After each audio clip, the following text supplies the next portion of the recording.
The Armchair Quarterbacks are back. Saturdays, 10 a.m., you'll be tailgating with the Armchair Quarterbacks. Mac Magee, Joey and Tones, and the rest of the Armchair Quarterbacks live. 10 a.m. Saturdays this fall. Talking college football, SEC, ACC, Big Ten, the NFL, fantasy football advice, and our picks against the spread. Right here on Braves Country HD, 99.1 FM, WQEE. Yeah, the Armchair Quarterback.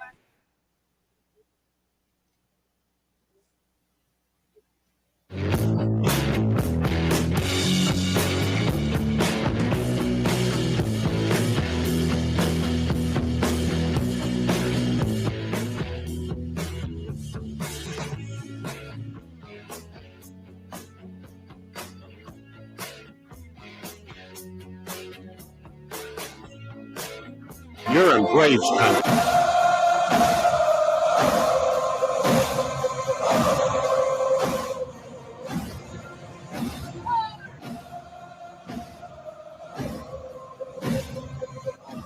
Good morning, Braves Country.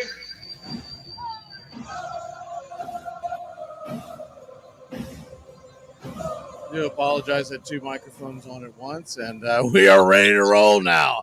Good morning, Braves country, as your Atlanta Braves are hitting the off season. We thought this would be a good time to go ahead and get into some pretty interesting stuff that is out there for the Atlanta Braves. One of the things that people keep wondering about, because it's one of these things that we go through every single year, right? As far as how much money do the Atlanta Braves really have to play with in the offseason? And there's a couple of things that you have to keep in mind.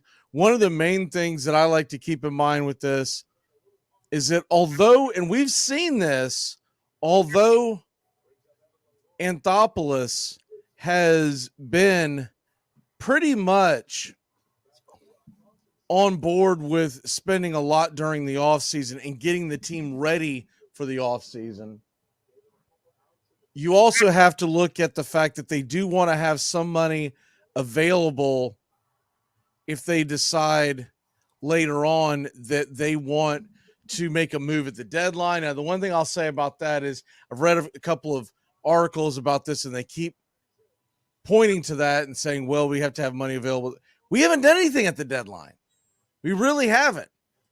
And even though he will make it available and will want to be, I think he'll want to be a little more aggressive this deadline after seeing what happened last year.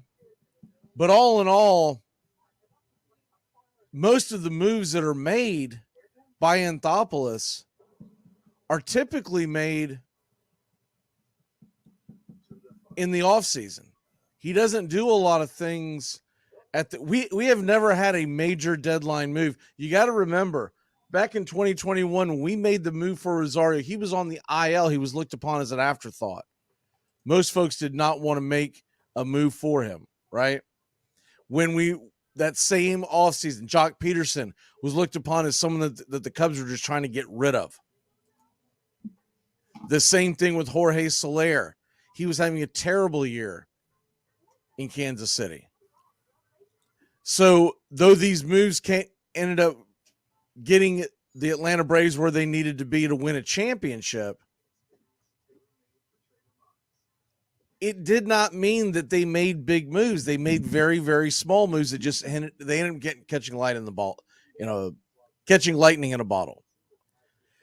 Now, the Braves opened up as a top 10 payroll in 2023. They were checking in at $203 million.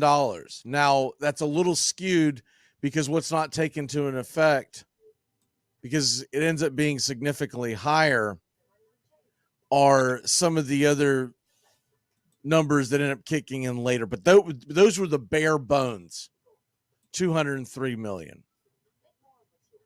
And it wasn't anywhere close to what the Mets did going into the season. The Mets had a $343 million. And though the New York media continued to tap the desk about that number, they ended up spending $450 million to have just a miserable season. I think it was actually closer to 460, but it was right in that range. So with all that being said, where are the Braves going into this year? And they've got a lot of roster long-term deals that are fixed in, and you look at the number. They talked about it several times. They did not want to go above $22 million. Now, will that AAV go up a little bit this year? Possibly. But it's not going to exceed much more than that. They were reluctant to break the 22 AAV. That's one of the reasons why Dansby Swanson ended up in Chicago.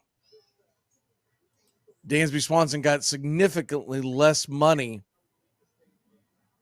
if he stays in Atlanta. And honestly, the Braves were looking at it, and they were right that Orlando Arcia could be a good fill-in, and they believed it so much they ended up signing Arcia to a long-term contract that was announced just before opening day, just before the first pitch. So we go into 2023 into the 24 offseason, and you got to factor a lot of things in. 40-man roster cuts, retained salaries, known as dead money, and the projection that Atlanta's competitive balance tax payroll broke $250 million, just over 250, and that is about $17 million over the 233 threshold. Now the threshold goes up a little bit this year. I think it goes to 236. I might be off by one.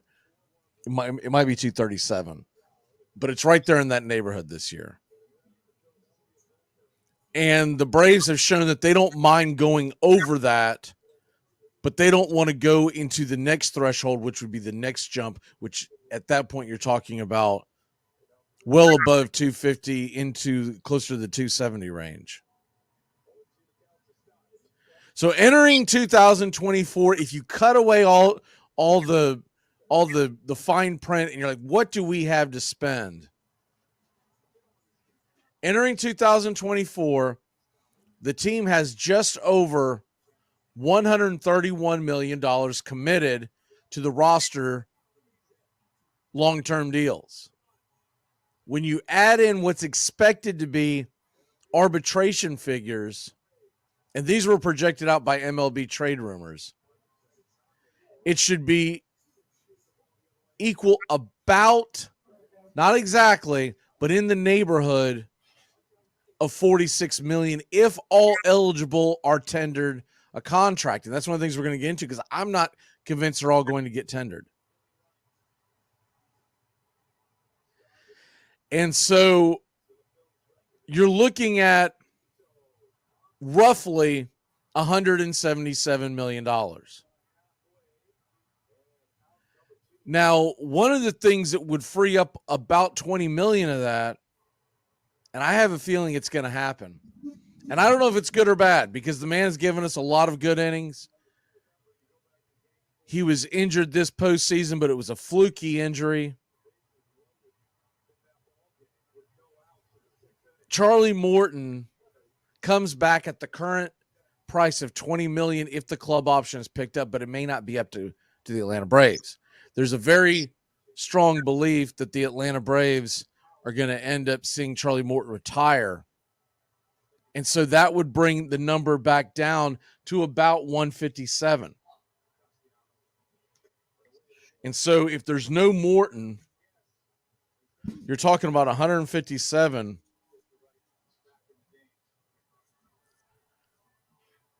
Now you're talking about being able to spend a lot more money at that point.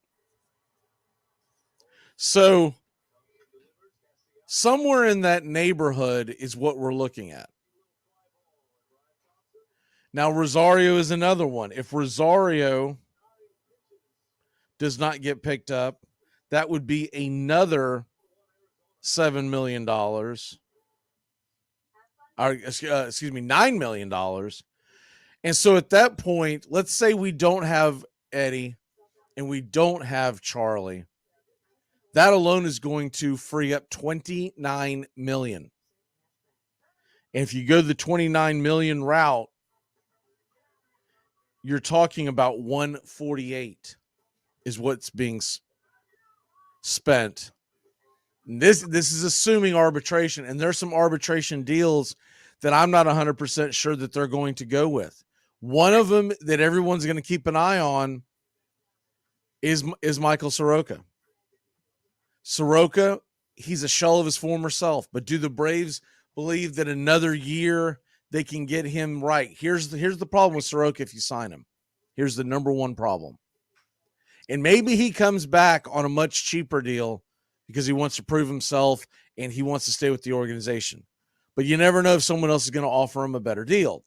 That's the risk that you're going to have out there. But here's the thing. Let's say the Braves say, we want to bring him back. We don't want anyone else to have the ability to grab Soroka. So we're going to bring him back and we're going to pay him what will probably be somewhere between the $3 to $4 million range. because he is no longer with options. If you sign Soroka and you bring Mike Soroka back,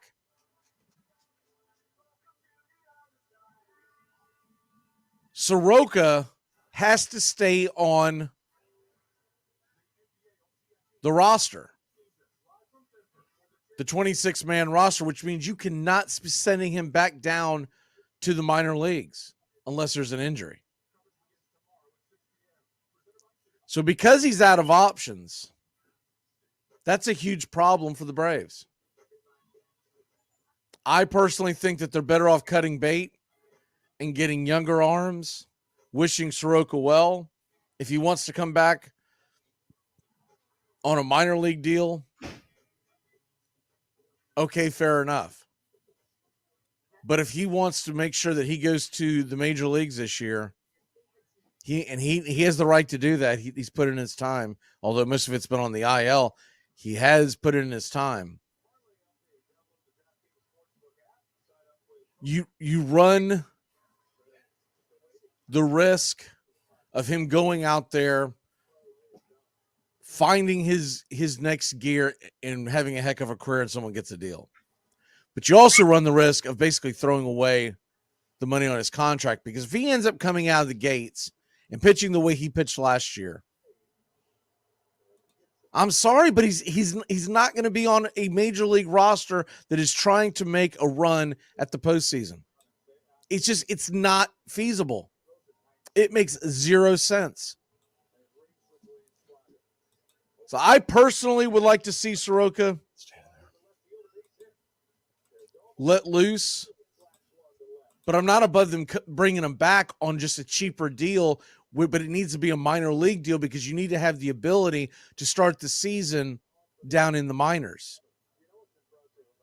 But if he is hellbound and determined, I want to play in the major leagues this year, I'm tired of bouncing back and forth. I need to get my chance. If he believes that he is the guy that he was in 2019, then I think you're taking a huge risk, considering you're not taking a huge risk if you're a team like the New York Mets who have unlimited resources, but you're taking a huge risk if you're the Braves, because then you start painting yourself into a corner.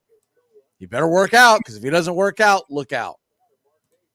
Now, some of this can be absorbed if a Charlie Morton and an Eddie Rosario doesn't come back, because at that point you're saving $29 million.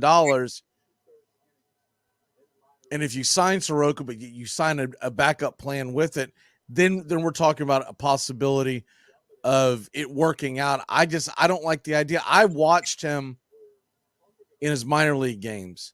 I watched him doing the play-by-play this year.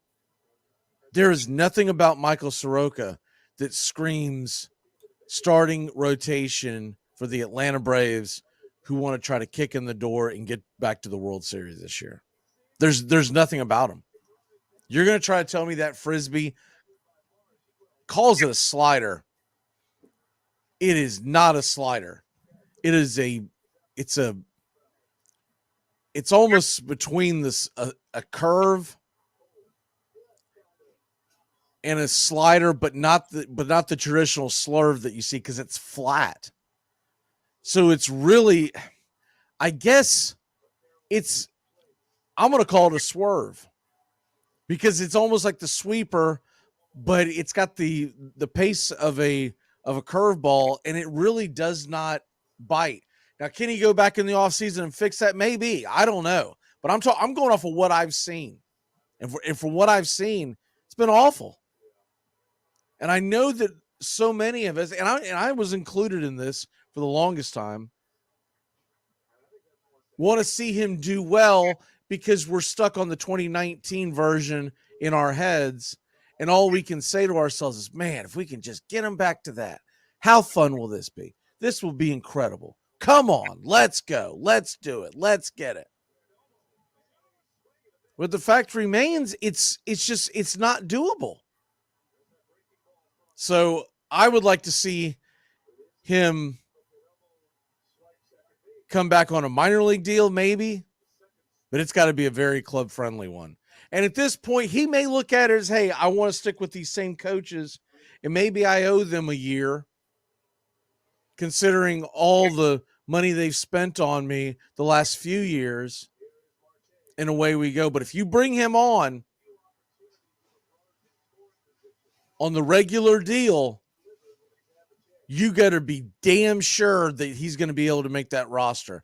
And do we want to go through this, Braves country? Do we want to go through this in the middle of the offseason or in the middle of the spring training, watching him throw, watching him be the same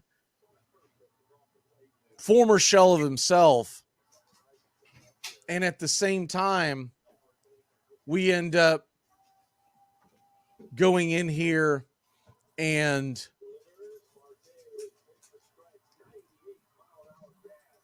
seeing Soroka go out there. They shoehorn him into the starting rotation or even the bullpen at that point.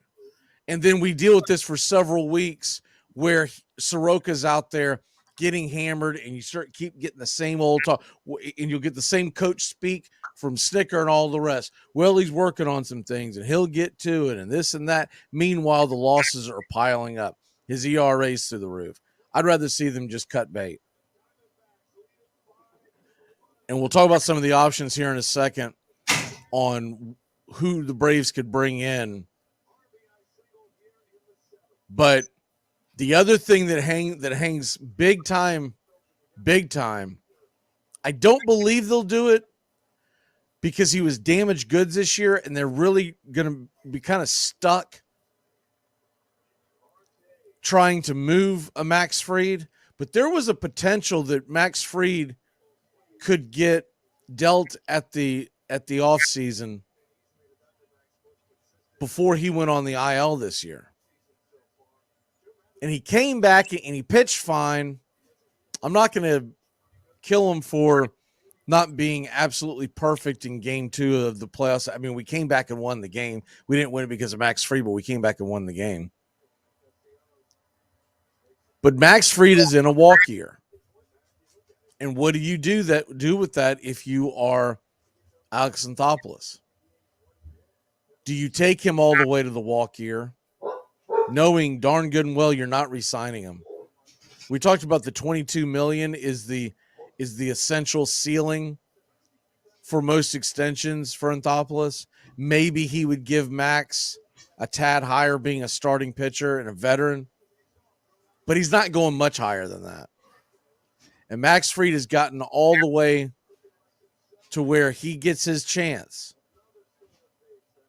And he's earned the right to test the free agent market, that's for sure. I can't say that he hasn't. But if you hold on to Max Fried the entire season, and then at the end of the year he walks, you're only going to get a draft pick compensation. You don't get a whole lot back. You really don't. And so that's going to be the issue. That's going to be the number one issue. Do they hold on to, because when we hit the winter meetings here in a few weeks, that's the first thing that I'm going to be looking at and combing through and seeing any kind of rumors that are going to be coming across the board, because that would be a mega deal. If Max Fried gets moved, but you bring back a pitcher with controllable years, and maybe you bring back another piece, whether it's another starting pitcher, whether it's a relief pitcher, whether maybe it's a different position, it could be a possibility. And Anthopoulos is known to make one major move at the deadline, or excuse me, not the deadline, during the winter break. He tends to make one big splash. In 2020, it was Charlie Morton. I know nobody knew we were about to hit the pandemic, but it was Charlie Morton. In 2021, he brought in Matt Olson. In 2022, he brought in Sean Murphy. You expect him to make a deal, whether it's a free agent signing or a trade. But I can tell you this, there's going to be discussions. He may not pull the trigger, but you'd be a fool to think that that Max Fried is not going to be a part of the discussions in Nashville, Tennessee in a few weeks at the winter meetings. He just is. And it's going to be very, very difficult for Anthopoulos to make that move, because Max Fried, although he did come over from the San Diego trade years ago, we all know that, and fought through the Tommy John, and we all know that stuff. He feels like homegrown because of how long he's been with the organizations. It's going to be a bitter pill to swallow.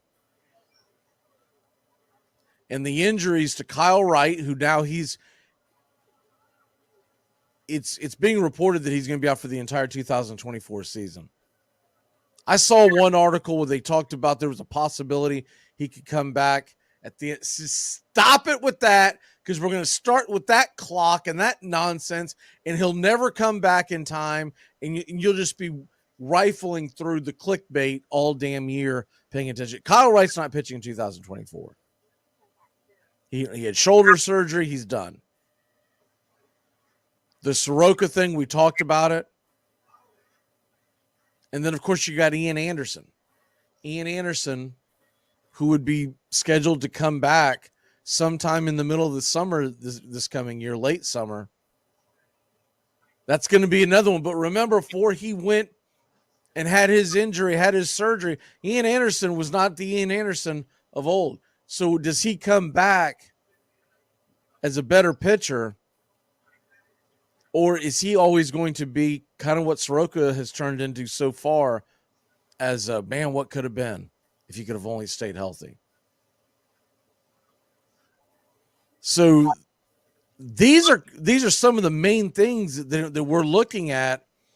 And you go to the hard numbers. If Morton does retire and they don't pick up Rosario's deal, a lot of folks think they're going to. Man, I just say why. I get that he brought you 20 home runs. I think it was actually 21. But he's turned into a platoon player.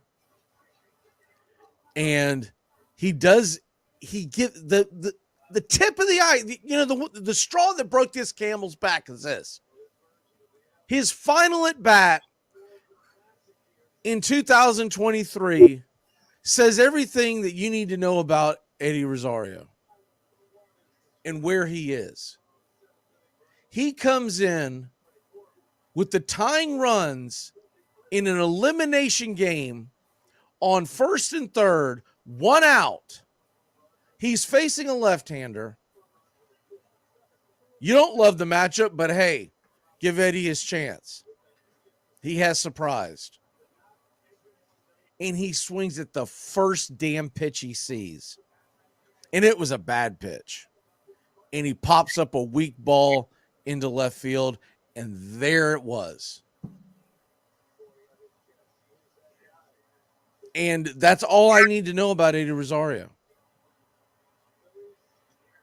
I still feel like there's an avenue there for Vaughn Grissom to come in and play in left field. And the shortstop thing didn't work out.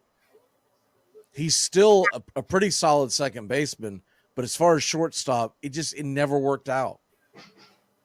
We tried to rush him to that. Maybe there's a way over years of working with guys like Ron Washington and whatnot, he could develop into a better shortstop option. But that would simply be in a platoon situation. But if you bring back Eddie Rosario, for the love of God, can we have Vaughn Grissom out there in left field? And I'm not talking about a platoon, straight platoon. I'm talking about because you don't see as many left-handed starters as you used to. Most of them have been moved into the bullpen nowadays. I'm talking about having Vaughn Grissom out there on opening day and having Vaughn Grissom be your main outfielder. Even against right-handers, you would still give Eddie his at-bats, don't get me wrong. but I don't want to just see him like the way we saw Pilar. Pilar never got into a rhythm because we rarely saw a left-handed pitcher, and so he rarely got into the lineup. That's a real possibility to work him into left field. Much easier to get a guy acclimated to left field than it is to get him to shortstop. I think a lot of folks just thought when you can slide a second baseman over to shortstop, it's in the infield, just on the other side. It's a totally different position, and one of, if not the most difficult positions to play in all of sports, not just baseball. So we know Anthopoulos is always known for a splash. Some of the other guys that are going to be impending free agents, guys like Joe Jimenez and Pierce Johnson, I don't know the chances that they're back. I think Jimenez is going to, because of his raw numbers, he is going to get a pretty hefty contract somewhere. Pierce Johnson, they may be able to find the money to bring him back, but most likely they're done. Brad Hand, Kirby Yates, and Colin McHugh all have very pricey options. Brad Hand, I believe, is absolutely done. I would be shocked to see Brad Hand come back. He is, look, I actually thought that he did a pretty darn good job for Atlanta this year. I really did. But he's a situational pitcher, and you're not going to go out there, or you shouldn't go out there and spend that kind of money. Kirby Yates has a $5.75 million club option with a $1.25 buyout. Brad Hand has a $7 million mutual option and a $500,000 buyout. You can go ahead and already say goodbye to Brad Hand. They're not spending $7 million to bring back Brad Hand. The $500K, it's gone. Now, what you're talking about with Kirby Yates is, can you find a better option at $4.5 million or less than Kirby Yates? Because the $1.25 million buyout is factored into all the money that they would spend. So if that were to happen, you save $4.5 million, but are you going to get a return for that? A better return. Kirby Yates, for all his flaws, and we all know he wasn't perfect, he did eat a lot of innings. He was very reliable, and he pitched pretty darn well. Colin McHugh, $6 million club option with a $1 million buyout. He's getting bought out.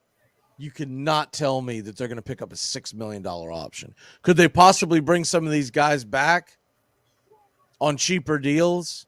It's possible. But to bring back Colin McHugh, I'm sorry, but at some point, if Colin McHugh is going to be the guy coming back, I've got to see something out of him, and you can't go off of blind faith, which is essentially what you would be doing, is going off of blind faith, because you can't wait till this spring to find out whether or not his velocity goes back up, whether or not he gets rid of that god-awful sweeper. And he was calling it a sweeper. I'm sorry, but that thing was a sleeper. I called it the sleeper all year long because it was absolutely getting pummeled. And he was being put to sleep every single night that he was throwing it. And we loved Colin McHugh. First of all, if you've ever seen him in the booth on the television broadcasts, he's done some during the spring training and whatnot. He's really good. That's number one. Number two, Colin McHugh was pretty darn good when he first got to Atlanta. But I don't know if he lost the velocity and that's why he went to that sweeper. It's a chicken and an egg thing. But when he went to that sweeper, that sleeper pitch, I mean, that thing's worse than what Soroka was throwing, where it would just sit there and hang, and if it somehow clipped the side of the zone as it passed the batter, he would get a strike here and there. But most of them that were well out of the zone, they were easy to lay off of, and if they were in the zone, it was a hanger and it got banged out of the building. So I'm just at a point now where I would rather see that not happen. I really would. I'd rather see them go ahead and say goodbye to all of them. The Kirby Yates one is the most intriguing one to me because I think he's got the best chance of getting brought back, because you're going to save 4.5. And if you just look at the market, typically that's going to be a very, very difficult one to it's going to be very difficult to find a reliever at that number. So I could see them bringing him back. I could also see them saying, we're not going to bring him back. We're going to spend that money elsewhere, and we're going to rely on some of our younger guys coming in. Maybe there's some things off the scrap heap that we can find. We are putting the phone line up. So for those of y'all that can't see the screen, the number to call is 678-9600-9700. Talk about whatever you want to talk about in the world of Braves country. We're going to do this on Mondays. I don't expect a lot of people to call on Monday mornings. I know it's a weird morning, but I also think that we could get more of this as the hot stove heats up. We'll be here every Monday morning, 11 a.m., and we'll go for about 45 minutes or so. And if you miss it, you will catch the replay either on a YouTube channel, Braves Country Radio, or on 99.1 FM WQEE. It'll replay on Monday afternoons. But if you want to catch it live, if you got a call, if you just wanted a question answered, you can also fire that into the chat as well. We want to give people an opportunity to call in if they want, and just remember it's a family-friendly show. Watch the language and all that. So, anyways, getting back to what the Atlanta Braves will be trying to save. If you save the 6 with Colin McHugh, but you are going to lose the $1 million. If you save the $7 million with Brad Hand, but you will have a 1.5 buyout. And maybe they do say goodbye to Kirby Yates, although I know he's a very big favorite by Snicker and company, so that will come into play. But those 3 buyouts altogether are going to be $2.75 million. The great thing about the Eddie Rosario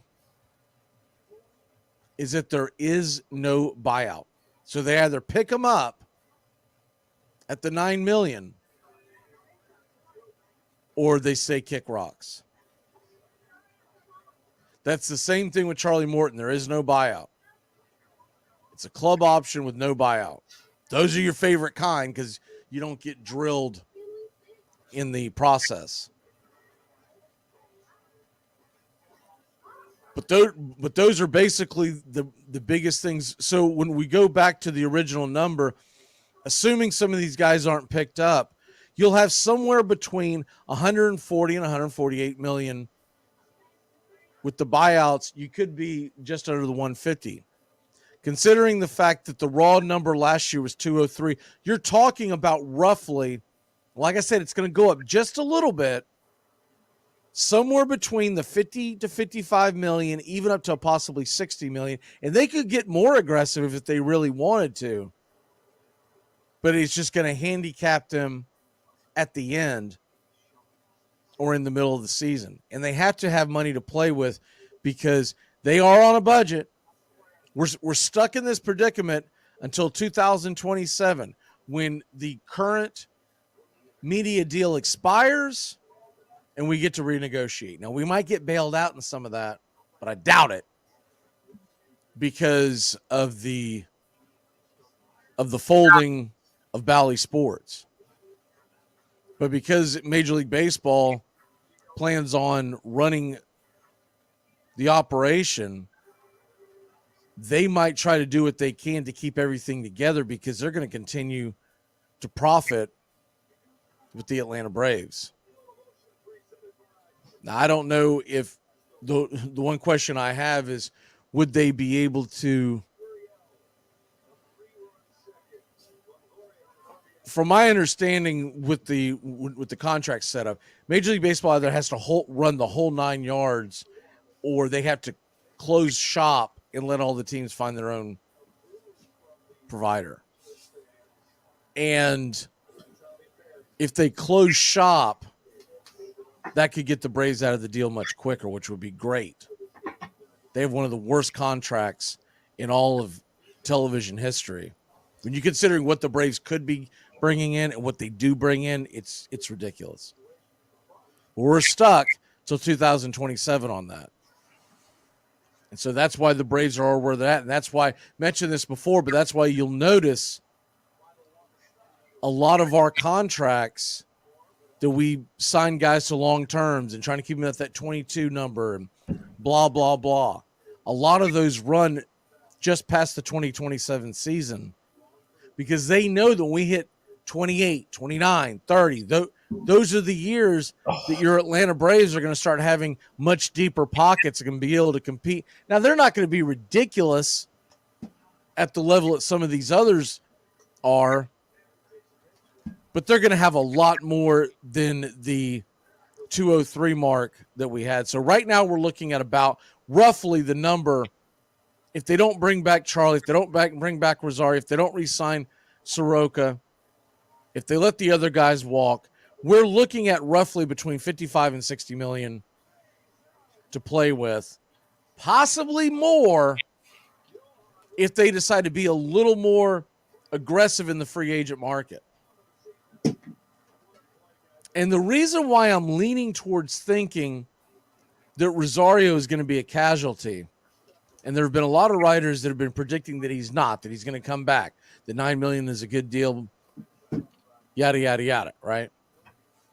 But the reason why I believe that's probably not going to be the case, Anthopoulos talked about it at the trade deadline. They were trying like hell to add what he said was a difference maker at the plate. And the only spot that he could have put that into the lineup would have been left field. You're obviously not benching any of your infielders. Though Arcia had his struggles at the plate, Lando Arcia, hell of a glove. You weren't getting rid of him.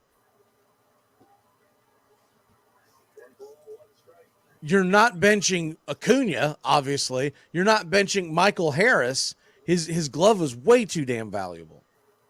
So the only spot you could be talking about is left field because Ozuna had the designated hitter role on lock, and he was tearing the cover off the ball at the deadline.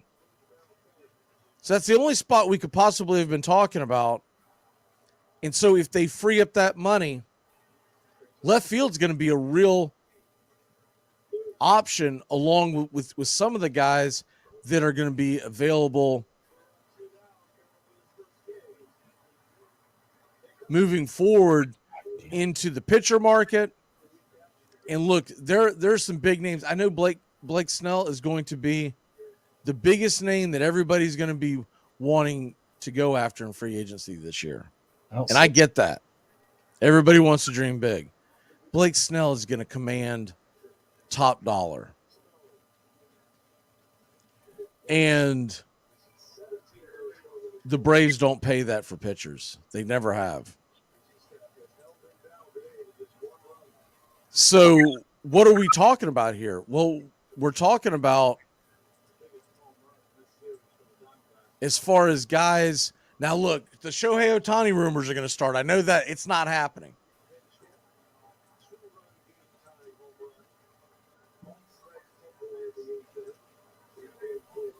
You have to look at what the market value is.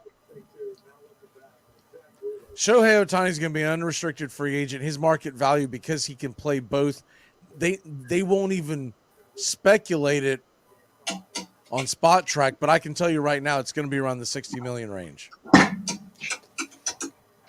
Because when you look at the fact that an elite pitcher nowadays gets over 30 million and an elite batter nowadays gets about anywhere between 25 and 30 million, his AAV is going to be bare minimum 55 a year, but most likely 60 plus.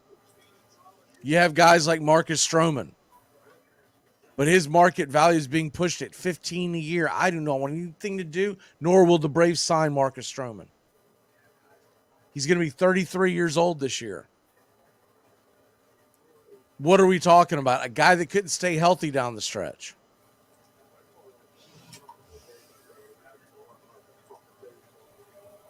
Now, there is a possibility, and this has nothing to do with the Braves, but this is an interesting one. We'll go into all the free agents next week. But there is a possibility that Javi Baez opts out. I don't see it happening. He signed a long-term deal. He has an opt-out.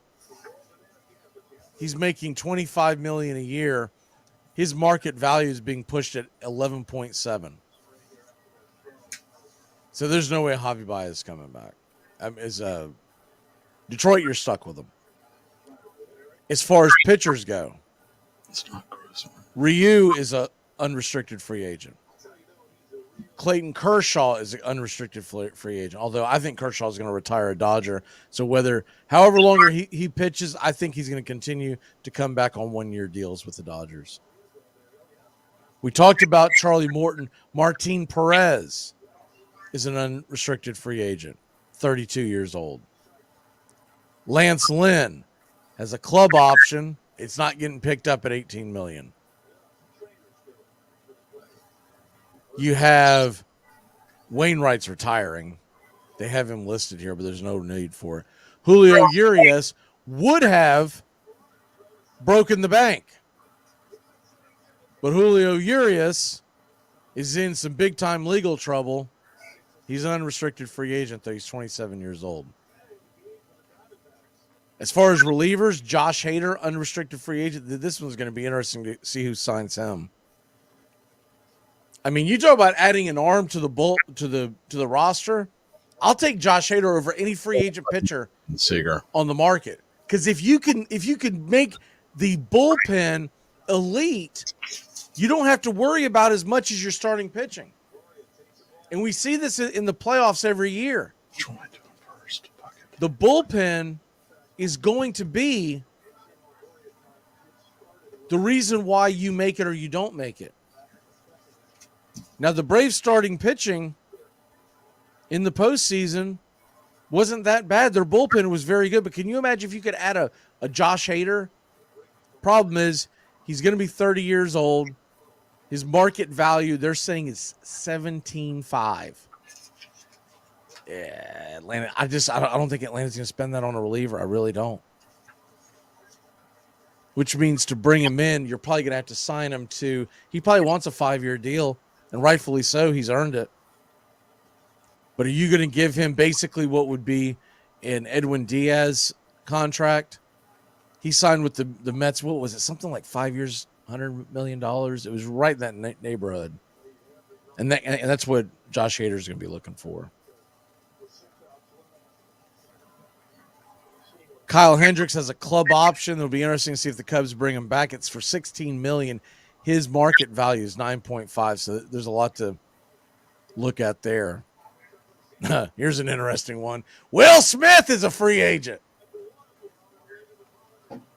34-year-old Will Smith. His market value is 6.5. I don't think you can go home again. But Will Smith had a decent year this year. He was okay. Here's one that a lot of Braves fans talk about all the time because as fans, we always want to go home again. Alex Wood is going to be a free agent. He's 33 years old. Of course, he's a Georgia Bulldog, ex-Atlanta Brave. all that stuff. His market value is about $6 million, but he's not really a starting pitcher anymore. He is a long relief guy. He is a guy that when you add him to your roster, you're essentially planning on doing a bullpen game that day. Here's another one that everyone's forgotten about. Rhys Hoskins is an unrestricted free agent. And he's going to hit the market at 30 years old. His market value is at $21 million. It'll be interesting to see if the Phillies bring him back. How far do the Phillies go in the playoffs? Do they think that's the missing piece? But he is he's going to be a hot commodity. Hell of a bat. This is my guy right here. I don't know if he'll entertain coming to Atlanta. There was rumors a couple of years ago. They didn't bring him back. Now he's in the ALCS once again. Michael Brantley. He's 36 years old. His value is right where Rosario is. $9.4 million. Would he sign a short contract to come to the Atlanta Braves, or does he just want to stay in Houston? He might retire. But he always gives you a very good professional at bat, and that's why I love Michael Brantley.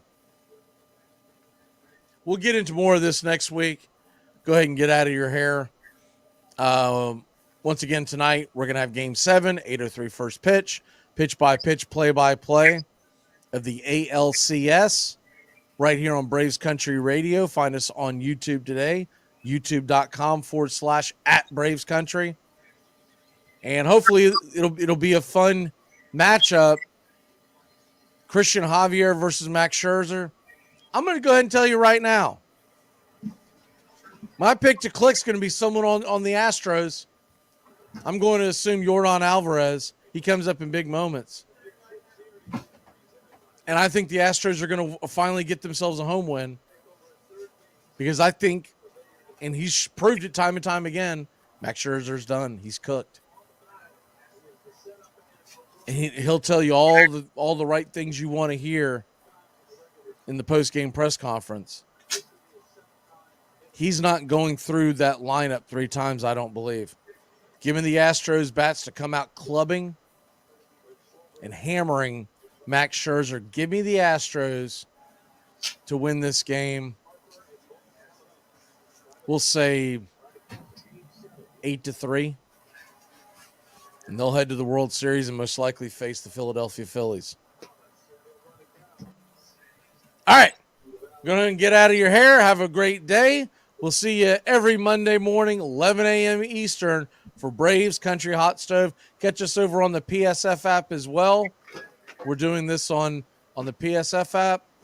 And, of course, on our YouTube channel, always Braves Country Radio. We'll be doing the Braves Country drops on Friday afternoons.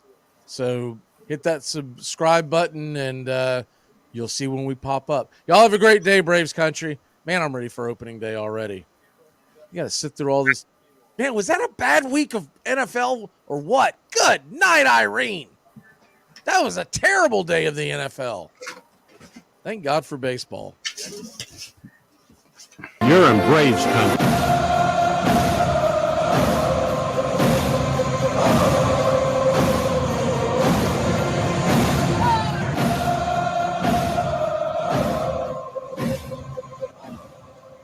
There's a very peaceful thing. It was created and played in pastures and meadows. There's grass, there's outdoors, there's everything that people thought was American and feel about America. You get in a ballpark, and it's the wonder of walking through that dark tunnel and seeing a huge open space where men play the little boy's game.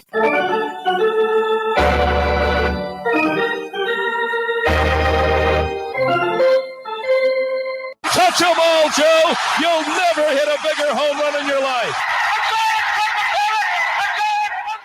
Room in right center. If he hits one there, we can dance in the streets. The 2-1.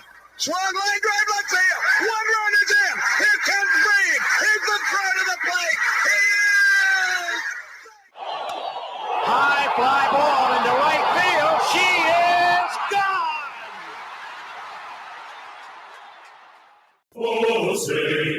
Then you'll see by the dawn's early light what so proudly we hailed at the twilight's last gleaming, whose what stripes and bright stars through the perilous fight. O'er the ramparts we once were so gallantly streaming, and the rockets' red glare of us bursting in air gave proof through the night that our flag was still there. Oh, say does that star-spangled banner yet wave o'er the land of the free and the home of the brave? Play ball.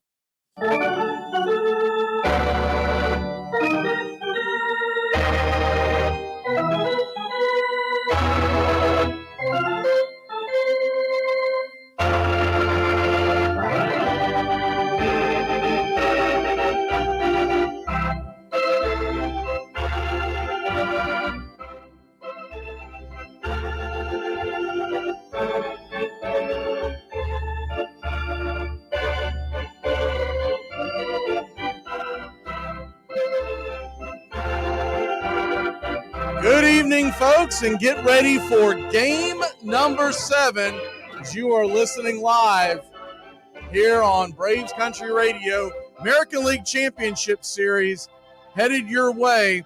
Here are your starting lineups real quick, and then we've got to run to break, fix a couple of things, and we will be ready for game number 7. Leading off for the Texas Rangers, it's Marcus Semien. Corey Seager playing short. Evan Carter in left field. Adolis Garcia is in right. Mitch Garver, the designated hitter. Jonah Heim is behind the plate.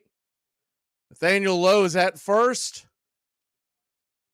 Young is at third, and the number 9 hitter, Tavares. Head-to-head tonight, it'll be Max Scherzer versus Christian Javier. In the Houston lineup tonight, Altuve, then Bregman, Alvarez, Abreu, Brantley, Kyle Tucker, McCormick, Pena, and Maldonado. Calling balls and strikes behind home plate tonight, it's Dan Bellino. First base, Mark Rippiger. Second is James Hoy.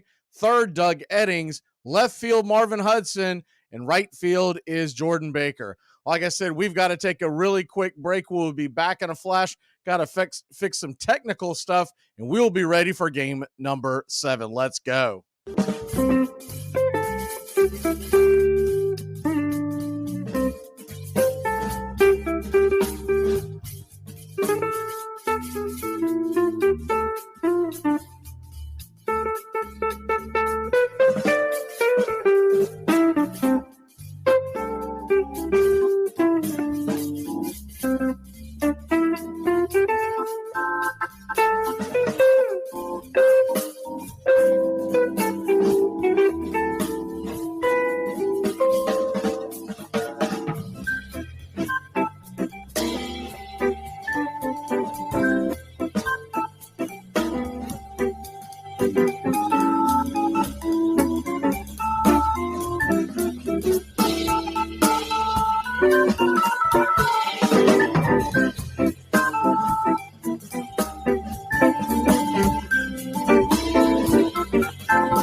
Okay, welcome in.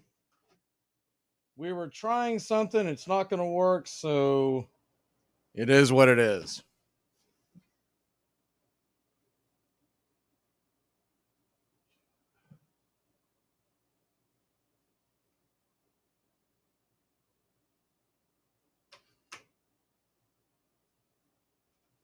Okay, we are just about set here for first pitch of game number 7.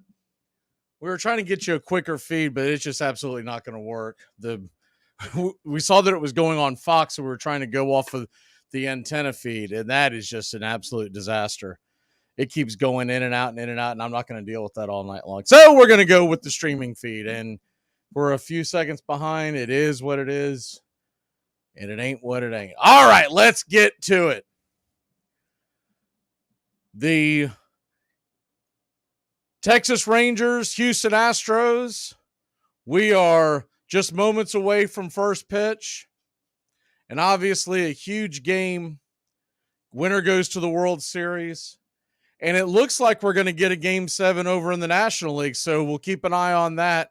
The score right now is 5-1 Arizona, and they are in the 9th inning, so how about that? I kind of assumed that series was all but over. And Merrill Kelly, if you watch that game, he struggled in the very beginning, but ended up absolutely getting under control. He went 5 innings, and he looked visibly upset that he was pulled in the 6th. But it looks like it worked out, and they are up 5-1. They're heading to the bottom of the ninth. They still got to get 3 more outs. But if that happens, there'll be a Game 7 tomorrow night. I believe it's 8 o'clock, but I'm not 100% sure on that, on their first pitch. And there you have that. So we're just about set here. Please hit that like button as Christian Javier is firing his final warm-up pitches. Good evening to all. We'll do a roll call here in the middle of the first. We've kind of figured that has become the best time to do that. Houston Astros are going to be wearing their home whites. Astros across the chest in navy, outlined in orange. Navy ball cap with the orange star and the H across it in white. The Texas Rangers are wearing their classic home road grays with the blue ball caps, trim in red, outlined in blue. We're just about set for the first pitch here in Game 7, the most beautiful words in sports. Game 7 and play ball. It is baseball time in Braves country. Here's the first pitch on the way from Christian Javier. Fastball misses high and out of the zone. It's 1-0. Marcus Semien digs in. Texas across their chest, by the way, in the blue road gray pants, blue tops for the Rangers. Texas across the chest in white. The 1-0 pitch. Fastball swung on, grounded over to short. Scoop, flip, and there you have the first out of game number 7. Pena to Abreu, 6-3 put out, and away we go. Once again, Dan Bellino is your home plate umpire. Rippinger is the first base umpire. Hoy at second, Eddings at third, and down left field line, it's Hudson, Baker in right, as traditionally last night's home plate umpire goes to right field in the playoff games. So Corey Seager comes to the plate. First pitch to Corey Seager is a fastball high and out of the zone. It's 1-0. I think that's the first time I've seen him take a pitch in the beginning of an at-bat. The 1-0 to Seager. Righty-lefty matchup. Kicks and deals. Swing! And that ball is belted high and deep. Going back on the track. And what do you know? You take a pitch and you hit one out. It's 1-0 Texas here in Game 7. So maybe some of those nerves are calming down for Corey Seager. Settles in, takes the first pitch, gets the next one in the zone, and pounds that one into the right field stands, and it's 1-0 Rangers.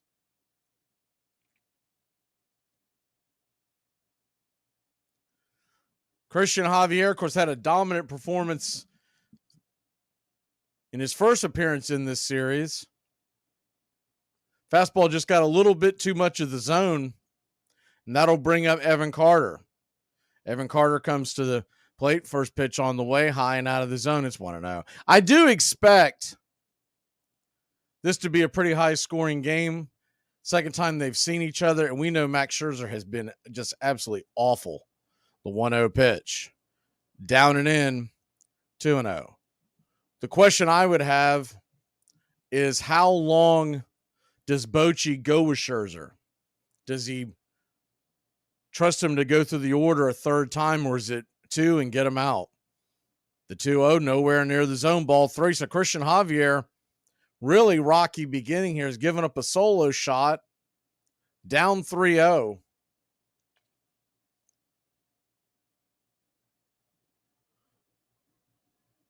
The 3-0 pitch from Javier, fastball on the outer edge, 93 miles an hour. It's right there, first strike. It's 3-1.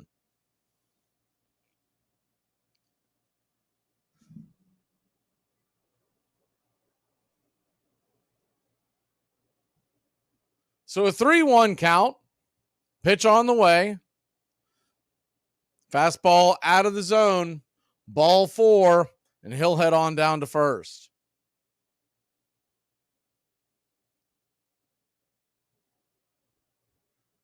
Runner on first, 1 out.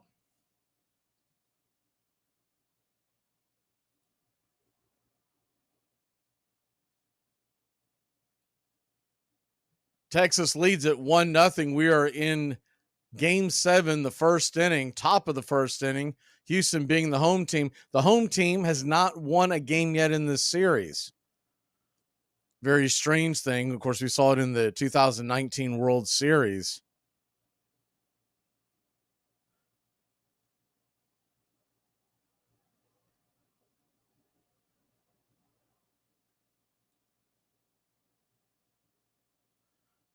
So Maldonado go out there to the mound and talk to Javier real quick. Want to go over the game plan with Garcia, who hit that grand slam last night. First pitch on the way to Garcia. It's a fastball high and out of the zone, nowhere near the zone. About helmet high over the plate. It's 1-0.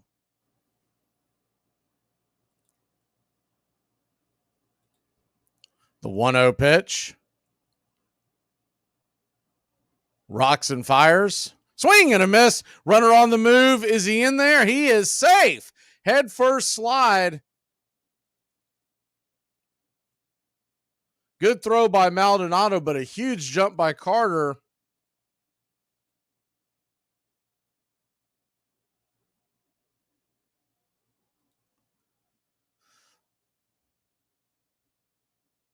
Looking at the replay one more time, he definitely got in there head first. So the 1-1 count, righty-righty matchup, pitch on the way. Swung on, fouled straight back, 95 miles an hour off the edge. Do it again, it's 1-2. Javier giving up the 1 run here in the first inning. He'd like to limit it to just that.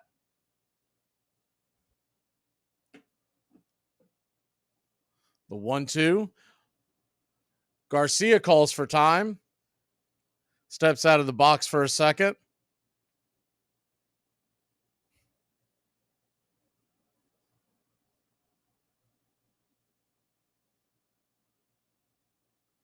One-two off the plate, 2-2.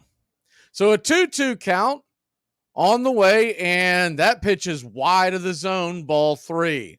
So you got a full count to Garcia.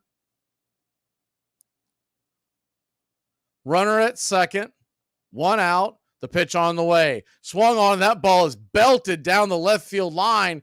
Is it off the wall? Ricocheting off the wall. It was a rocket off the wall. Here comes the runner around to score, and it's 2-0 Texas. A long single by Garcia as he stood there and watched it instead of running out of the box. That could come back to haunt. He stood there and admired it walking towards first base, and the ball dropped just below the left field wall, ricocheted quickly back in. Was Brantley firing into the infield. So it's a 2-0 lead, but Garcia, if he's hustling out of the box, would be standing on third.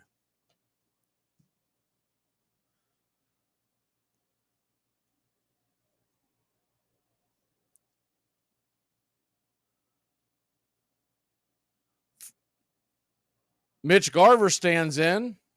Righty-righty matchup. The first pitch on the way. And taking off and stealing that base that he gave away. Adolis Garcia is in with a head-first slide, but he's in there in plenty of time. Runner on second. One out. Christian Javier is having a disastrous first inning.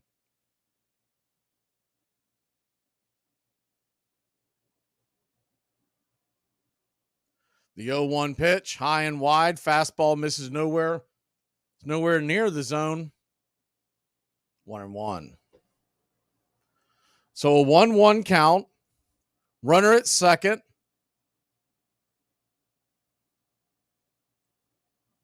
Javier comes set. The pitch on the way. Off the plate wide. Off speed missing. Looked like a slider, and it's 2-1.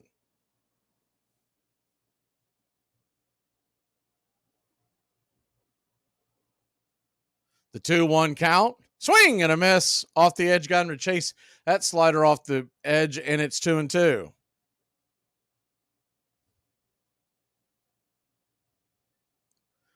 Two count, runner on second, 2-0 is your score. First inning here in game number 7. The pitch on the way. Swung on, lifted high, not very deep. Shallow left center field coming in, diving, not being able to get there. Brantley, here comes Adolis Garcia around to score, and it is 3-0.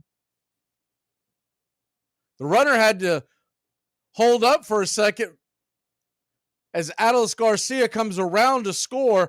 Brantley laid out and almost got to that ball. But it was a dying quail and nobody could get to it. They were playing him very deep for obvious reasons. Normally a power hitter just got it on the end of the bat. When you're hot, you're hot. It's 3-0. Texas, we're still in the top of the first, one out.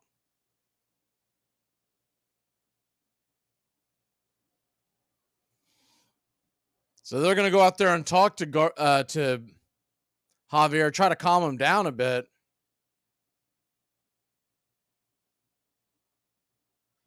Three runs already in.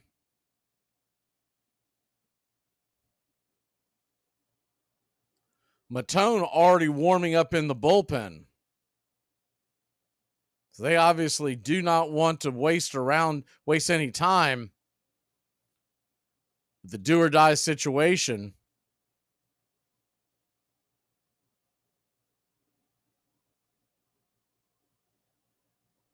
So that'll bring up the left-handed bat of Jonah Heim. Heim takes the first pitch and swings at it, fires it down towards the first base side. It's 0-1.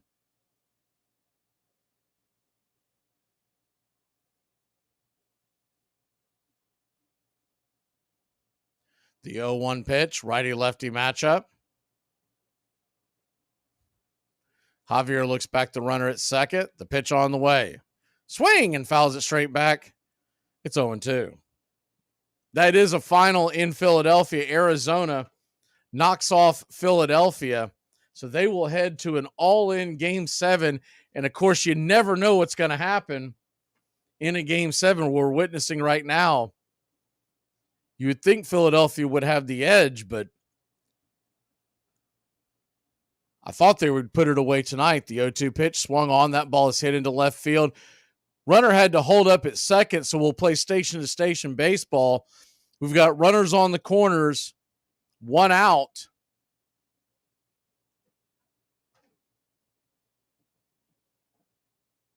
And Dusty Baker has seen enough. Dusty Baker's coming out, and Javier is gone. So that was a very quick end to his night. Christian Javier, who's come up with so many big nights, big innings, big games in his career, just did not have it tonight. We'll be back in a flash. It looks like Matone will be coming out of the bullpen. Texas leads it 3-0. Game number 7.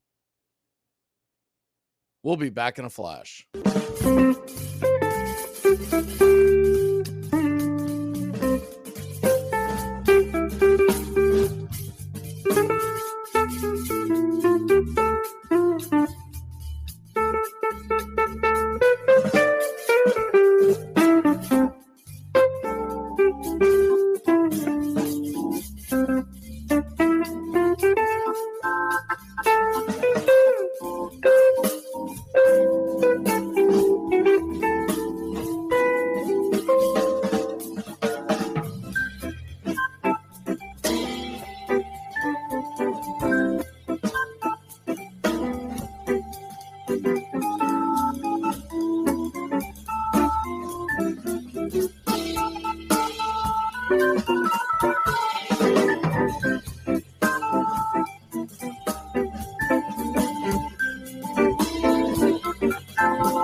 Welcome back.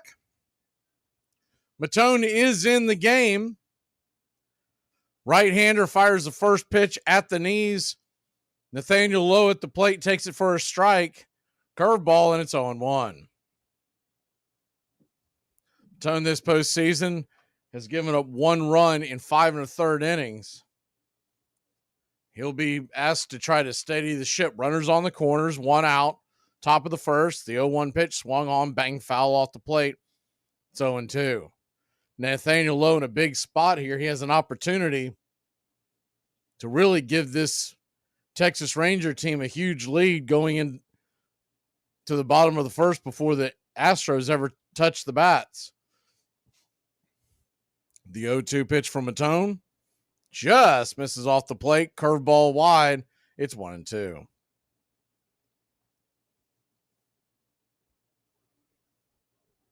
Texas 3, Houston nothing. Top of the first inning. If you're just joining us, Christian Javier knocked out of the game after giving up 3 runs in a third of an inning. Max Scherzer is the starter for Texas, and he has struggled in the postseason the last few years.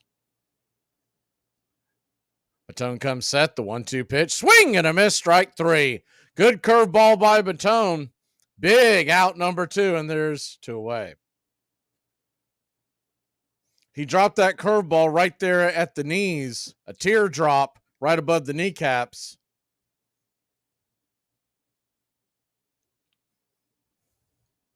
So 2 down and runners on the corners. Josh Young, very dangerous bat, comes to the plate. The big right-handed third baseman stands in, and the first pitch on the way, 81 miles an hour. Looked like it was off the plate. Young didn't like it. Is asking home plate umpire Dan Bellino about it. It's 0-1. The 0-1 righty-righty matchup.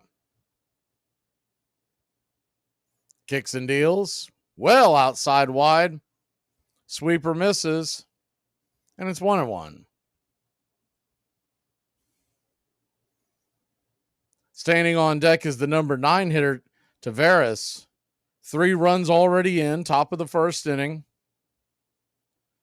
The 1-1 pitch from Matone. Kicks and deals. Swing and a miss. Strike 2. That ball was in the dirt. He chased it off the edge. And Matone now 1 strike away from getting out of this jam.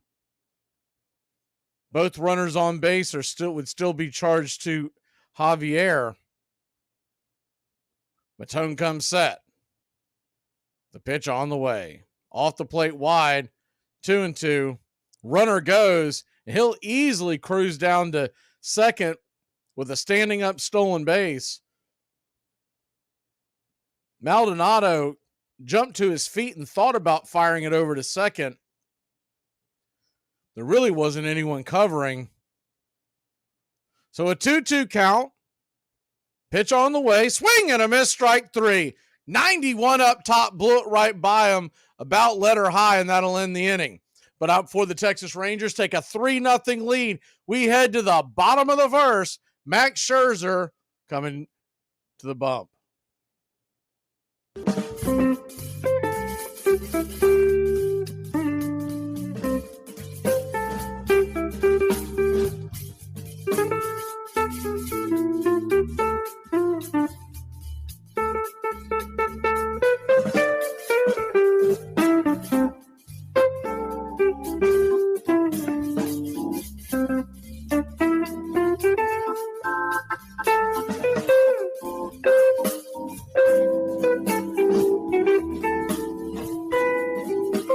Like other captains of industry, Spalding crushed or bought out his competitors, becoming the largest sporting goods manufacturer in the country. Spalding Sporting Goods, its proprietor said, is converting all America to the gospel of exercise. Spalding ran his team and his empire from the private box he built for himself in Chicago's Congress Street grounds, fitted out with a gong to summon servants, and a new invention, a telephone, to keep track of all his enterprises while he watched the game. Newspapers called him the baseball messiah.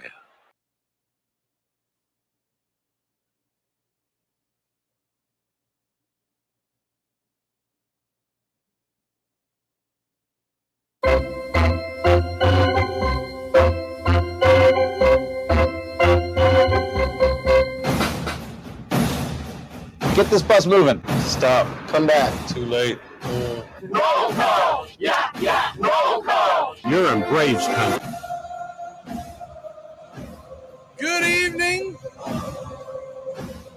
ladies and gentlemen.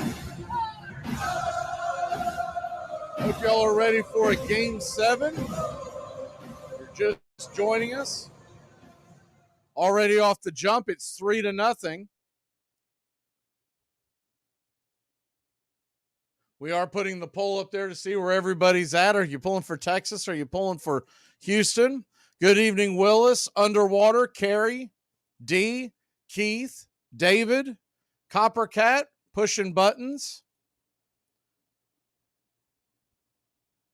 We are ready for a Game 7, and Max Scherzer's coming to the hill. 4 innings, 5 runs, his first time against Houston. And of course, that was his first start since September. But it seems like this time of year, there's always something going on with Scherzer. He's got dead arm, something going on. The first pitch on the way to Jose Altuve swung on. That ball is rocketed off the wall, comes caroming back over the head of the left fielder Carter. Here comes Jose Altuve. He'll cruise into second base with a leadoff double. Scherzer's first pitch is absolutely scalded. In fact, it put a dent into the scoreboard out in left field. Holy cow, was that thing hit hard. I mean, it was a bullet. Came off the wall. It broke whatever plexiglass or whatever it is that it's made to look like an old school scoreboard. First pitch on the way to Bregman is off the plate wide for a ball. It's 1-0. The 1-0 righty-righty matchup. Pitch on the way. Inside, 95 miles an hour.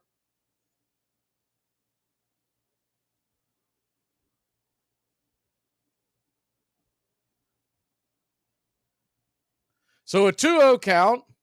Runner at second, nobody out. The pitch on the way. Swing and taps that foul off the plate. Texas 3, Houston nothing.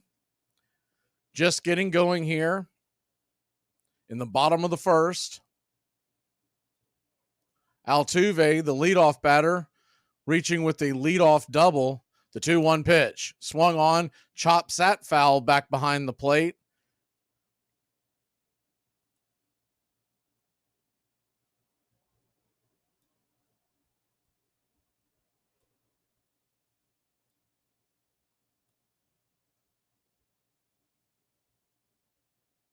The 2-2 pitch. Scherzer comes set, kicks and deals, swung on, grounded over to short, flips it over to first, and it's a 6-3 putout. And there's one away. Still dealing with that goofy, nonsensical umpire cam, so there's going to be calls where I have no idea if it's in the zone. Yordan Alvarez comes to the plate, righty-lefty matchup. Alvarez digs in, the first pitch on the way, off the plate wide for a ball. It's 1-0, curveball misses.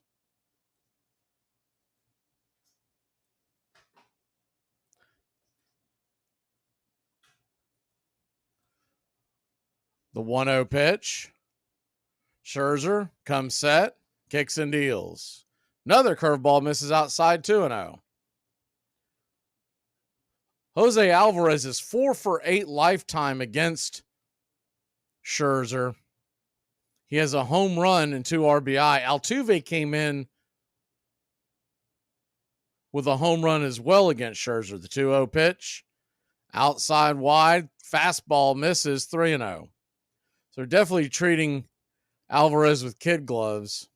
Brantley, by the way, who is number 5 in the order tonight, they moved him down a touch. But interesting enough, he's 357 lifetime against Scherzer. And they're going to go ahead and send Alvarez down to first. They don't want to mess around. So that'll bring Jose Abreu to the plate.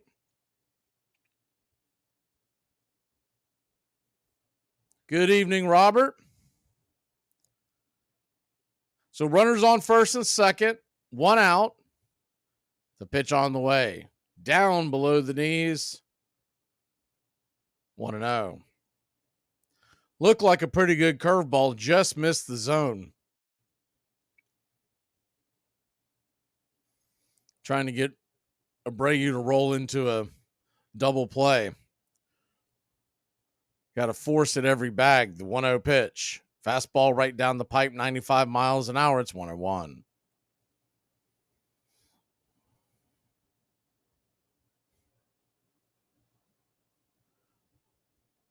Jose Abreu representing the tying run.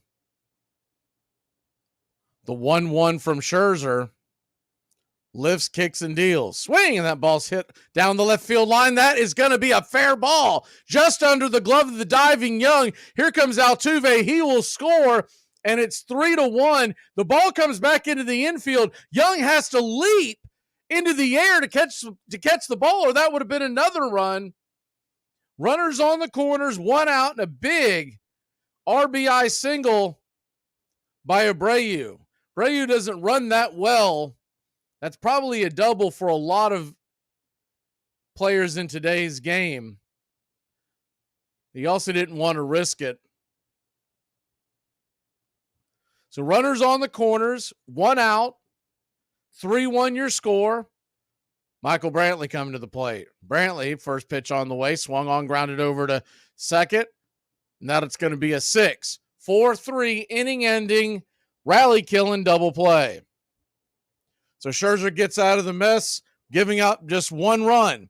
We'll be back in a flash. Second inning. It's 3-1 Texas in game number 7. The winner heads to the World Series.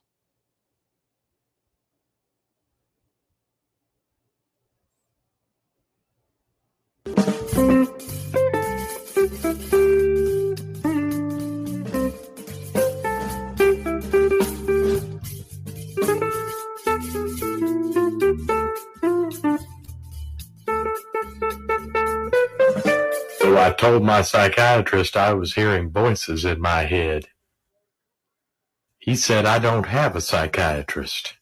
I'm going to UCLA because my wife went to UCLA Med School. Shout out, Tran. You completely hold. That's her last name. That's her last name. Relax, ESPN. How dare you? Armchair. Is you okay? Yeah, I'm alright. Is you crying? Go on, leave me alone. You know I'm watching the game. No, I'm not crying. I told you they was finna lose. I don't know why you acting like this. Why is you talking about my business? They cheated, though. They cheated. When they lose, don't talk to me for the rest of the week. Why is you bothering me? Whoa, what about the wristbands? You act like they finna throw you in the game to save the last couple of points for you. Would you leave me alone? You don't even cry for me like this. I only know you for 2 months. It's been my team for 22 years. It is especially fitting that today, in the midst of baseball's most exciting event, the World Series, we pause to honor Jackie Robinson.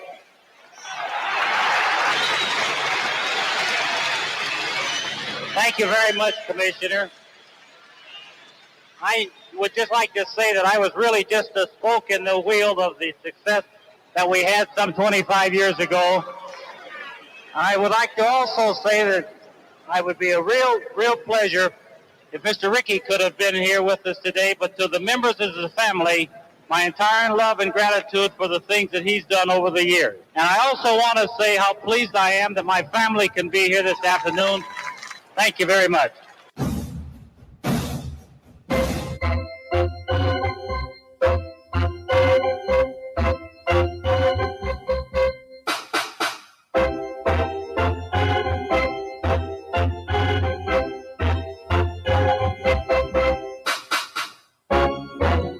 Welcome back. We're heading to the second inning. If you missed the news, the Philadelphia Phillies lost, and they are heading to a Game 7 tomorrow night. The winner of that game tomorrow night will face the winner of this game tonight. Hunter Brown is in for the Astros now. First pitch on the way from Brown is a curveball in the dirt. It's 1-0. Brown has thrown 5 innings in this postseason, has allowed just 1 run over 4 hits. The 1-0 pitch. Fastball, top of the zone. Called for a strike. Outer edge, it's 1-1.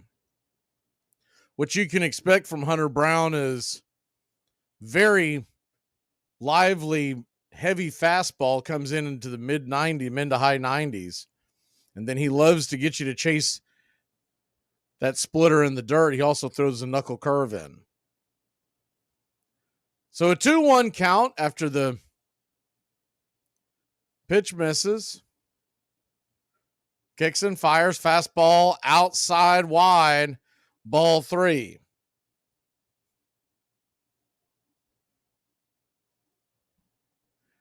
Marcus Semien stands on deck. Tavares, the number 9 hitter, leads off the second inning. The 3-1 pitch. Swung on, lifted back up the middle. Scoop, flips it. Pena on the play. It's going to be a 6-3 putout. That ball was shot back up the middle over the pitcher's mound. Brown wisely did not affect it. He started to reach like he wanted to make a move for it, but probably remembering that he had the shift on. There's 1 away. So 1 down. Top of the order will flip back over for the Texas Rangers. If you're just joining us, Christian Javier was knocked out in the first inning as the Rangers almost batted around, scoring 3 runs. First pitch on the way to Marcus Semien is up top for a ball. It's 1-0. Righty-righty matchup. Standing on deck is Seager. The 1-0 pitch. Swing, and that ball's fisted high, not very deep, into shallow center field. Coming in, making the catch is Chas McCormick. And there's 2 away. 2 down, and Corey Seager comes to the plate. He hit a home run his first time up. We finally saw him take a first pitch, and the second one was sitting dead red. The first pitch to Seager is down and away for a ball. It's 1-0. Seager, 6 for 27 in this series. 2 home runs, 3 RBI. The 1-0 pitch. Swing and a miss. Chased a wild one out of the zone. It's 1-1. Texas 3, Houston 1.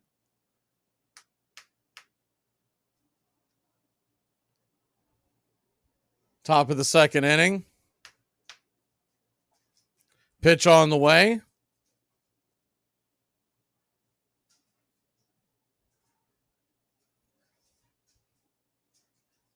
So a 2-1 count.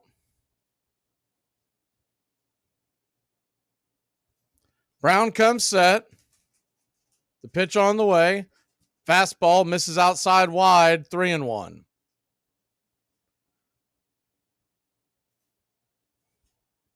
Brown doesn't want to just lay one in there, but then again, Evan Carter does stand on deck. So the 3-1 pitch from Brown, kicks and deals, swing, and that ball is lifted into left center field. That's going to get down for a base hit. It's going to get up against the wall. Here comes Seager around first, heading for second, and it's a 2-out double. Corey Seager having himself a night early on. A home run, a double.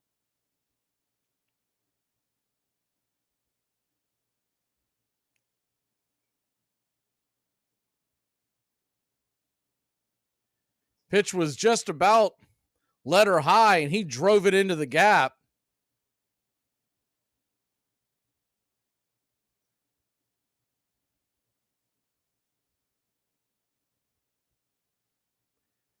Evan Carter comes to the plate. First pitch on the way, 97-mile-an-hour fastball. Looked like a good one in the top shelf, but home plate umpire Dan Molino says no dice. It's 1-0.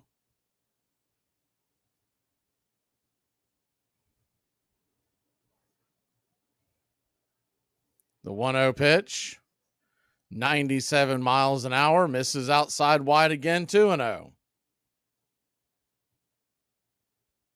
So a 2-0 count. Seager stands at second. 2 outs.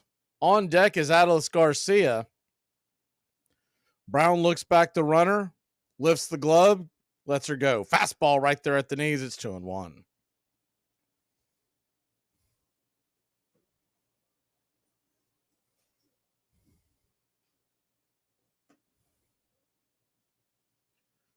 Texas 3, Houston 1.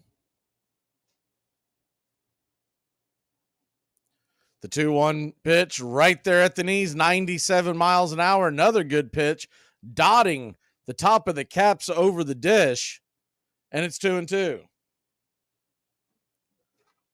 Deuces wild here, top of the second. A 2-run lead for Texas, a 2-2 count, 2 outs. Runner on second, the pitch on the way. Swung on, banged over to third. Bregman's got it, flips it over to first. Gets Carter by about a step. He was busting it down the line. That'll end the inning. Texas puts one on, but fails to come around. When we come back, Houston will grab the bats, trailing by 2 in the second. The longer you wait on the ball, the better you see it, right? The better you see it, the harder you hit it. The harder you hit it, the higher your average is. The higher your average is, the more money you make. And the more money you make, the more you're going to get laid. Here are some baseball facts you might not have known. In a 1947 college baseball game between Yale and Fordham, each team had a very notable player. The first baseman for Yale was future President George H.W. Bush, and the Fordham center fielder was legendary Dodgers announcer Vin Scully. H.W. Bush and Yale would go on to win the game 3-1. Who do you think had the most hits in the 1990s? Some names that may come to mind are Tony Gwynn, Ken Griffey Jr., or even Barry Bonds. The answer is actually Cubs first baseman Mark Grace with 1,754 hits in the 90s. In 1919, no team played better than the Chicago White Sox, pennant winners in the American League, and few teams were paid as poorly or got along as badly. Players deliberately crossed each other on the field. During infield practice, no one threw the ball to second baseman Eddie Collins, Chicago's highest-paid player, all season long. Teammate Chick Gandil had not spoken to Collins since 1915. "I thought you couldn't win without teamwork," Collins said later, "until I joined the White Sox. Yet somehow we won 100 games and the pennant that year." The White Sox were heavy favorites to beat the better-paid but far weaker Cincinnati Reds in the World Series. The Chicago owner was the old Roman, Charles A. Comiskey. himself a former player, but now among the game's most parsimonious executives. They were abused horribly by Charles Comiskey, who was a man of a small mind, a tight fist, and nasty temperament. The climate was too good for it not to happen.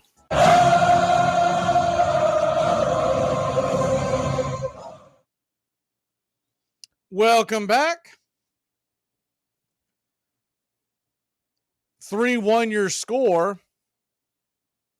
We'll keep you up to date, everything going on in the world of sports. We do have the Monday Night Football game. Not a great matchup, but we'll keep you up to date on that.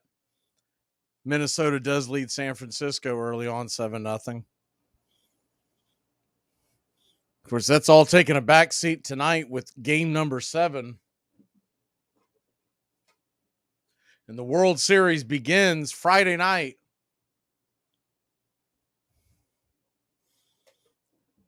It could be in any of 3 cities, depending on what happens. It could be in Texas, could be in Houston, could be in Philadelphia. Philadelphia wins tomorrow night.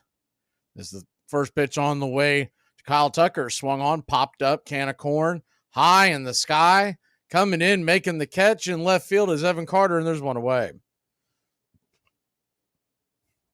The scenarios run like this. If Houston wins and Philadelphia wins, we start the World Series Friday in Philadelphia. If Texas wins and Philadelphia wins, we start it in Arlington. First pitch on the way to McCormick is high out of the zone for Max Scherzer. It's 1-0. And if Arizona wins, it'll take place in the state of Texas, as they do not have the tiebreaker on anybody. Ironically, Texas is the 1-0 pitch, misses inside 2-0. Texas, Houston, and Philadelphia all finished with 90 wins and 72 losses. The 2-0 pitch, swing and a miss, 2-1. Texas swept the season series against Philadelphia. Philadelphia won the season series against Texas 2-1.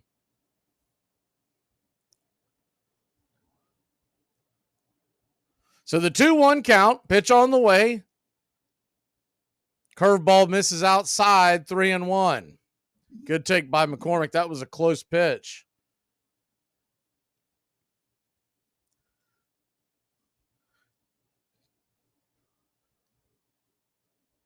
Scherzer looks in to get the sign. The 3-1. Keeps checking his glove. I guess maybe it's his cheat sheet. I don't know what that is. The 3-1 pitch on the way. Fastball misses, ball 4. Just misses off the edge. Blino has been calling that a strike on the benders, but not on the fastballs on the right-handers so far.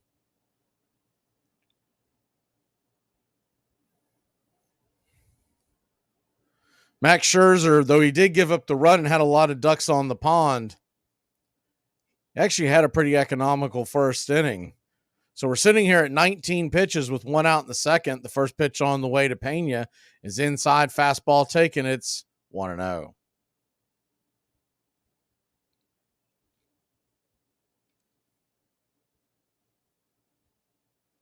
The 1-0.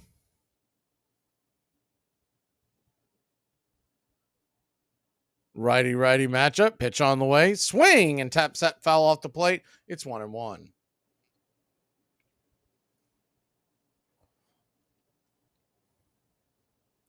One count. Game 7 of the American League Championship Series. Runner on first, 2-run game. Bottom of the second, the pitch on the way. Swing, and that ball's rifled foul over the first base side and out of play.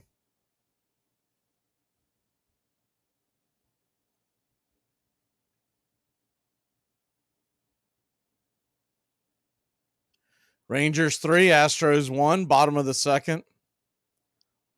Scherzer usually works pretty deliberately. It's kind of funny when they first started talking about, if you remember this pitch clock situation, he talked about in the spring several times about how he was going to be innovative and really work quickly. And he is reverted back to one of the slower workers in the game.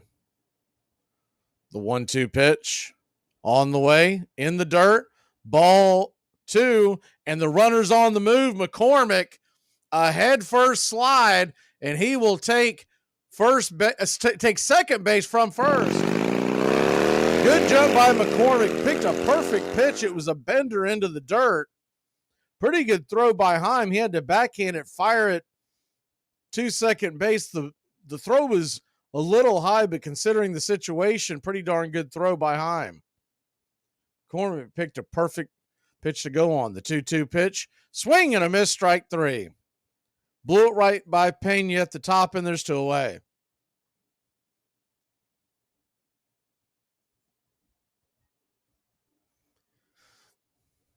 Fastball about let her high. Pena could not lay off and could not catch up.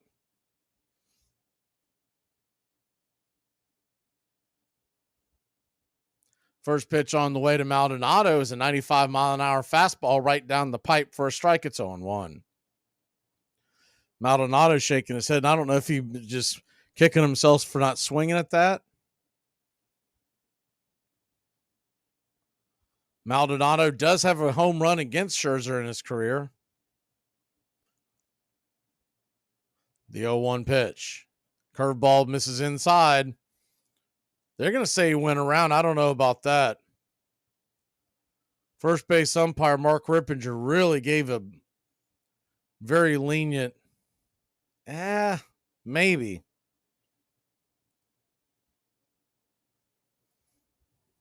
That's close, but Maldonado's not going to complain because he's going to want those same calls when he's behind the plate. So an 0-2 count.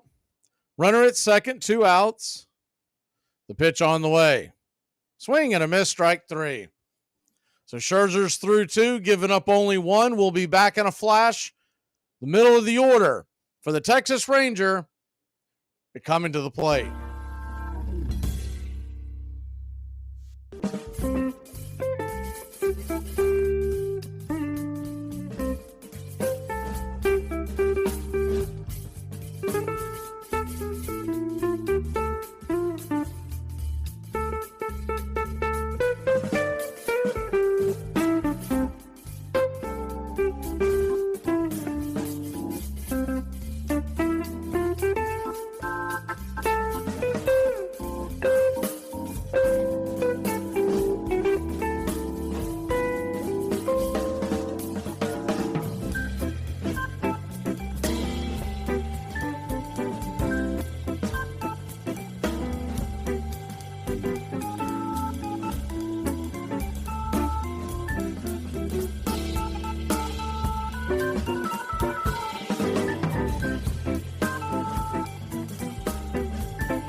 Welcome back. Alice Garcia comes to the plate. First pitch to Garcia is called for a wide strike on the outer edge. It's 0-1. Righty-righty matchup. Hunter Brown goes back to work. The 0-1 pitch. Curveball misses well out of the zone. It's 1-1. Philadelphia Phillies lose to Arizona Diamondbacks, so they'll have a Game 7 tomorrow night. The 1-1 pitch from Brown. Fastball on the outer edge. It's 1-2.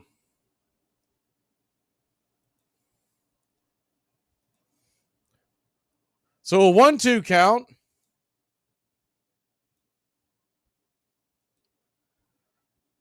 Curveball on the way, misses down and away.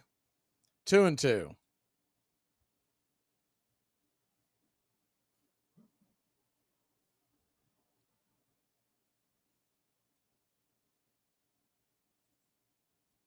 The 2-2 pitch. Rocks and fires. Whoa! Curveball misses high. Nowhere near the zone. Ball 3.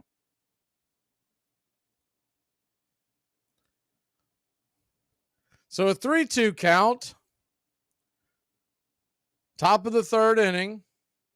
Looks like it is going to be Brandon Pfaadt versus Ranger Suarez tomorrow night. Man, oh man alive. Is that going to be a buzzsaw for a rookie to go into Game 7 at the bank?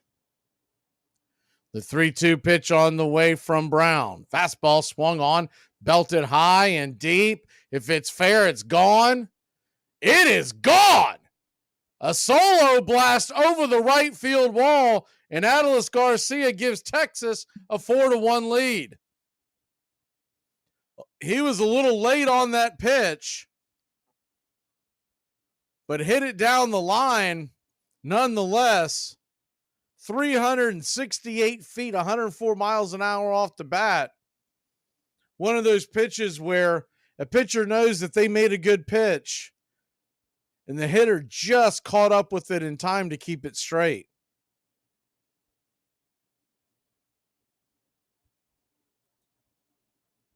First pitch on the way to Mitch Garver is high and out of the zone for a ball. It's 1-0.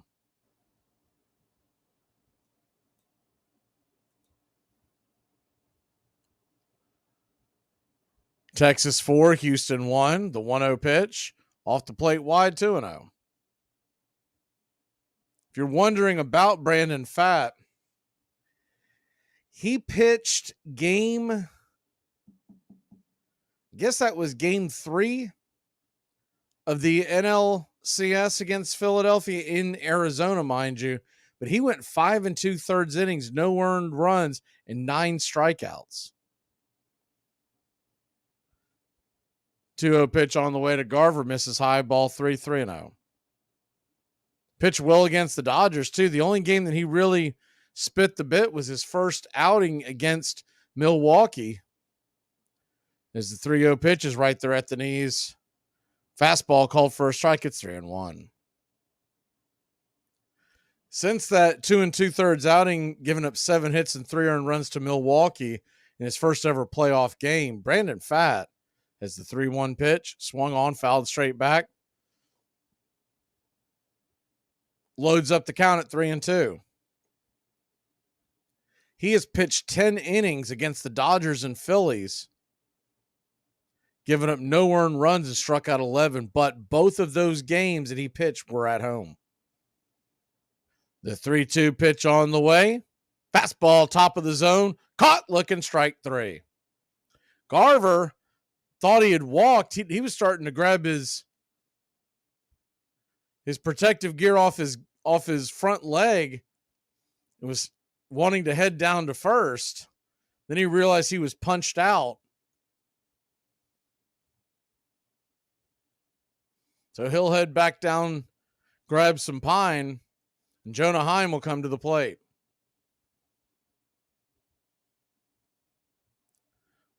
First pitch on the way to Heim is called for a strike on the outer edge. Curveball hits. It's 0-1.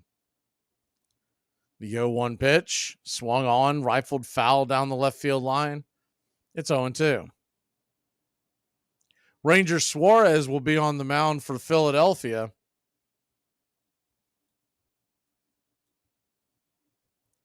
And Suarez was the 0-2 pitch, swung on, just got a piece of that, drags it foul in between first and home. Do it again at 0-2. Braves fans will remember how well he pitched against Atlanta. He has thrown 14 innings this postseason and has only given up one earned run. The 0-2 pitch, down and away. Good take behind, 1-2. He has struck out 13 batters in those 14 innings, giving up only 7 hits.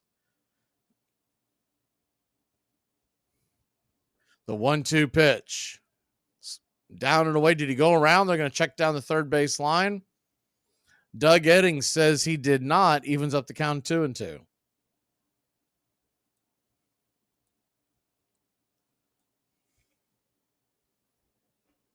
So a 2-2 count.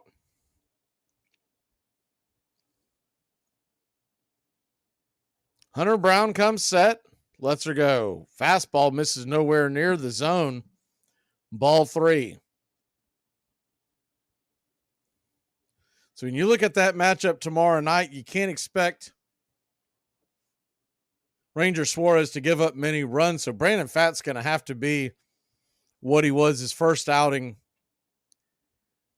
against Arizona. He's just got to get the butterflies out of the system early. The 3-2 pitch on the way, swung on, banged on the ground. Altuve's got it, flips it over to first, and it's a 4-3 putout. There's 2 away. The one thing that I think Arizona players have to know is that the world is pulling for Arizona. Everybody loves an underdog. Unless you're a Phillies fan, you're pulling for the Diamondbacks. But on the road, in the bank, that is going to be a tough situation for a rookie to toe the rubber. First pitch on the way to Nathaniel Lowe. It's banged off the plate for a fouled first strike. It's 0-1.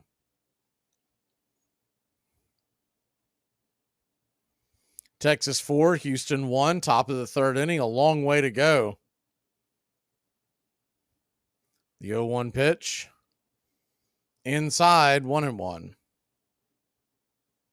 Underwater says Suarez due for a bad outing. Yeah, I mean, that's what you would hope, but that kid has really impressed me over the last couple of years.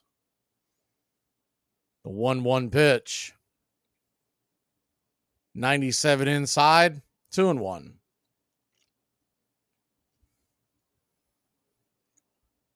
Can't imagine Brown's going to be asked to go much further in this game. And it does look like JP France is warming up in the bullpen. The 2-1 pitch right there at the knees, 2-2.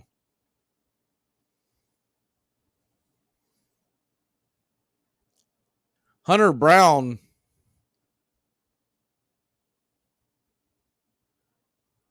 think they would like to get him through just one time through the order and then send him on his way. The 2-2 caught, looking, strike 3. 96 miles an hour right there at the knees. That'll end the inning, but not before Texas tacks on another run. It's 4-1. We're heading to the bottom of the third here in the Lone Star State ALCS game number 4. I can say that, there's been this news article about men that think that they could beat Serena Williams in tennis, right? That they think that they could actually score a point on her. And it's just not the case. She is stronger than that. Both Serena and Venus lost to the 203rd ranked male tennis player, which they're phenoms for women. My experience, my husband, he swam at University of Kentucky as well. In terms of accolades and in terms of national ranking, I was a much better swimmer than him. He could kick my butt any day of the week. We must protect women's sports at all costs. Armchair. This portion of the show is being brought to you by Ed's Almost Good Beer. Remember, Ed's Almost Good Beer was brewed in God's country when God wasn't looking. Hey, Braves Country. Braves Country HD is bringing you Braves Country Baseball. Braves Country comes to you every Tuesday night and Friday night and 2 bonus games every week. Hi, I'm Mac Magee, and we'll be bringing you play-by-play, pitch-by-pitch of your Atlanta Braves. It's free to listen. Please like and subscribe. YouTube.com/@Braves Country. Braves Country Baseball for the fans, by the fans. Once I'm officially regional manager, my first order of business will be to demote Jim, so I will need a new number 2. My ideal choice, Jack Bauer, but he is unavailable, fictional, and overqualified. Lopez, managing the Indians in the 50s, was going to go down the home stretch using just 3 pitchers, and someone told Stengel about this, and he said, well, he said, I heard it couldn't be done, but it don't always work. He came on the bench one day. There was a fellow named Bob Serve, big, powerful hitter. And Stengel came out of the clubhouse and sat down, and Serve was sitting about 10 feet away from him, just looking out at the field. And Stengel looked over at him and said, there's not many people that know this, but one of us has been traded to Kansas City.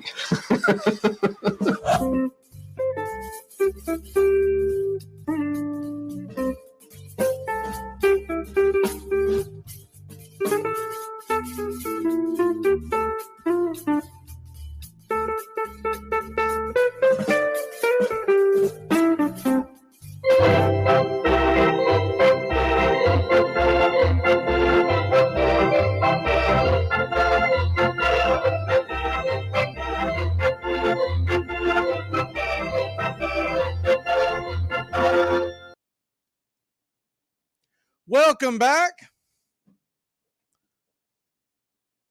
We are heading to the bottom of the 3rd inning, game number 7. Series tied 3 apiece. Winner heads to the World Series. We're back to the action. The first pitch on the way for Max Scherzer is a fastball on the outer edge for a strike. It's 0-1. Righty-righty matchup. Jose Altuve, who had a double to lead off the game. The 0-1 pitch swung on, grounded up the middle, backhanded by Simeon. Simeon is going to fire it over to first, and it's going to be a 4-3 put out. 1 away.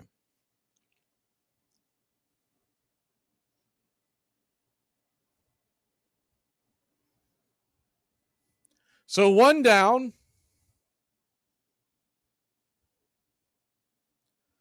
That'll bring up the number 2 hitter tonight, which is Alex Bregman.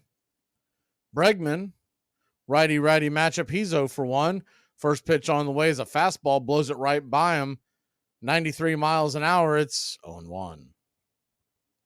Yordan Alvarez, batting third, is on deck. The 0-1 pitch misses high.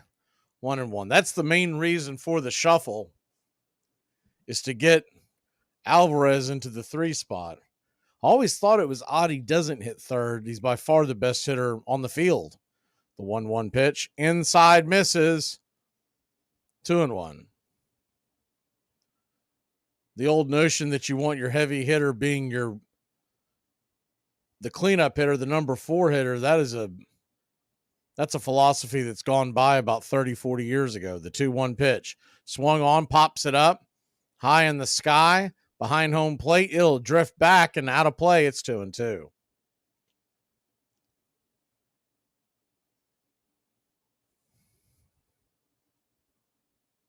So a 2-2 count.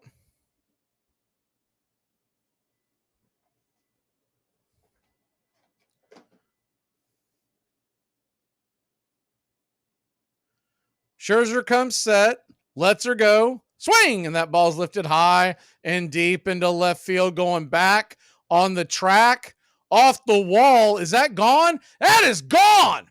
Ram-a-lamma, ding-dong, zip, boom, bam. A solo shot, and the score is 4-2 here in the bottom of the 3rd.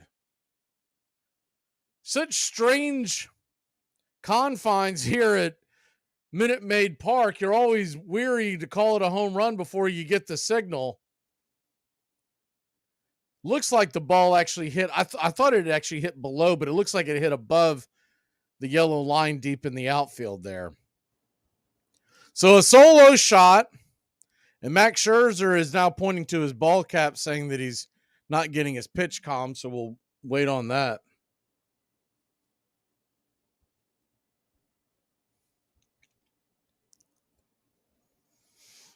Tried to blow it by him on the inside cut, and Bregman just turned on a dime and hammered it high and deep. Hit it at the very top of the facade.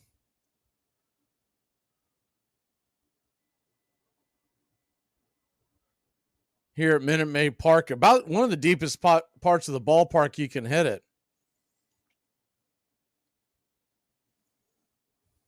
So 4-2 your score. Houston crowd now back in it. They're awake. The first pitch on the way to Alvarez is a curveball at the knees on the outer edge for a strike. It's 0-1. Jordan walked his first time up. It was an intentional walk after they fell behind 3-0. The 0-1 pitch. Swing and fouls it straight back. It's 0-2. Fastball about letter high. Couldn't quite catch up with it. So an 0-2 count. Alvarez once again 4 for 8 lifetime versus Scherzer. The pitch on the way. Swung on and popped up foul. That'll bend out of play over on the third base side. We'll do it again at 0-2. Scherzer just 37 pitches to still looking good on that note. Texas leads 4-2, bottom of the third. The 0-2 pitch. Swung on that ball, is rifled down the right field line, but foul. And he put a charge into that one, just couldn't keep it straight.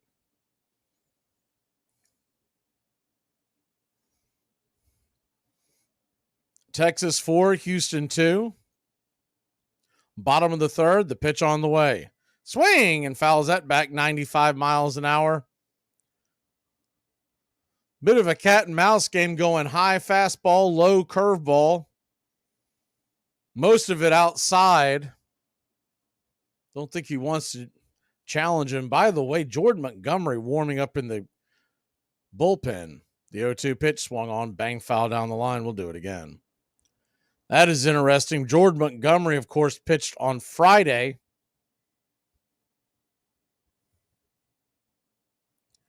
So he'd be pitching off of 2 days rest? You can't imagine that they get more than an inning or so from him. The 0-2 swung on, pops it up high. Deep into left field. Will it stay in play? Off the wall!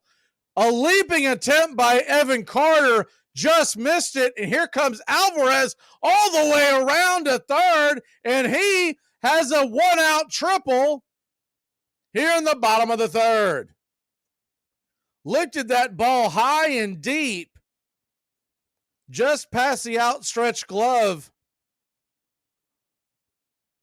of Evan Carter. He almost made the catch. You could make the argument that maybe he should have played it off the wall to keep Alvarez at third. He came so close. In fact, I think the ball actually might have hit the back of his webbing. First pitch on the way to Abreu is swung on and swatted foul down the right field line. It's 0-1.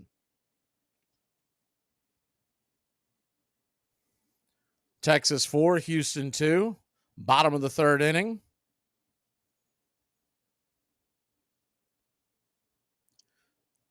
Alvarez at third, infield in.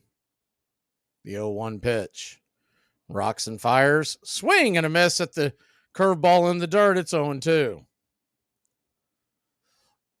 Scherzer trying to get Abreu to swing out of his shoes on that curveball. Now is out in front, 0-2. Standing on deck is Kyle Tucker. I'm sorry, is Brantley. Tucker is in the hole. The 0-2 from Scherzer. 44th pitch of the night. The pitch on the way. Swung on, banged on the ground over to third. Alvarez has to retreat back. Young will fire it over to first, and it's a 5-3 put out. 2 away.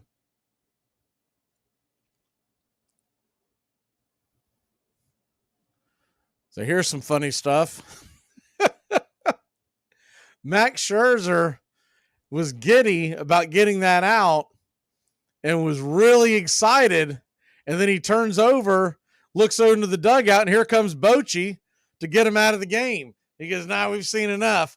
So we'll get Jordan Montgomery, it looks like, coming in, the left-hander, to face what should be Brantley and Tucker, unless we have a pinch hit. We'll be back in a flash.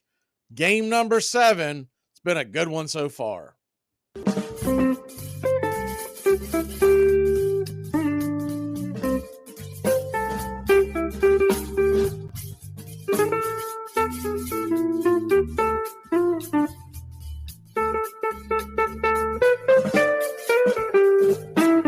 Spalding led his White Stockings in a pickup team of all-stars on a round-the-world tour to spread the gospel of the great American game. We are up at breakfast early as we are to start at 10 o'clock for the pyramids. Camels and donkeys have been secured for the party, the ball players in uniform, as for the first time the Sphinx is to witness a game of baseball. After lunch, we have photos taken at the Sphinx and then proceed to play our historical game of ball with about 200 Arabs for an audience. They took more interest in the game than the average Englishman and did not once refer to it as the old game of rounders, you know. Are you looking for a reliable dental practice that not only cares about your teeth, but is friendly to work with? How about one that offers great deals and new patient promotions? Well, your search is over. Most Valuable Smiles in downtown Eatonton, Georgia is committed to giving you the biggest and brightest smile. Right now, get a $99 new patient special, including x-rays and exam.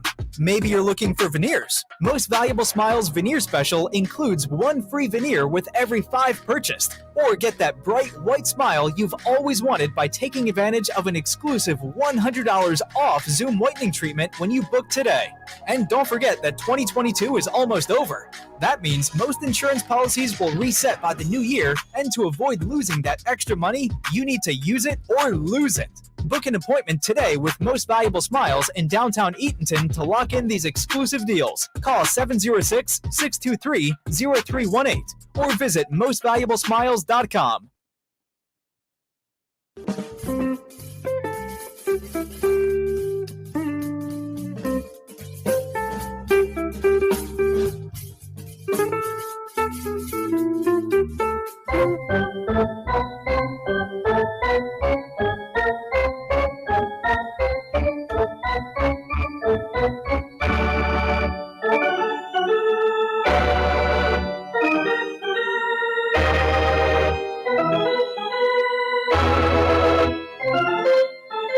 Welcome back.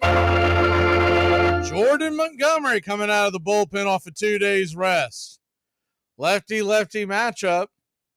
He's set to face Michael Brantley. The first pitch on the way is a curveball in the dirt. It's 1-0. Yordan Alvarez stands 90 feet away. 4-2 your score.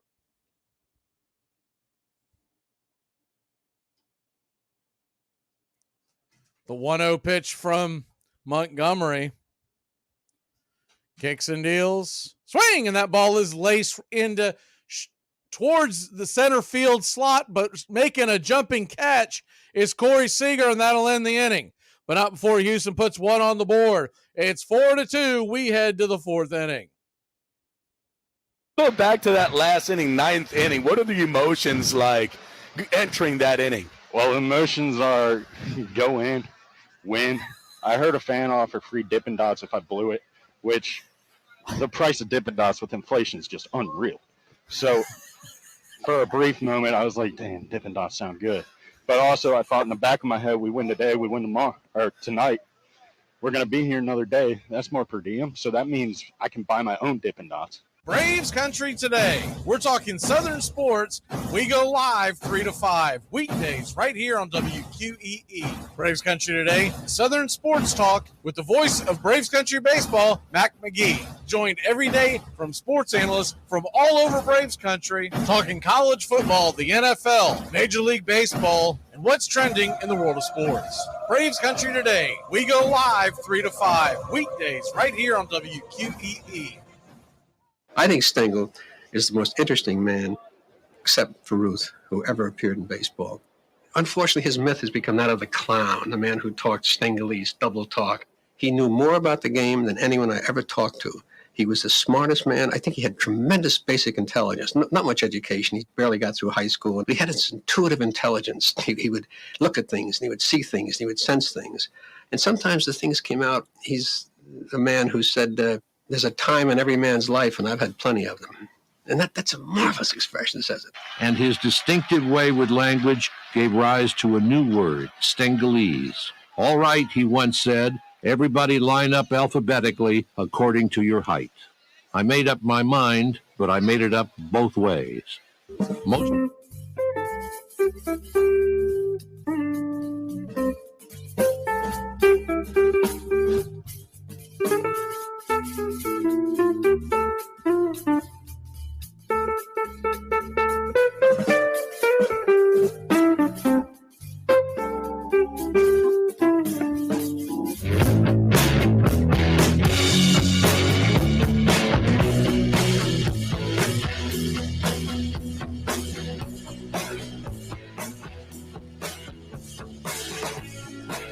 Welcome back. We are heading to the top of the fourth inning. Both starters have been run from the game.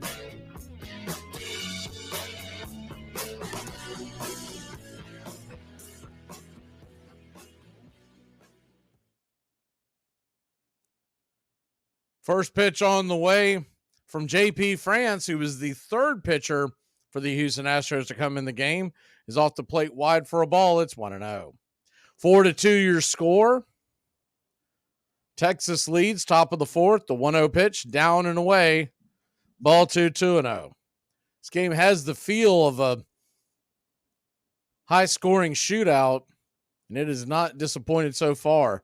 6 runs in the first 3 innings. The 2-0 pitch, down and away, ball 3. If you're just getting off work or whatever you've been up to today and did not see the news, the Philadelphia Phillies lost and are heading to a Game 7. So we get 2 Game 7s in the MLB Championship Series. The 3-0 pitch swung on. That ball is hit high and deep down the line, a towering shot that just goes foul left of the left field foul pole by maybe 10 to 15 feet, but what is a moonshot?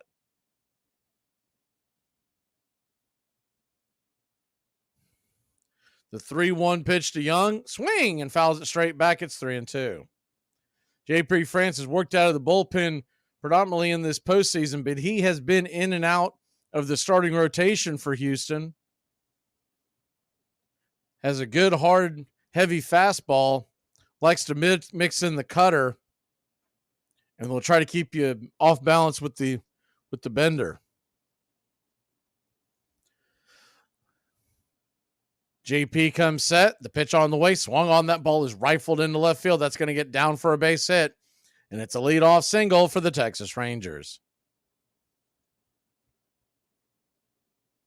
Minnesota leads San Francisco 10-7 as they're heading towards the half. Couple of guys banged up for San Fran tonight.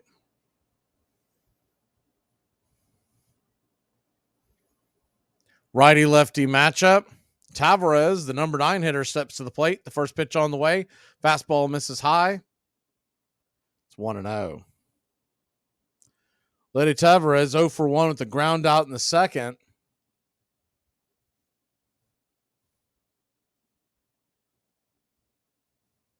The 1-0 pitch from France is down and in, 2-0.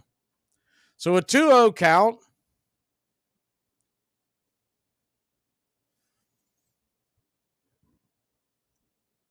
Rangers order set to flip over.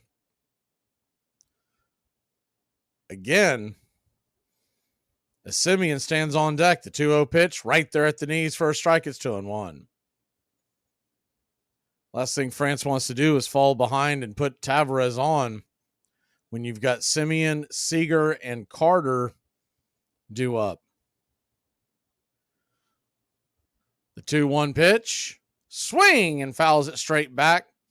Looked like the change, just mistimed it, evens up the count at 2-2.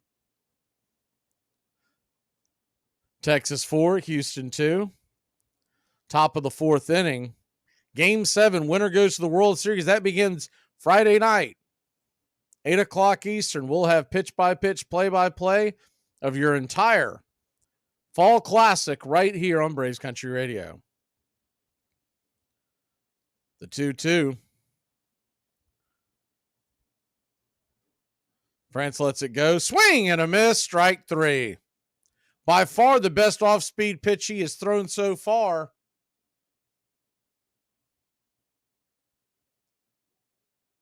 And there's one away. That curveball took a huge dive off the end of the table. Hard to hold off of that one. So Marcus Semien comes to the plate. He's 0 for 2. Righty-righty matchup. The first pitch on the way. 82-mile-an-hour sweeper down and away. It's 1-0. Runner at first. 1 out.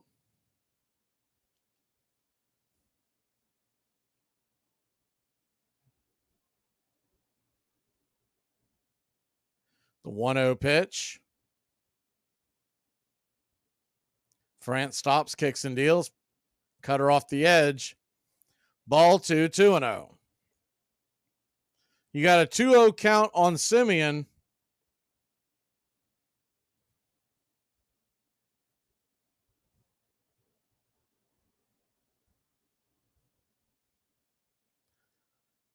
France comes set. The pitch on the way. Misses high and out of the zone. Ball 3.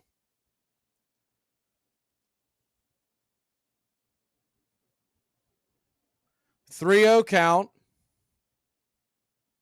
Standing on deck is Corey Seager, who's already gone yard and hit a double. He's 2 for 2 on the night. The 3-0 pitch down below the knees, ball 4. So JP France walks a batter with arguably the most dangerous hitter in the lineup coming to the plate. They're going to have a quick powwow on the mound. They want to go over how they want to deal with Corey Seager right now.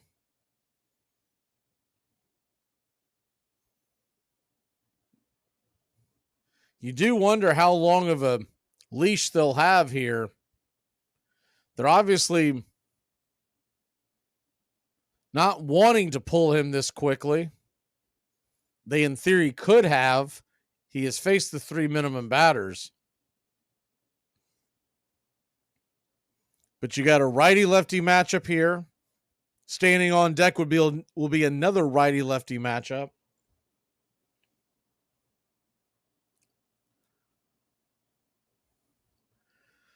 Everyone back to their positions. JP France comes set. Runners on first and second. The pitch on the way. Swing and a miss. Curveball down below the knees. It's 0-1.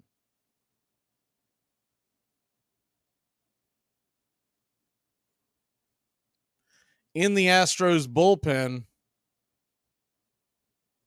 you're wanting to know what their options are, is the 0-1 pitch swung on. That ball is rifled off the glove of a diving first baseman. Abreu keeps the ball from going to the outfield, so nobody will score. But Corey Seager has an infield single. He is a triple away from the cycle. We're only in the 4th inning. Hard shot that Abreu almost made an incredible play on. It one-hopped off his glove and out of his glove, rolled away, and no chance for anybody to make a play.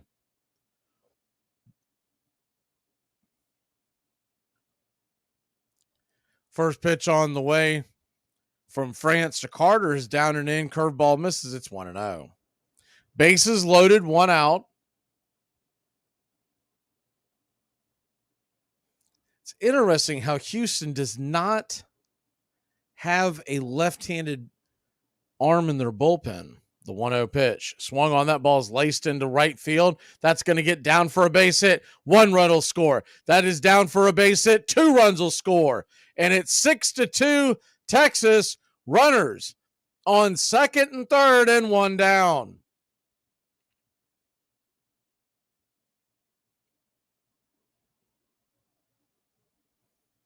Man, oh man alive. JP France is getting torched out there.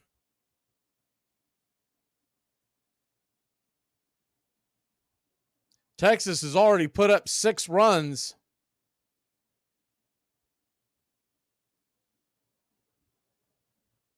So runners on second and third, 1 out. Adolis Garcia to the plate. The first pitch, down and away for a ball. It's 1-0.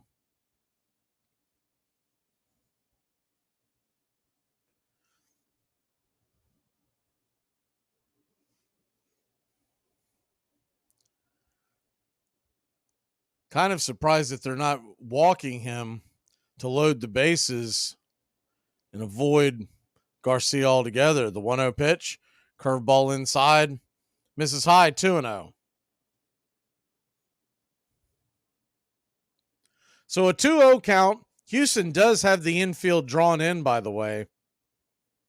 A gutsy move here. They don't want to fall much further behind. I get it, but really increases the chance of a single scoring too. The 2-0 pitch swung on, grounded. That ball's going to get through the hole. 1 run will score. That ball's going to get through the hole. 2 runs will score.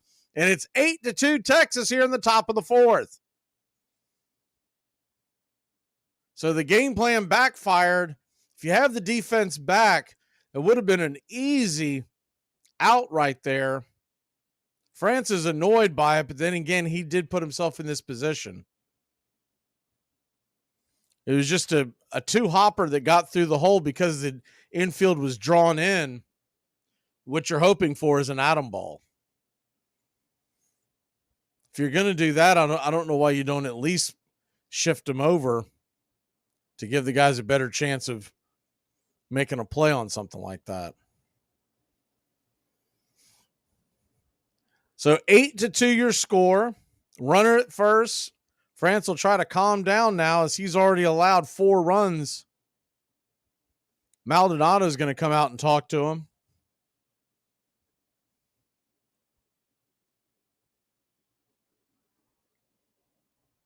I think France is claiming that he's got an issue with his pitch comm.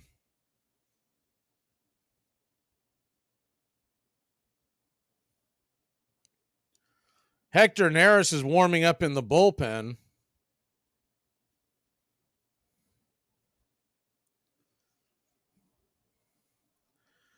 Really is unbelievable that Houston does not have a left-hander in their bullpen. First pitch on the way to Mitch Garver is a fastball, misses high and out of the zone. It's 1-0. The only left-hander they have on their roster is Framber Valdez, and obviously he's not available. The 1-0 pitch, swung on, pops it up. High in the sky, can of corn. Easy play. Making the catches. The shortstop, Pena, just past the infield dirt. Left of second base, and there's 2 away. Guy still available in the bullpen. You've got Neris warming up.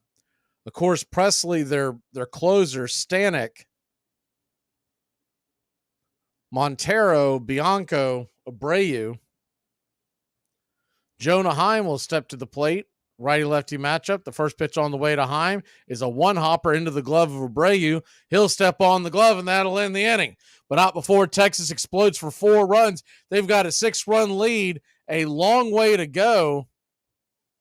And home plate umpire wants to talk about something. Maybe it wasn't.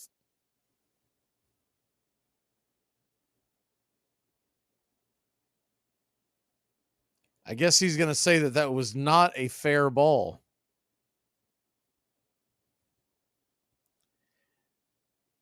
The ball was in foul territory. It did bend back fair.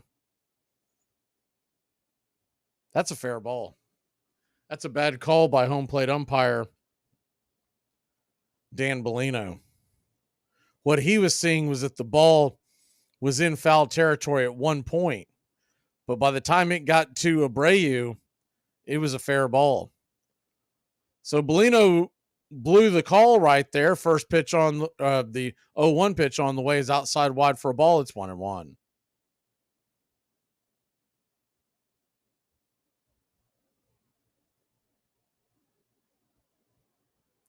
The 1-1 pitch, down and in, 2-1. Rob, Philly's already lost. I saw your comment. So a 2-1 count. Philadelphia lost to Arizona tonight. 5-1. Game 7 will be tomorrow.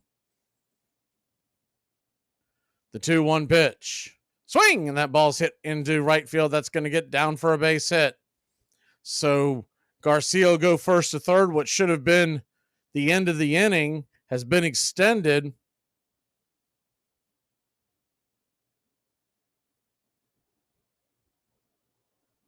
Runners on the corners, 2 out. And Dusty Baker's going to make the pitching change. JP France is not happy, but, I mean, you can't get on to Dusty for this. You come in, you give up 4 runs in 2/3 of an inning. He can't leave you in a game 7. We'll be back in just a moment. Neris coming out of the pen to try to put out the fire. We built him up to be the czar of football. Go dig into his past, or anybody that's ever coached with him, what he does and how he does it. And it's despicable. And I know the guy. Know him really well. Here are some baseball facts that you might not have known. The Steve Bartman incident was a very controversial play in which Bartman accidentally prevented a Cubs outfielder from catching a ball, which then spiraled into the Cubs losing the game and eventually the championship series. Cubs fans were livid with Bartman, but the actual Cubs team was apologetic. In fact, after winning it all in 2016, the Cubs decided to give Bartman a World Series ring. Choose a yogurt that's right for you. With 2 grams of sugar per 5.3-ounce serving, Too Good Greek yogurt is too good to be true. So Delicious dairy-free yogurt and Silk yogurt alternatives are delicious plant-based swaps you can enjoy by the spoon or add to recipes. Oikos 000 yogurt and Light and Fit yogurt are tasty, non-fat yogurt options. So many flavors, varieties, and possibilities. Elevate any recipe and your everyday with yogurt. First baseman Hal Chase, Prince Hal, was charming and skilled enough to have become one of baseball's most popular stars. But he was also so unabashed about consorting with gamblers that 3 different managers accused him of throwing game, and fans took to chanting, "What's the odds?" whenever he took the field. Chase was a great fielding and decent hitting first baseman for the New York team in the American League. He was a gambler and he ran with the gambling crowd. And he lived very well on the winnings that he got from making errors when he needed to make errors. He was a scary figure. Scary because he was tolerated.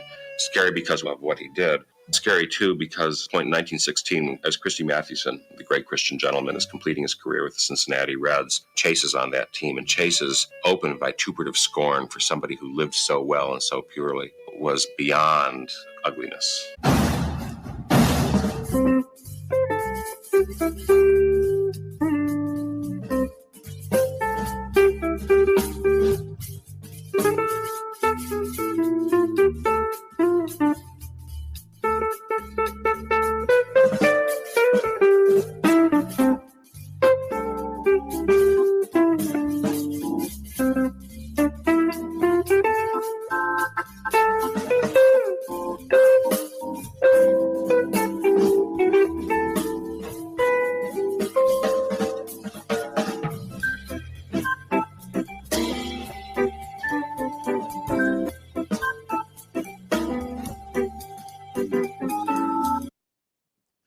Welcome back. First pitch from Hector Neris is high and out of the zone for a ball to Nathaniel Lowe. It's 1-0.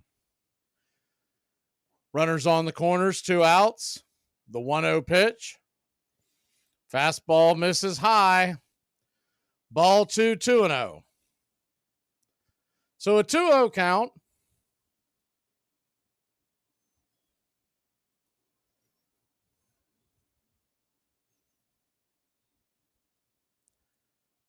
Pitch on the way. Misses nowhere near the zone. Ball 3. 3-0 to Lowe. Bases juiced. Already 4 runs in the inning.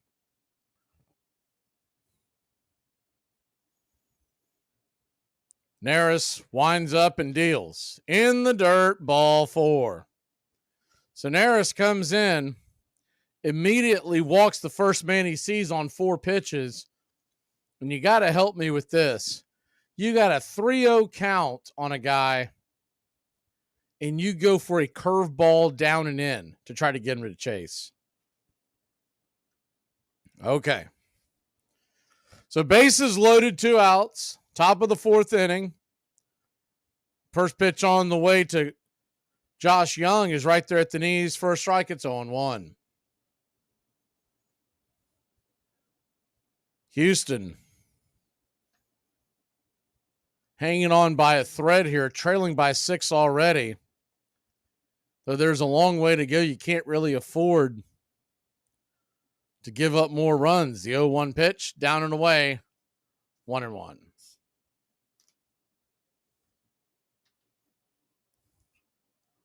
One count. Bases loaded, 2 outs. Neris throws on the way, slider off the edge of the plate.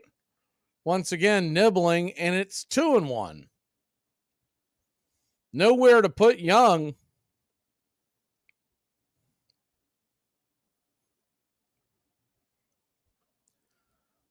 Josh Young sitting dead red. The 2-1 pitch. Swing, and then hammers that ball down the left field line. Foul. Do it again at 2-2. You do wonder on the short rest and this long of a wait if they'll send Jordan Montgomery back out there for another inning.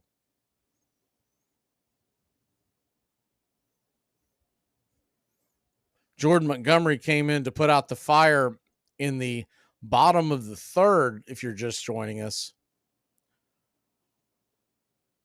relieving Max Scherzer of his duties.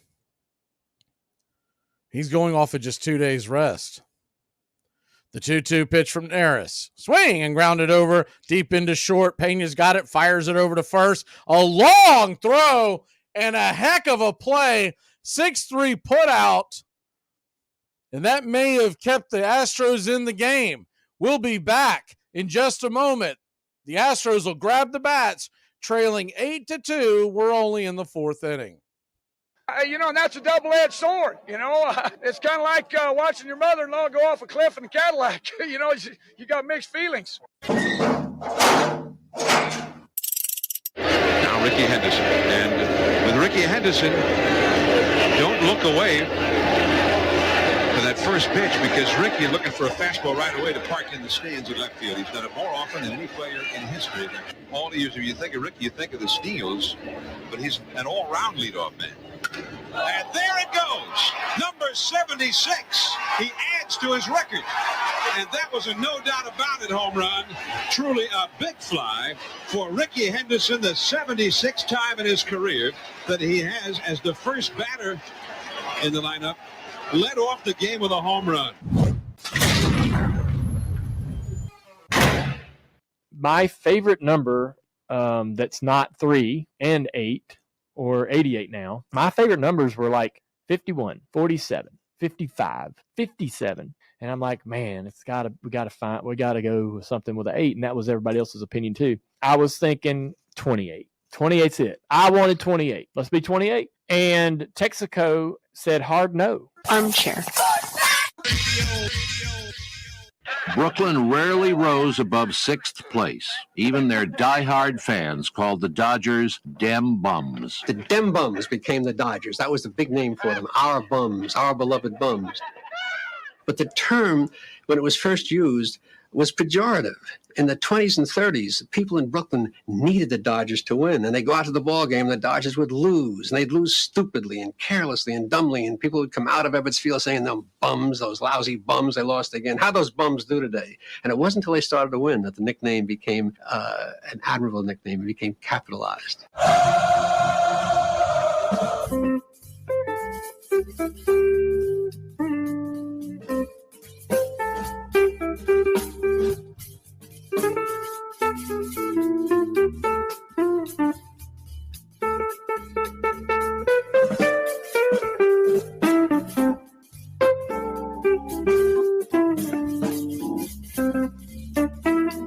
I don't know who needs to hear this today, but whatever you're going through is going to get better.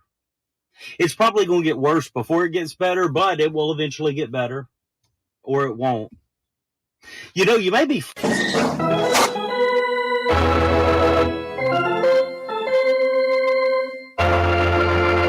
Welcome back. Texas is going to try to nibble their way back into this game. They trail 8-2. We're in the fourth inning. Jordan Montgomery will go back out there.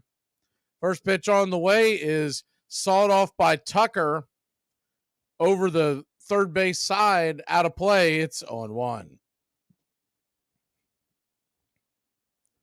Tucker, McCormick, Pena, and Maldonado due up. So this may be Montgomery's only batter he faces, the 0-1 pitch. Right there below the knees, 0-2. No way of knowing what the pitch count that they would have Montgomery on. Not something that Bochy and his staff would disclose. But off a 2 days rest, the 0-2 pitch, swing and a miss, strike three.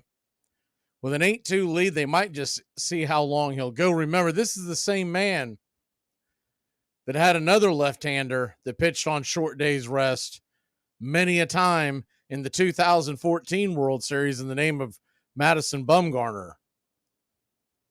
And he rode that arm all the way to a World Series title.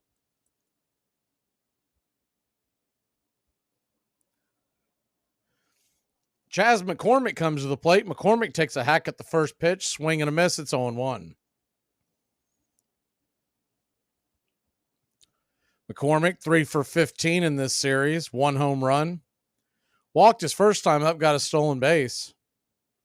Lefty-righty matchup, the 0-1 pitch, inside, 1-1.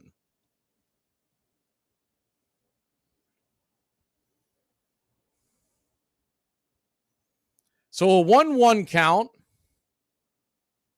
Montgomery comes set, looks into Heim. Heim set up right down the pipe, the 1-1 pitch, swing, and rattles that foul off the mask of Jonah Heim. It's 1-2.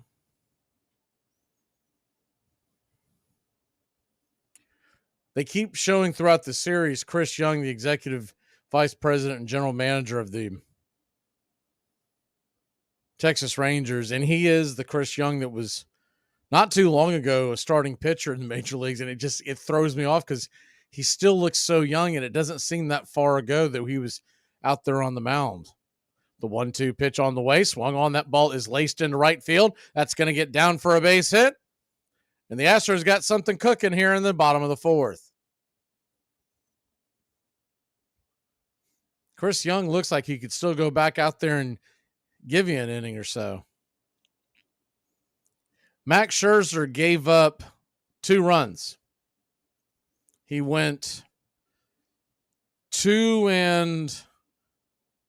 2/3. Gave up 2 runs. He had runners on the corners when they lifted him. That'll bring Pena to the plate. Pena takes the first pitch down and in for a ball. It's 1-0. If you're just joining us, it was kind of comical. He had runners on the corners, 1 out. He got a line out to get him to 2 outs, and he was excited and ready to go again. He looks over his shoulder, and here comes Bochy to yank him out of the game. He knew he was screwed. The 1-0 is in the dirt, 2-0. They had already gone out there and talked to him one time, so you knew Bochy wasn't going out there to just talk to him. He couldn't. It was the second mound visit. So Scherzer couldn't even talk his way out of it. The 2-0 pitch on the way, outside wide, ball 3.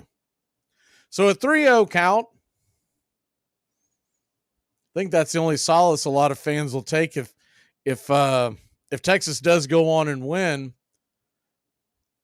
Those folks out there who are not big Scherzer fans will at least take happy in the fact that he's not going to get the win.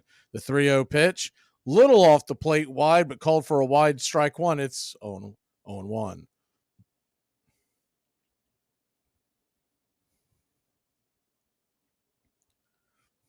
I think I said 0-1, 3-1. The 3-1 pitch, lefty-righty matchup. On the way, swung on, that ball is laced. It's going to get down for a base hit. So another single. McCormick will head to second. Playing station-to-station baseball, no need to run yourself out of an inning. Bochy looks on. You got a runner on first, runner on second, 1 out. Maldonado is due up. Andrew Heaney is warming up in the bullpen. Jonah Heim goes out there to talk.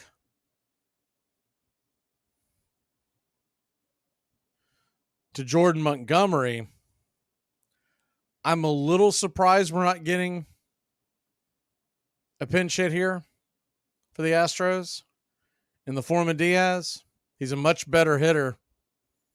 And I get that Maldonado is a much better catcher, but you're down by 6. So they're going to hope that Maldonado can come through here. Runner on first and second, 1 out. The pitch on the way. Right there at the knees for a strike. It's 0-1. Jose Altuve stands on deck, but Maldonado, a double play waiting to happen with his speed.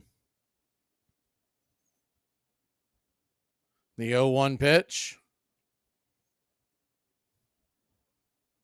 On the way, swung on, lifted high, not very deep into right field. That'll be an out. Garcia grabs it, and there's 2 away. Might be the best case scenario if you're an Astros fan, because you get Altuve to the plate with 2 on, and Maldonado doesn't hit into a double play. I almost had the thought of what folks used to say when starting pitchers would come to the plate with the bases loaded early in the game. The old adage of that you're hoping for a strikeout to keep the rally going.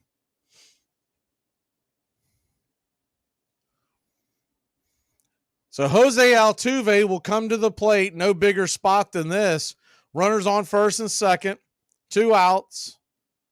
The pitch on the way. Off the plate wide. 1-0. Bregman is on deck. Yordan Alvarez is in the hole. That's why I thought they may go to Diaz in the pinch hit mode there, but Dusty elected not. The 1-0 pitch, 93, down and away, just grabs the outer edge for a strike. It's 1-1.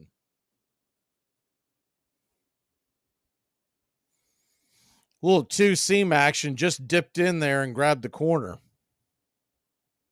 So a 1-1 count. First and second, 2 out. The pitch on the way. Up high, 2-1. Heaney appeared to be the only one warming up in the bullpen. He is a left-hander as well. He would be going off a short rest. The 2-1 pitch. In the dirt, ball 3-1. So a 3-1 count to Altuve. Got runners on first and second. There are 2 out. Texas trails 8-2, bottom of the 4th inning. Houston crowd getting back into it. The 3-1 pitch. Swing, and that ball's lifted high, not very deep. Shallow right field. That'll be an easy out. Garcia makes the catch, and that'll end the inning. So Altuve fails to come up big there. We'll go back to the top of the 5th. It's 8-2 Texas. UFC is an organization. MMA, mixed martial arts, is a sport. That's like saying you do NBA, you do Golden State Warrior.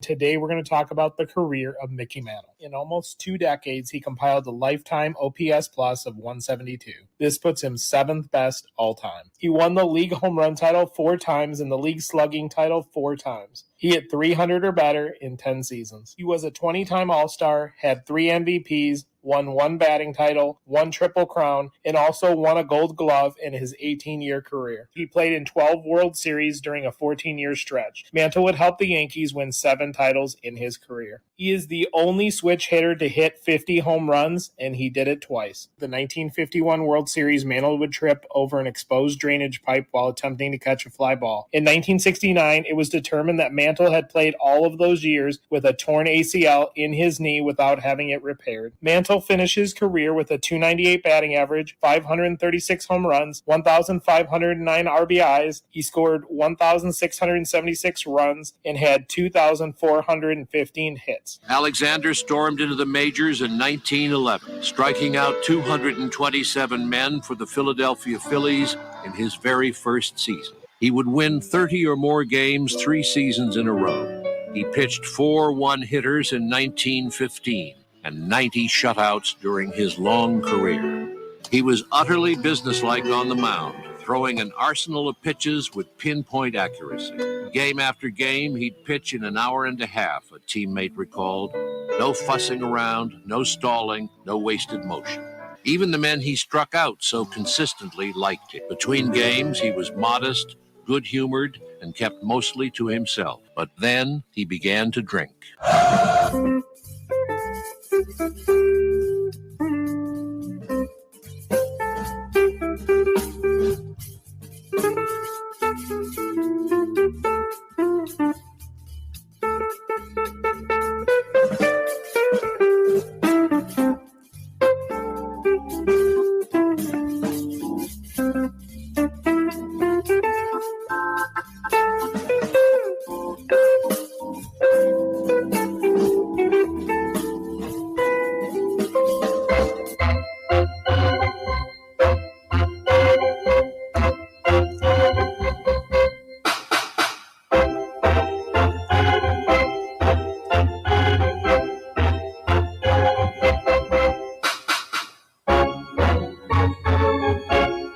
Welcome back.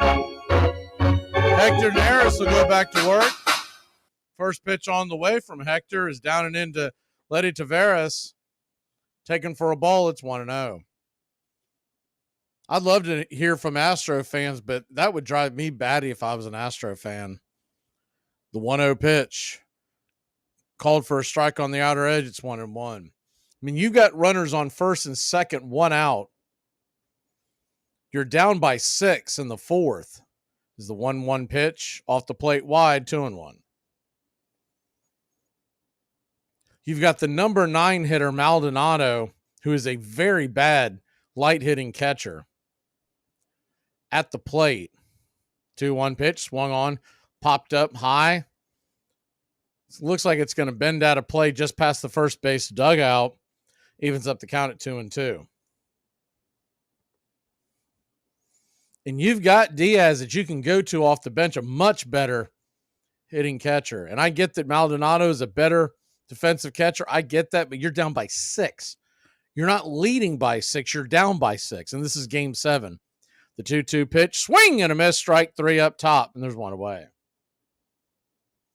And maybe this Houston offense will bail out Dusty Baker, and maybe they'll come back and score runs anyways, and it'll all be forgotten. But to me, that is a bad decision.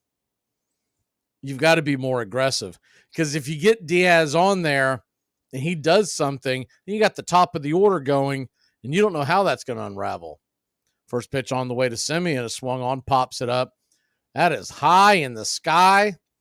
Can of corn over to first, and Abreu make the catch, and there's 2 away.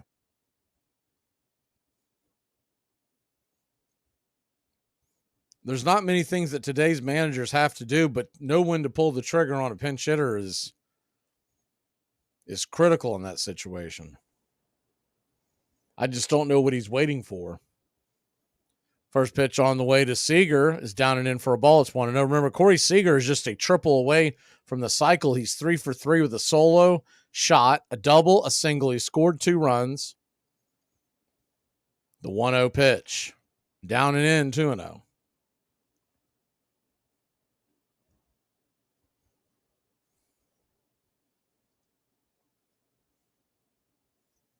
So a 2-0 count. Neris lets her go, down and in, ball 3. Not to mention the fact if you get Diaz back there, he's going to have not only that at bat, but he'll be in there for the next 2 or 3 at bats for the rest of the game. The 3-0 pitch, called for a wide strike. Not sure about that one. It's 3-1. Seager digs in, righty-lefty matchup. The 3-1 pitch, lets her go. Down and in, ball 4. So Seager will head down to first. 2 outs. Evan Carter will come to the plate.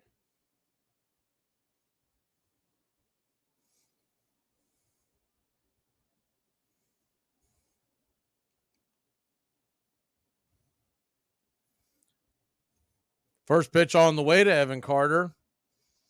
Fastball, top of the zone. Misses. Now they're going to call that a strike. It's 0-1.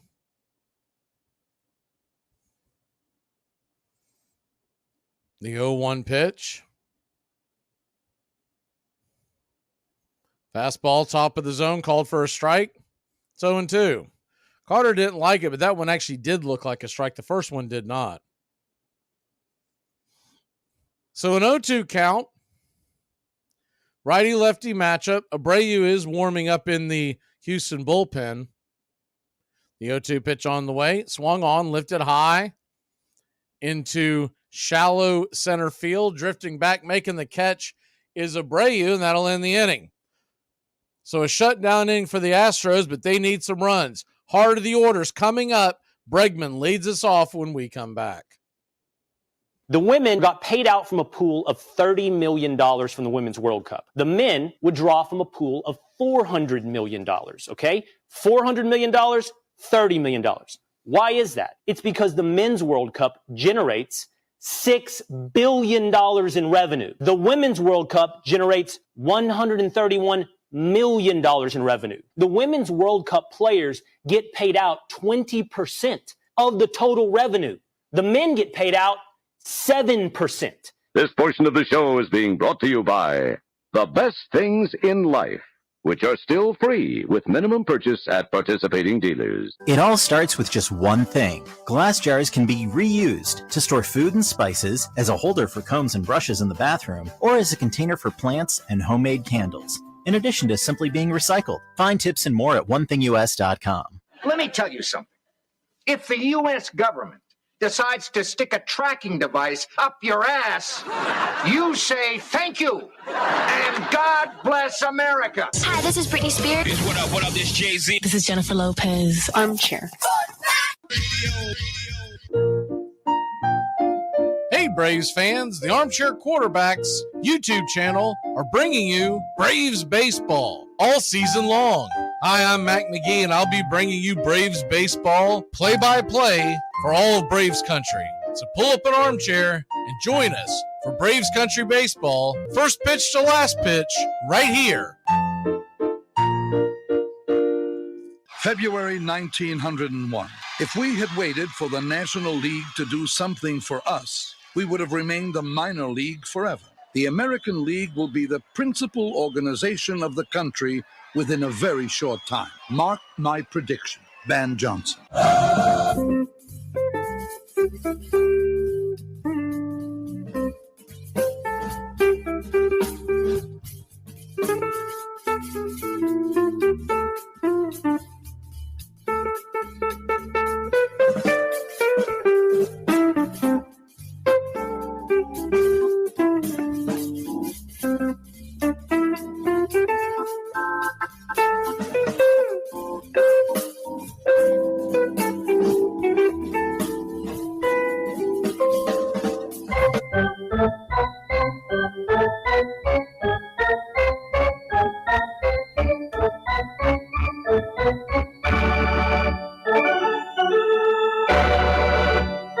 Welcome back. Bregman will lead us off. Montgomery's back out there again. First pitch on the way from Jordan Montgomery. It swung on, grounded over towards short. Seager's got it, flips it over to first. And it's a one pitch, first out, one away.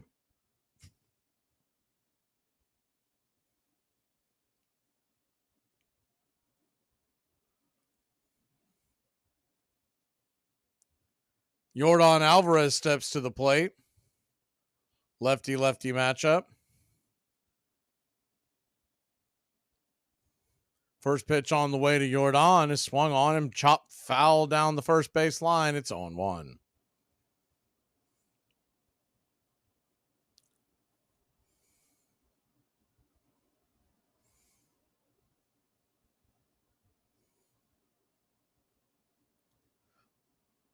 So an 0-1 count. Pitch on the way, swung on. That ball is sliced into left field. That's going to get down for a base hit. And it's a 1-out single for Yordan Alvarez. Quick to cut it off is Evan Carter to keep him to the 1 out.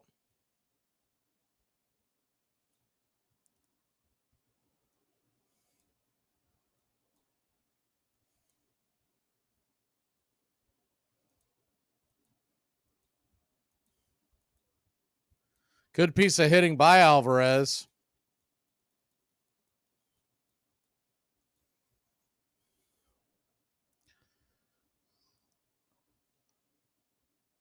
First pitch on the way to Abreu's down and in for a ball. It's 1-0.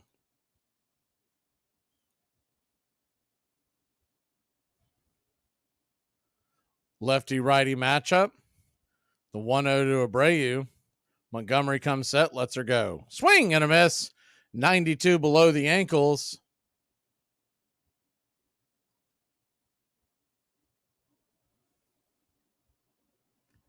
One and one.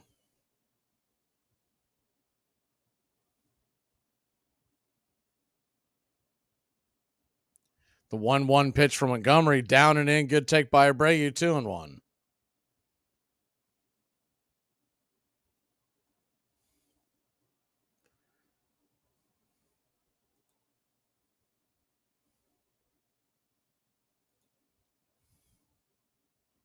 I don't know if y'all see this or not, but they've got a new baseball league that's getting started up as the 2-1 pitch. Swing and a miss. 2-2. And it is the ultimate, has been washed up baseball league being organized in Dubai, though I don't think all the games are being played in Dubai. But I've been trying to figure out if they're televising it in any sort of way. Very sketchy information on it. But here are some of the names that were drafted that are planning on playing in this league this year. The 2-2 pitch. Swing, and that ball's hammered down the third base line, but foul. Will do it again. Bartolo Colon. Robinson Cano. Remember Jared Jurgens? There was another one. Let's see.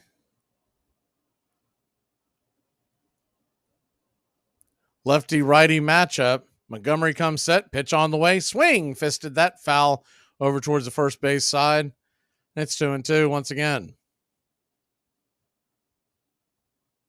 I had the list of all the players. I don't see it now, but they had their draft. It was, I guess it happened early this morning. And these names were being leaked out of the players that are going to be in it. Oh, Didi Gregorius is going to be in it. The 2-2 pitch. Swung on, lifted high, deep into right field. Not deep enough. That'll be an easy out. Garcia will make the catch. There's 2 away. I keep seeing them show over and over. Oh, Pablo Sandoval is in this league. He was drafted. Pablo Sandoval. What? But as a seam head, I do want to check it out. I want to see how do we consume this. If I can find a way to bring it to you, I'm going to bring it to you because I want to see it. It's got to be funny to watch. First pitch on the way to Brantley. Swung on. He dribbles it up the middle. That'll be an easy out. And Jordan Montgomery on 2 days rest is cruising. We're heading to the 6th inning, and Texas leads it 8-2. Check this out. Did you guys know that Pittsburgh is in Pennsylvania? Yes. Yeah. Now think about that. That's crazy. Like 2 cities in one state? No, that's not crazy. No, not at all. No. All right. I don't think you understand. There's 2 cities in the same state. Like, how's that even possible? All states have more than one city. No. Yes. No. Yes. There's Philadelphia, Pennsylvania. Yes. So that's what Pennsylvania is. Oh, no. Oh, so Philadelphia's not Pennsylvania? No, Philadelphia is in Pennsylvania. What is this man talking about? Here are some baseball facts that you might not have known. The 1960 World Series was between the Pirates and the Yankees and ended with a walk-off homer by Pirates second baseman Bill Mazeroski. The MVP of that series wasn't Mazeroski, but instead it was Yankees player Bobby Richardson. His 12 RBIs led him to becoming the only World Series MVP who was on the losing team. It is important to remember in an imperfect and fretful world that we have an institution which is practically above reproach and above criticism. Nobody worth mentioning wants to change its constitution or limit its powers. The government is not asked to inspect it, regulate, suppress, guarantee, or own it. There is no movement afoot that we know of to uplift it like the stage, or to abolish it like marriage. No one complains that it is vulgar like the newspapers, or that it assassinates genius like the magazines. It rouses no class passions, and while it has magnates, they go unhung with our approval. This once comparatively perfect flower of our sadly defective civilization is, of course, baseball, the only important institution, so far as we remember, which the United States regards with a practically universal approval. Saturday Evening Post.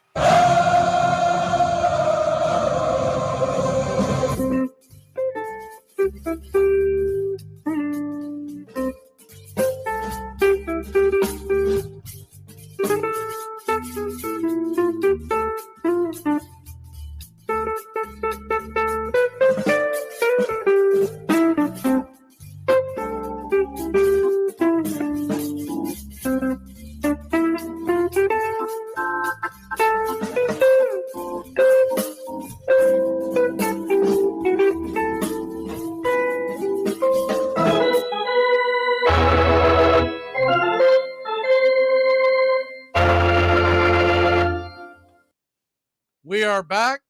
So supposedly the first time they're going to have a game, they're calling it an all-star showcase between East and West. I really just want to see how this thing unfolds in this Dubai league. His first pitch on the way to Garcia is a swing and a miss strike. It's 0-1.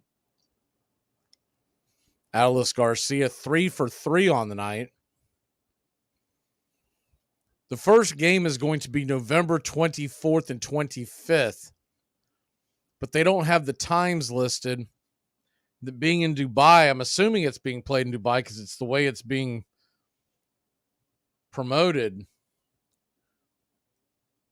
I'll be interested to see what time of day that is. The 0-1 pitch. Swung on, popped up, high in the sky. Making the catch is Abreu, and there's one away.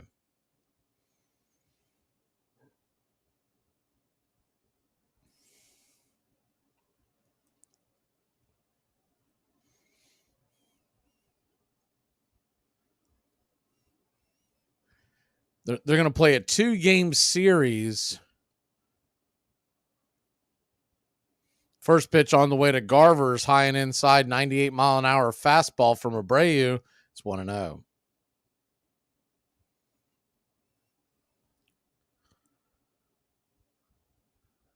The 1-0 pitch, righty-righty matchup.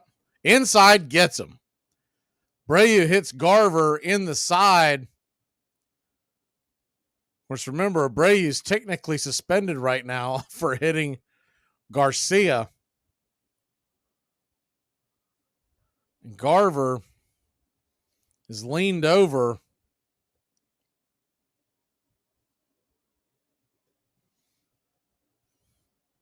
Looked like it got him right in the side, right near the rib cage.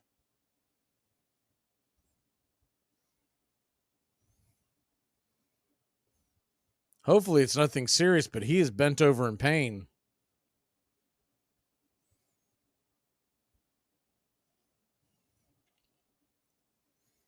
Manager Bruce Bochy, along with the umpire, I'm assuming that's Dan Bellino, and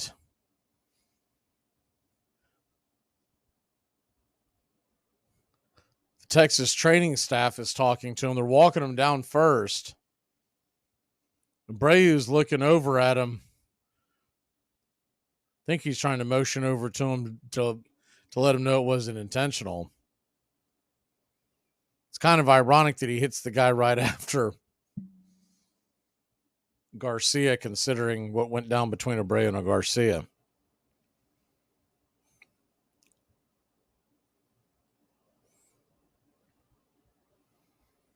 So these all-star rosters, by the way, they're going to be showcased on Thanksgiving weekend. They're going to be announced on Wednesday of this week. But once again, they haven't really mentioned where you're going to be able to see this.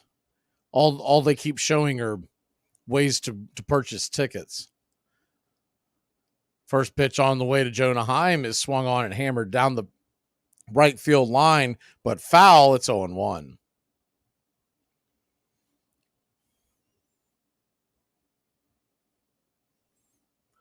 By the way, it's only $54 for luxury Diamond Club seats behind home plate. The 0-1 pitch.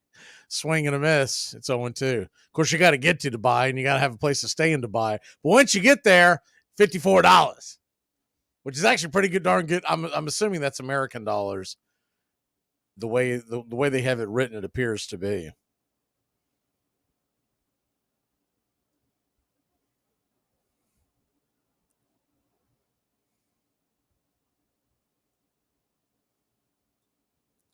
The 0-2 pitch from Abreu. Curveball. Caught looking, strike three. Got him on the outer edge.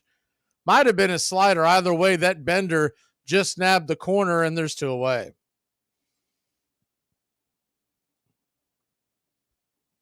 Game 7 of the ALCS. We're hoping to have a classic. So far, been a little disappointing, but still a long way to go here. First pitch on the way to Nathaniel Lowe is high and out of the zone, 97 miles an hour. It's 1-0. Hope to have more information on this by the time the World Series starts on Friday night, because I really want to see these out of shape, too old to play baseball players out there. I mean, what are the chances we don't have a major injury out there? I mean, really, you know what I mean? Bartolo 50 years old. The 1-1 pitch. Fastball just misses inside. Almost looked like a strike. It's 2-1.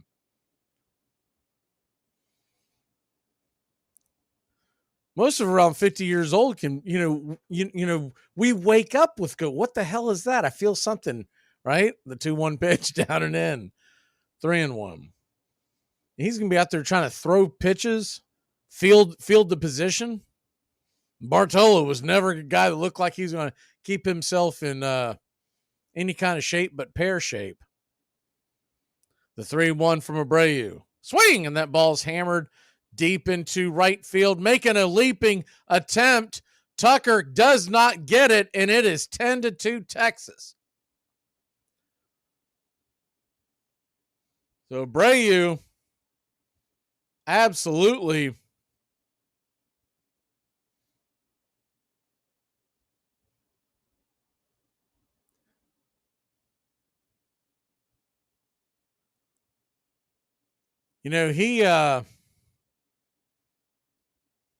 we thought at the time when Texas had the incident with the Abreu and Garcia, we thought it woke up the Astros. But man, it's going to end up being just a blip on the radar if this score holds. Because Texas is absolutely taking it to Houston tonight. The 0-1 pitch, swing and a miss off the edge. It's 0-2.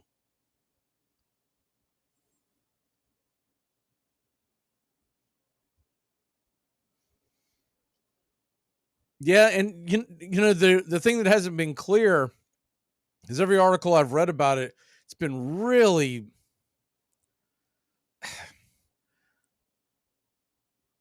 just murky at best as the 0-2 pitch is swung on and grounded over to second.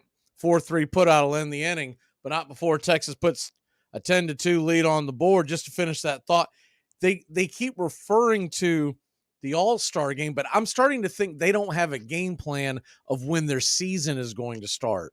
but they're quick to make sure everybody knows about this All-Star game in November. We'll be back in a flash. Astros, it's getting late. They're getting late early, however you want to say it. 10-2. We're heading to the bottom of the 6th.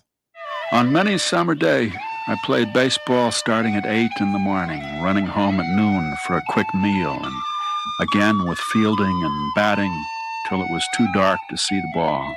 These were times when my head seemed empty of everything but baseball names and figures. I could name the players who led in batting and fielding and the pitchers who had won the most games. And I had my opinions about who was better than anybody else in the national game. Carl Sandburg.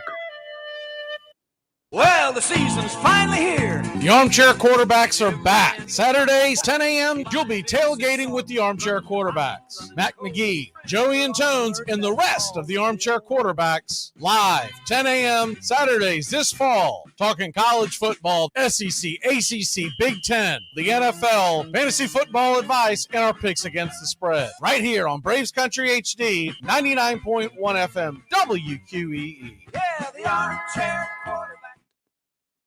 I'll have a burger the size of my head, please.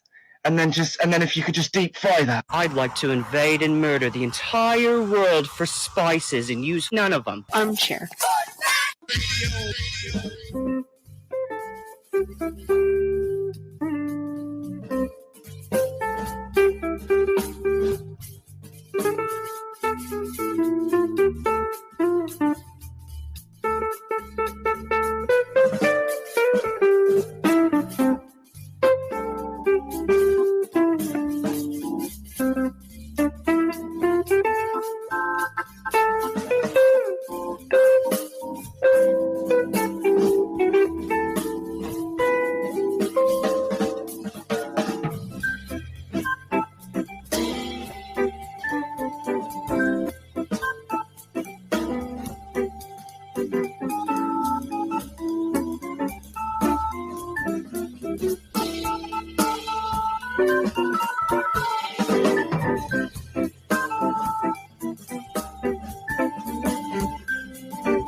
Welcome back.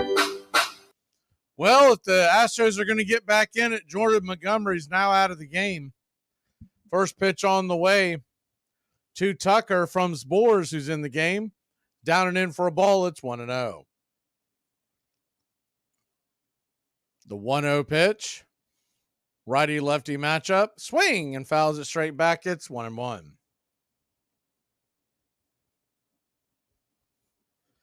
Minnesota leads San Francisco 19-14 heading towards the fourth quarter. The 1-1 pitch. Down and in. 2-1. So a 2-1 count. Tucker just looking a way to get on. Caused some traffic on the base paths. The 2-1 on the way. Swung on, lifted high into center field. Going back, making the catch is Taveras, and there's a long, loud out number one.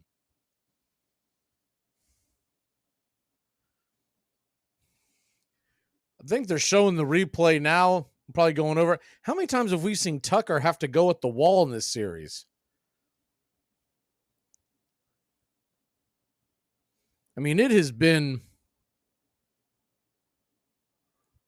Groundhog Day over and over again for him out there. He's caught some, hasn't caught some, but it seems like every single inning he's up there leaping at the wall for a ball.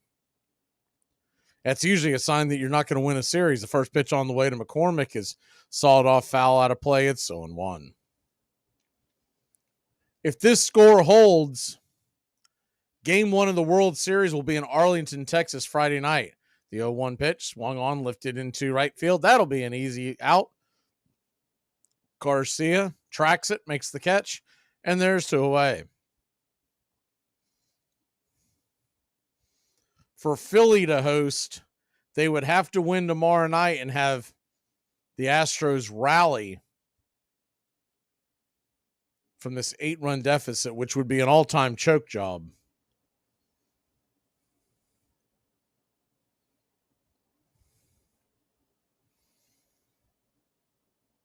First pitch on the way to Pena is a fastball top of the zone. For a strike, it's 0-1.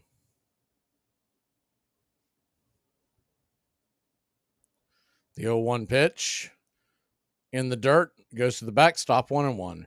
For game 1 of the World Series to be in Arizona, everyone would have to get disqualified because Arizona's got the worst record left in the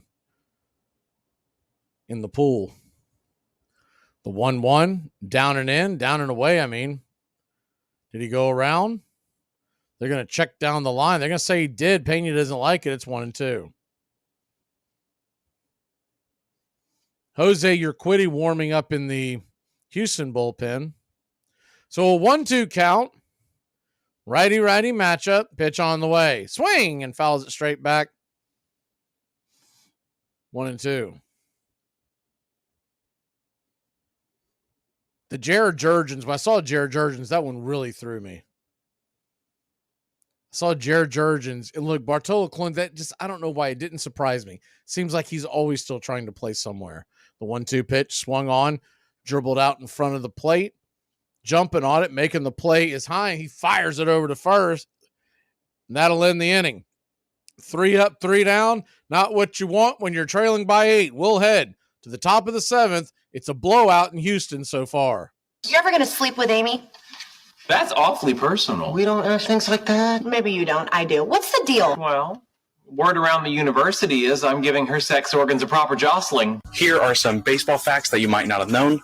John Lester will be remembered as a very intense, consistent pitcher. He was so consistent that in 241 starts for the Red Sox, he had a 3.64 ERA, and in 171 starts with the Cubs, he also had a 3.64 ERA. In 1995, a contest was held to name a future Arizona baseball team. The name Diamondbacks won, but there were some other choices. The Arizona Diamondbacks were almost the Rattlers, Scorpions, Phoenixes, or Coyotes.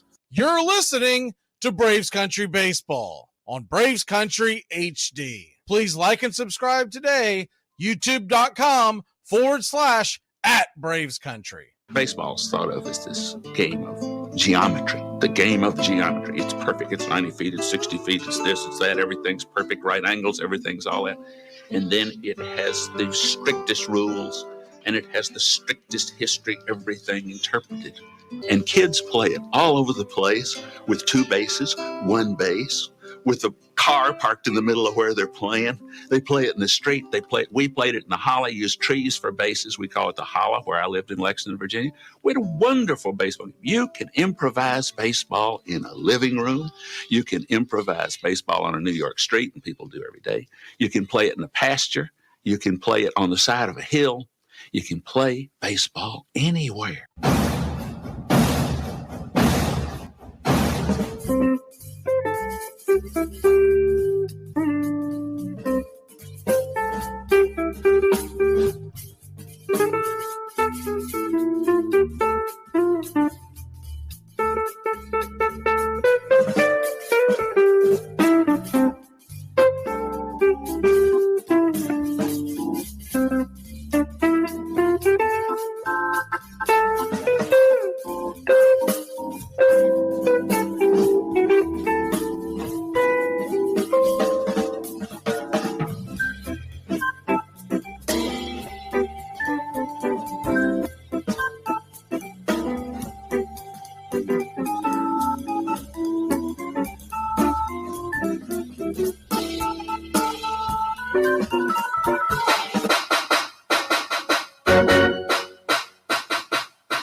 Welcome back. Letty Taveras will be leading us off.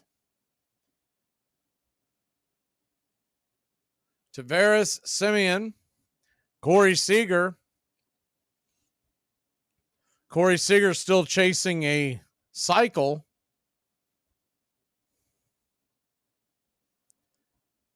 He'd have the whole 9 yards because he's also had a walk tonight. Yanier Diaz is now behind home plate. If that's not a day late and $1 short, the first pitch on the way from your Quiddy is right there at the knees. Should have been called a strike. Instead, it's a ball. It's 1-0. The 1-0 pitch. 93 swing and a miss up top. It's 1-1. You got to be kidding me with Dusty Baker.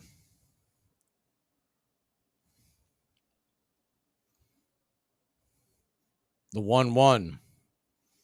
Down and in, 2-1. Why in the world is he putting in Diaz now when he could have put him in to bat back in the fourth? The 2-1 pitch, swung on, lifted high, deep into center field, drifting back, making the catch is McCormick, and there's one away. Bruce Bochy about to go back to the World Series one more time. Of course, he won 3 with the San Francisco Giants last decade, stepped away from the game for a few years, came back when he saw that Texas was going to have unlimited pockets to spend on marquee players, and he has guided this team well. Simeon takes a swing at the first pitch. Soft line drive to third. Bregman's got it, and they're still away.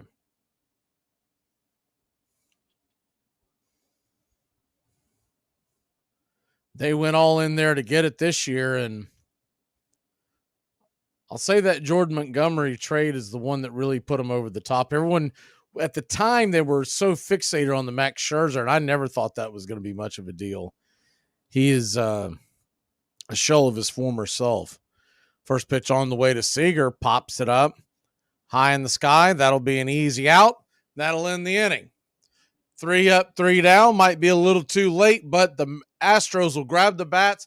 Bottom of the 7th, get up and stretch here in Game 7 of the ALCS. When the university...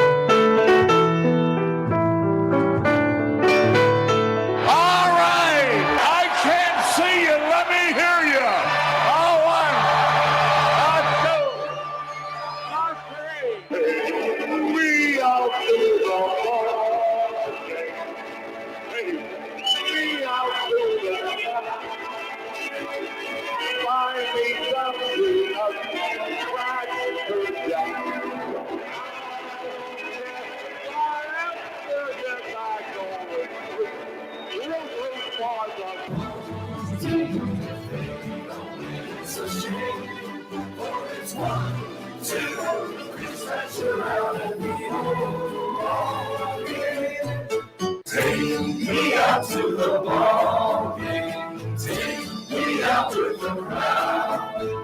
Buy me some peanuts and cracker jacks.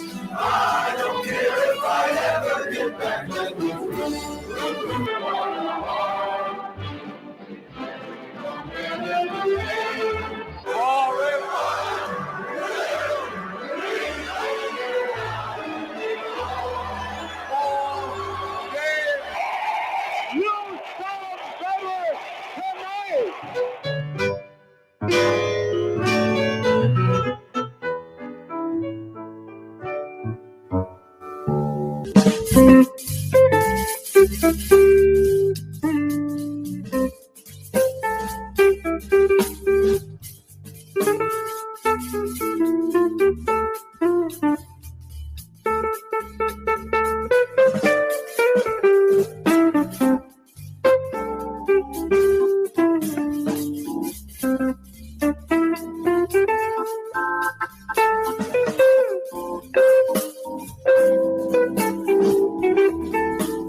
swung on and fouled back out of play. It's 0-1.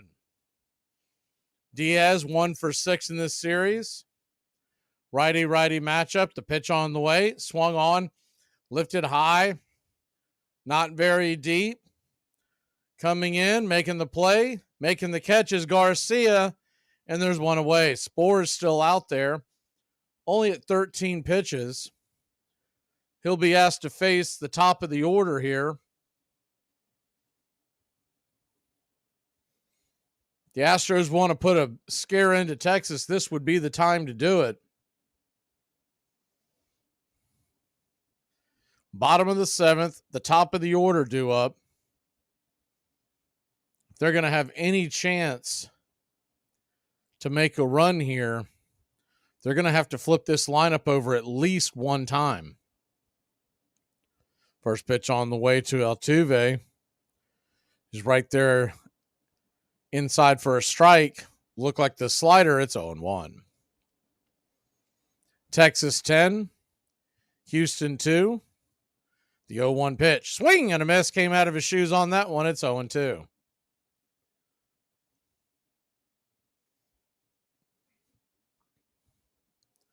Bregman on deck. Alvarez in the hole.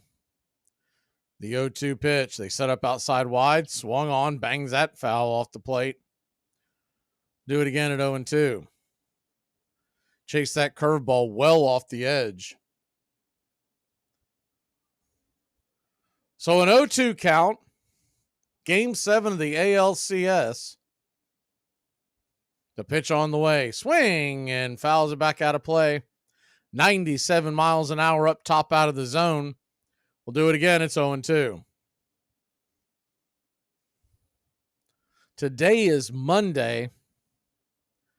Jordan Montgomery is the 0-2 pitch. Misses high and wide, 1-2. Depends on how they play it, but they could, in theory, run him out there for game 1. So the 1-2 pitch on the way, swung on, grounded over deep into third. Making the play is Young, fires it over to first, and it's a 5-3 put out. There's one away. I really think if they're going to have a chance of winning that World Series, Jordan Montgomery needs to pitch game 1 because they almost need him to pitch 3 times in that series. 1, 4, and 7. First pitch on the way to Bregman is down and away for a ball. It's 1-0. Now, he could use the same model that he used with Bumgarner back in San Francisco. If you remember, Bumgarner in the final game against Kansas City, is the pitch on the way, grabs it part of the zone. It's 1-1. The 1-1 to Bregman, righty-righty matchup, 2 outs, bottom of the 7th, down and away, 2-1. He pitched game 2, game 5, and then on very little rest, came out of the bullpen. I think it was in the 3rd inning, pitched about 6 innings of just unbelievable relief ball. The 2-1 right there on the edge for a strike. It's 2-1. Still, for my money, the all-time greatest postseason job by any pitcher in the history of baseball. The 2-2 pitch, down and away, 3-2.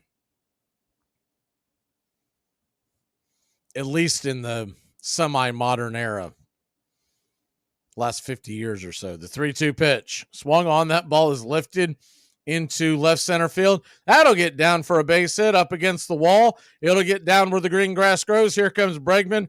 He'll truck it into second base, and it's a 2-out double for the Houston Astros.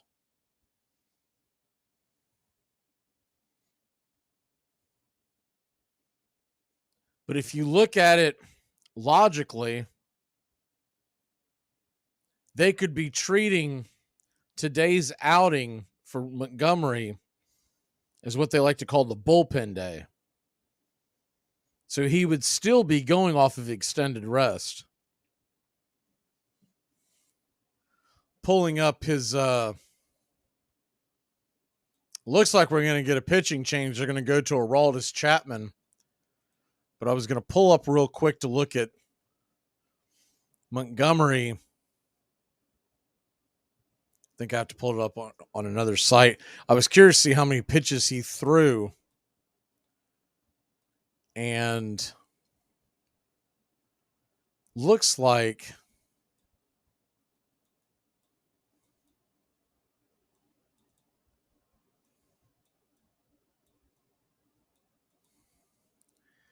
if you look at the number of pitches that Montgomery actually threw, it was 32.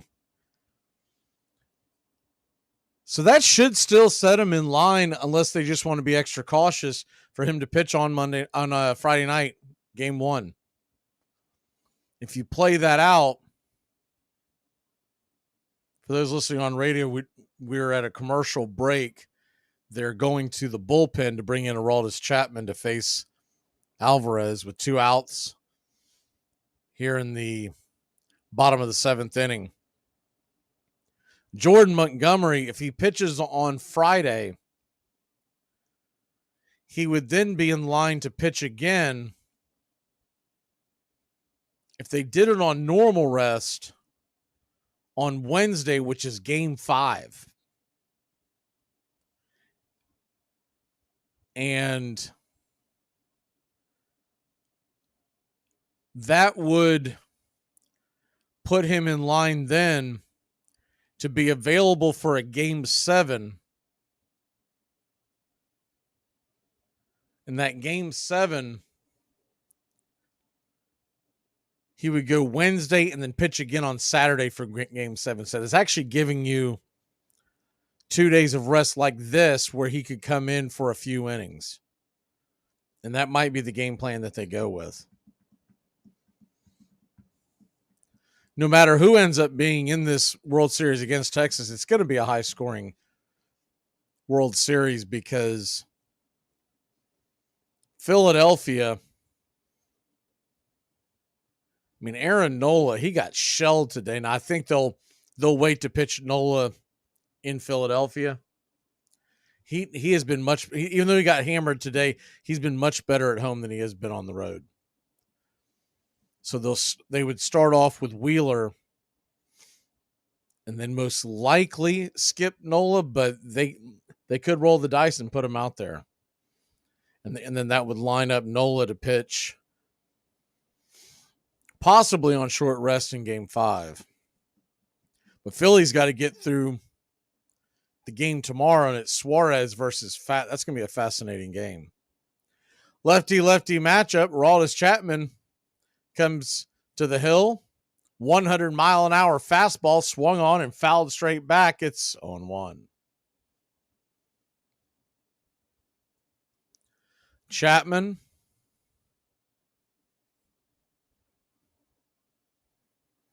trying to get one of these last. Texas needs 7 outs to head to the World Series. The 0-1 pitch. Swung on, grounded through the hole. That'll score a run, and it's 10-3 Texas. Bregman comes home and touches home plate.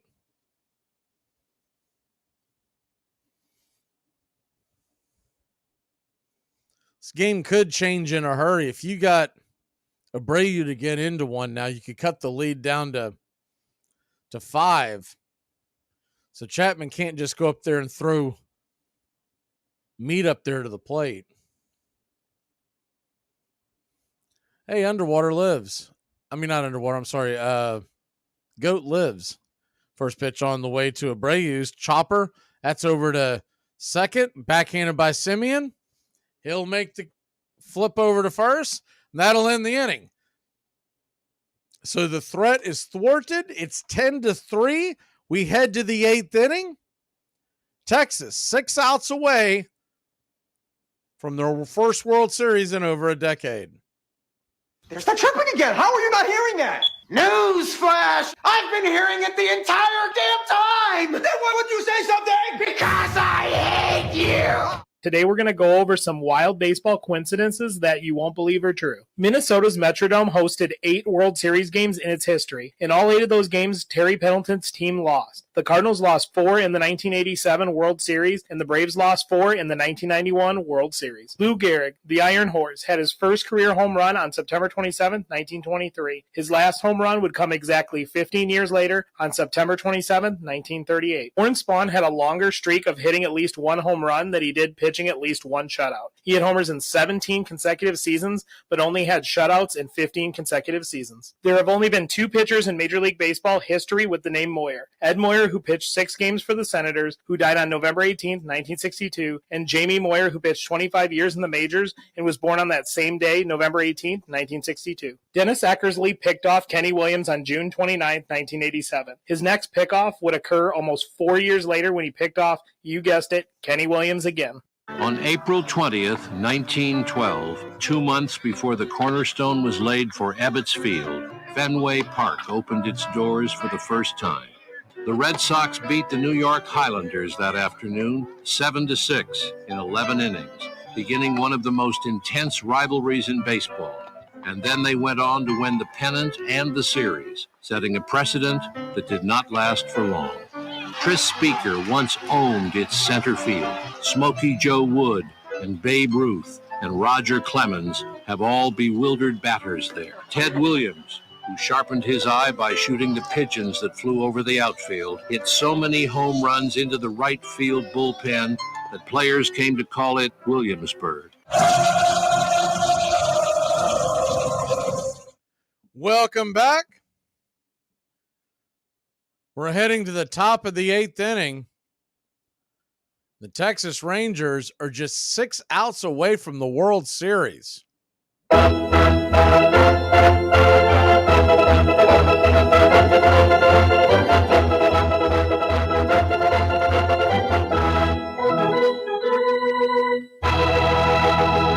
if you missed it earlier, the Arizona Diamondbacks have forced a Game 7 in the NLCS. Evan Carter will lead this off. Your Quiddy goes back to work. The first pitch on the way, 92 miles an hour. Right there for a strike. It's 0-1. Your Quiddy's pitched pretty well coming out of the pen. You're starting to wonder why they didn't go to him earlier in the game. The 0-1 pitch. Swing, and that ball's hit hard down the first base line. It's 0-2.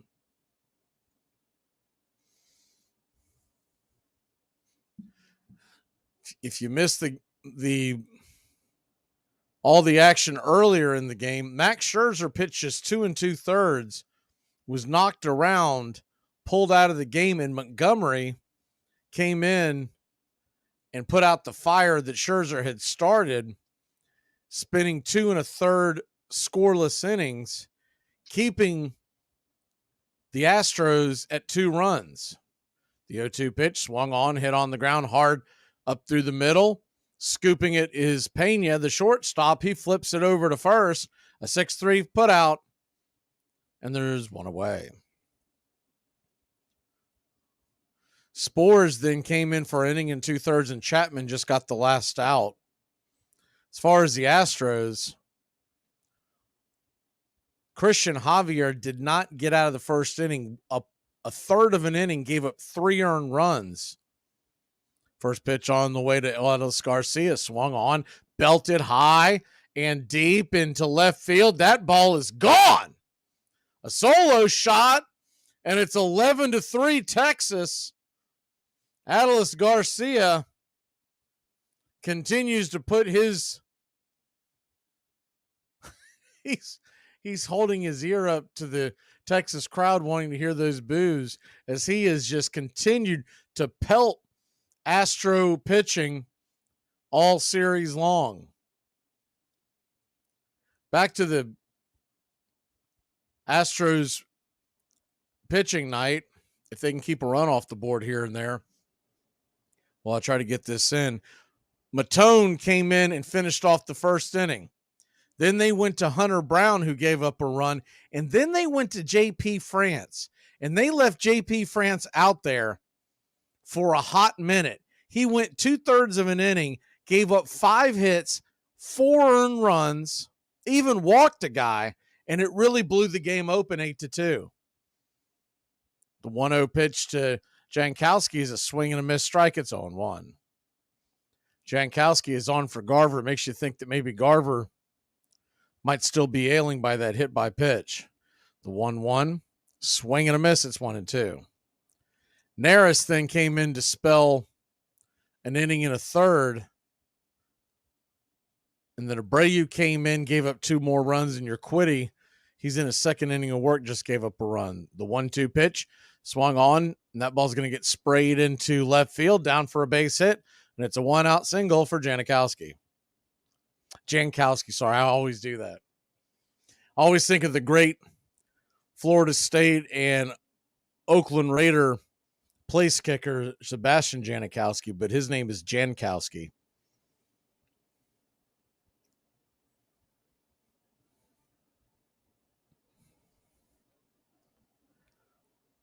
So Urquidy goes back to work. Heim at the plate, takes a swing at the first pitch he sees, pops it up high in the sky. Catch is made by Altuve, and there's 2 away. Game 1 of the World Series is Friday night. We will have that here, pitch by pitch, play by play.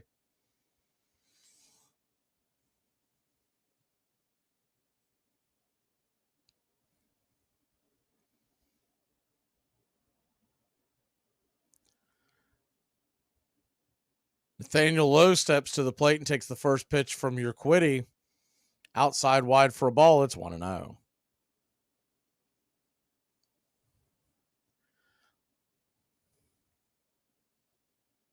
The 1-0 pitch right there at the knees for a strike. 1-1.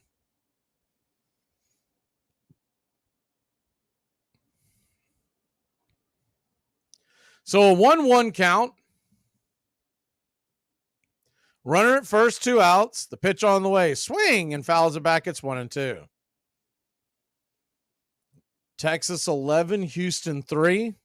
Top of the 8th inning.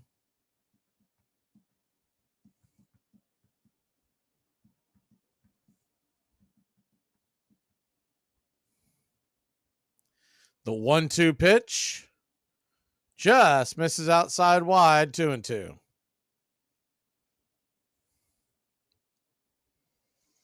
The World Series sets up like this: Friday night, Saturday night, off Sunday, back at it Monday night, Tuesday night, Wednesday night. They'll be off Thursday. Games 6 and 7, if necessary, are the following Friday and Saturday night.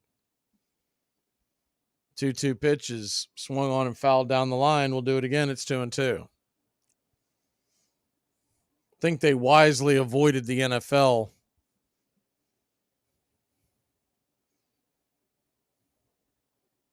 The 2-2 pitch. Rocks and fires, swing and fouls it straight back. We'll do it again.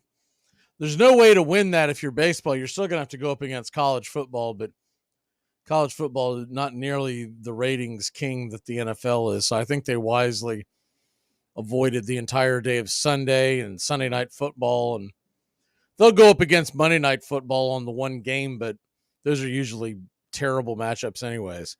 The 2-2 pitch, swing and a miss, strike 3. So low down on strikes. And the Houston Astros are getting down to the nitty gritty. They've got 6 outs to score 8 runs or the season's over. We'll be back in a flash. Bad check, dumbass. Holy crap. No, it is not a bad check. We just want to say goodnight, and we love you very, very much. What are you doing? Oh, just nailing his window shut for his own good. What if there's a fire? Well, then I guess you can just light your dope with it, dopehead. Today we're going to talk about crazy stats. Lou Gehrig hit his first career home run on September 27th, 1923. He hit his final home run on September 27th, 1938. In total, he hit 5 home runs on September 27th.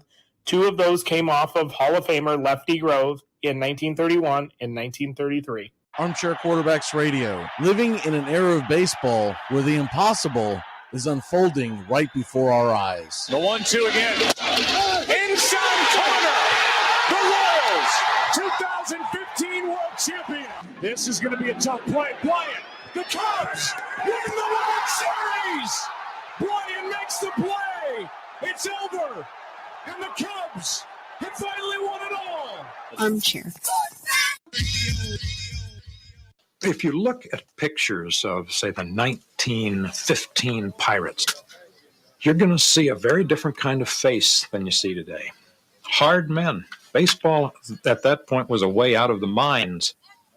This was a way for immigrant Americans to make a career. And they were tough men, hungry young men coming after the established older men. Baseball was played with a ferocity of kind of life and death, which in a sense it was for these players. So it represented the rise of American striving in a certain way. You're listening to Braves Country Baseball on Braves Country HD.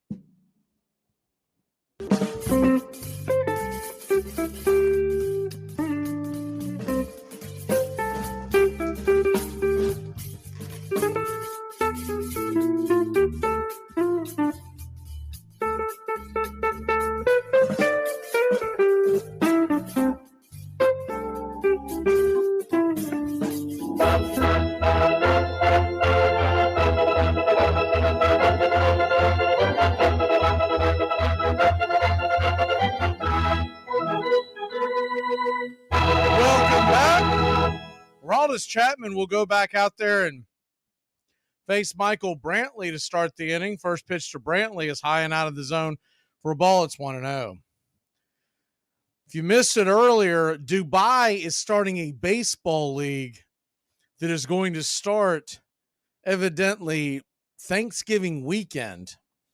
The 1-0 pitch knocks it up high and out of play. It's 1-1. And some names that we thought were gone are on this, are going to be in this league. Jair Jurgens, Pablo Sandoval, the 1-1 pitch down and in, 2-1. Bartolo Colon, Robinson Cano. All these guys were drafted this morning in their draft that they had over in Dubai. The 2-1 pitch. Right there for a strike, it's 2-2. And if we find a way to that they are actually televising this one shape or fashion, we're going to bring the action to you. We're still waiting to find that information. The 2-2 pitch swung on, and that ball is lifted over towards first. It's a one hopper. Lowe has it, steps on the bag, and there's one away. G3 if you're scoring at home.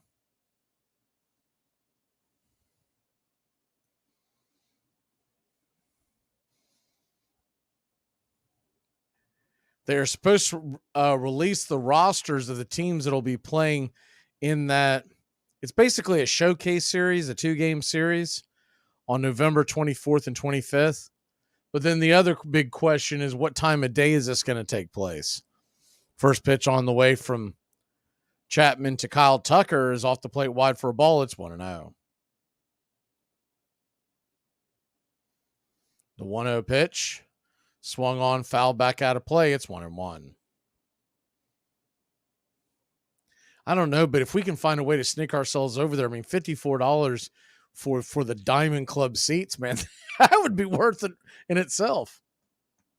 Just got to find a place to stay.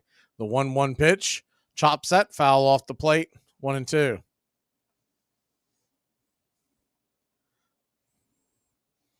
So this would be a good time to call in any kind of favors you know from people who live in Dubai.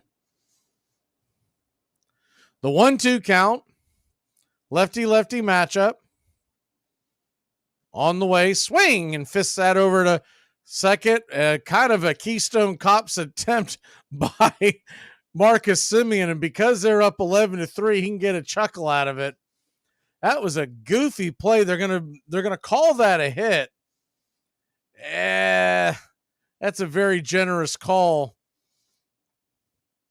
because that ball was hit to Simeon. It did have some weird backspin, but the fact of the matter, if it hits a second baseman's glove in Major League Baseball on a one hopper, he's expected to make the play.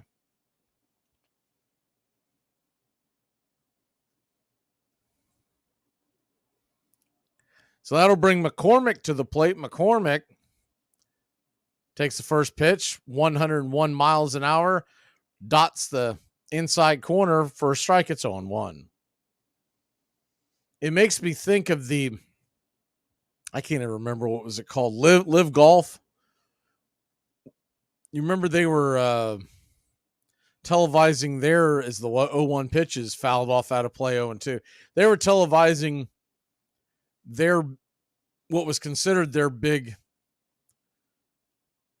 tournaments, some of their first few tournaments on the CW, and people were poking fun of the way they brought it to you. I never watched it, never had any interest in it, but evidently they were doing weird things like as 0-2 pitch inside hits McCormick, violent 102 mile an hour pitch that hits McCormick in the back. I think right there on the hamstring. Man, he landed awfully. That was a thud of a landing. The trainer's out there to check on him, see if he's okay. McCormick's trying to gut through it. I'm looking at the replay right now.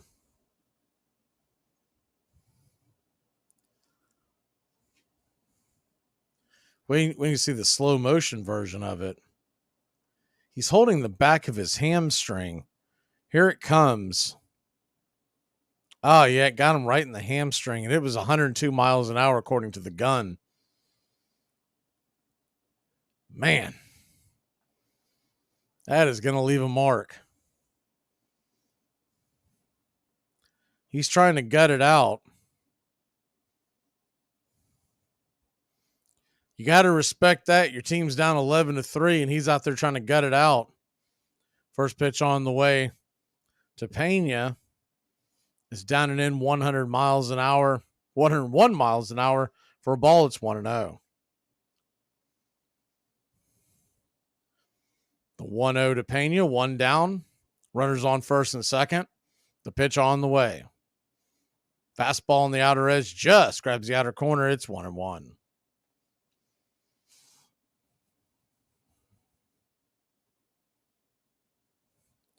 So a 1-1 count.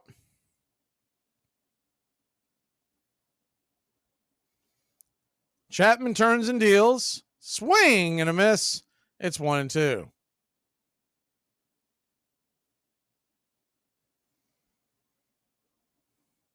Yeah, before Willis McGahee, there was an injury. Well, first of all, the first one I think of is Joe Theismann, Monday Night Football. But the other one that came to mind is the 1-2 pitch, swung on, lifted high, not very deep. Well, at least not deep enough. In towards the right field foul line. Making the catch is Garcia for out number 2. Tucker will tag up, and you got runners on the corners. But there was a horrific injury on Monday Night Football a few years after that no one really ever talks about. The Raiders, Napoleon Kaufman. It's a horrific leg injury. I guess it just always got overshadowed because the Joe Theismann thing had already happened. Plus, Theismann was a bigger name, but man, that was just a god-awful injury. McGahee's was pretty bad as well.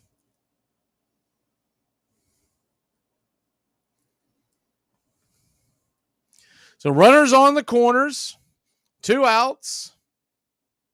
Astros needing a small miracle. They trail by 8.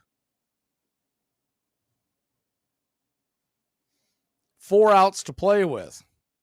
The first pitch on the way to Diaz, who comes to the plate. It's a fastball, misses high and out of the zone. It's 1-0. Top of the order would be due up next. So if Diaz could get a rally going, this would be the spot for the Astros. The 1-0, Swing, and that ball's lifted into right field. That's going to get caught by Garcia. Deep into right field. He'll make the catch. Flips it to a Ranger fan sitting in the right field stands, and that'll end the inning.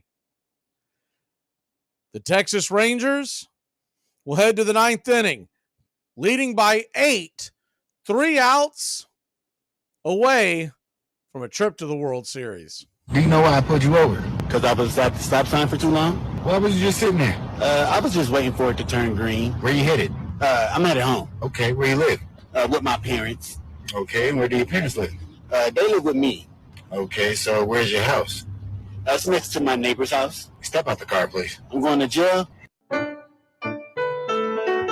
Hey, Braves Country. Braves Country HD is bringing you Braves Country Baseball. Braves Country comes to you every Tuesday night and Friday night, and 2 bonus games every week. Hi, I'm Mac Magee, and we'll be bringing you play-by-play, pitch-by-pitch of your Atlanta Braves. It's free to listen. Please like and subscribe. YouTube.com/@Braves Country. Braves Country Baseball for the fans, by the fans. This portion of the show is being brought to you by The Best Things in Life, which are still free with minimum purchase at participating dealers. The day after the Black Sox were acquitted, Judge Landis barred all 8 players for life. None of them ever played Major League Baseball again. Judge Landis and the club owners had done their best to reassure the public that the game's honesty had been restored, but fans remained skeptical. Something or someone else was needed to revive their shattered faith. But I tell you what, here comes a guy with big, broad shoulders and skinny legs, and he could hit that ball out of the ballpark. See, a lot of people had stopped going to baseball, and here comes Babe Ruth. Babe Ruth started hitting that ball out the ballpark and then brought him back. Swung line drive left field. 1 run is in. Here comes Babe. Here's the throw to the plate. He is safe. Well, the season's finally here. The Armchair Quarterbacks are back. Saturdays, 10 a.m., you'll be tailgating with the Armchair Quarterbacks. Mac Magee, Joey and Tones, and the rest of the Armchair Quarterbacks live, 10 a.m., Saturdays this fall. Talking college football, SEC, ACC, Big Ten, the NFL, fantasy football advice, and our picks against the spread. Right here on Braves Country HD, 99.1 FM, WQEE. Yeah, the Armchair Quarterback.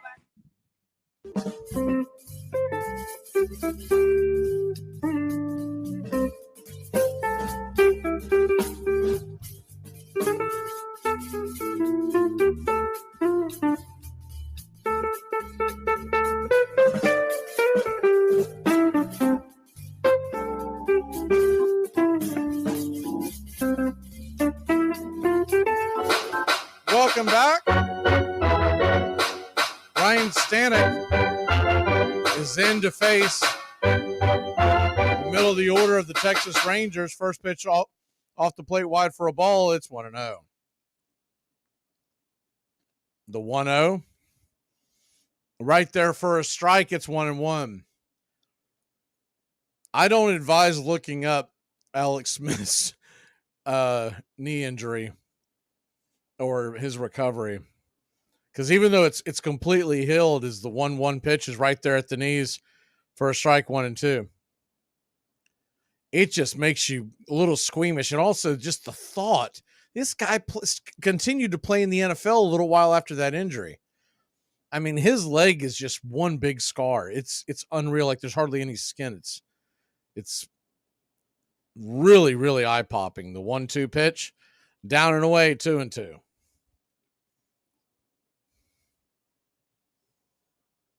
So a 2-2 count. I think this Game 7 took a playbook out of the NFL this weekend. They decided to just put a stinker on. The 2-2 pitch, 97 miles an hour, fastball, fouled straight back against the screen. We'll do it again at 2-2.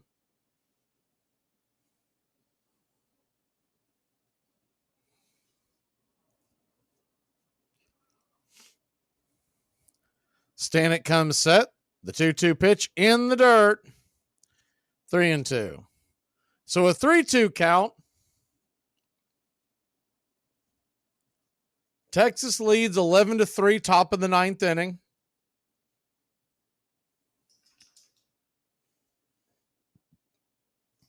The pitch on the way, swung on, grounded over to short, scoops it up, flips it over to first, and it's a 6-3 putout.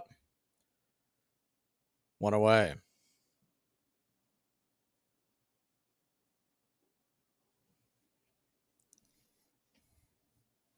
The roller coaster of emotions these teams have been on.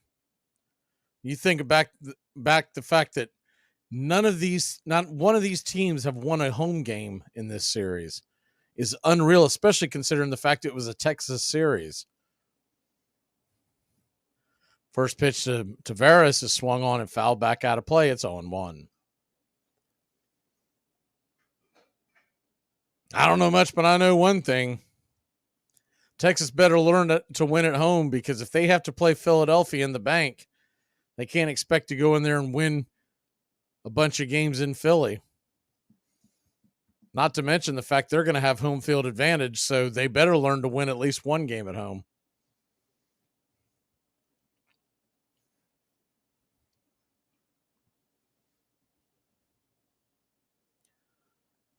So an 0-2 count to Tavares. One down. Stanek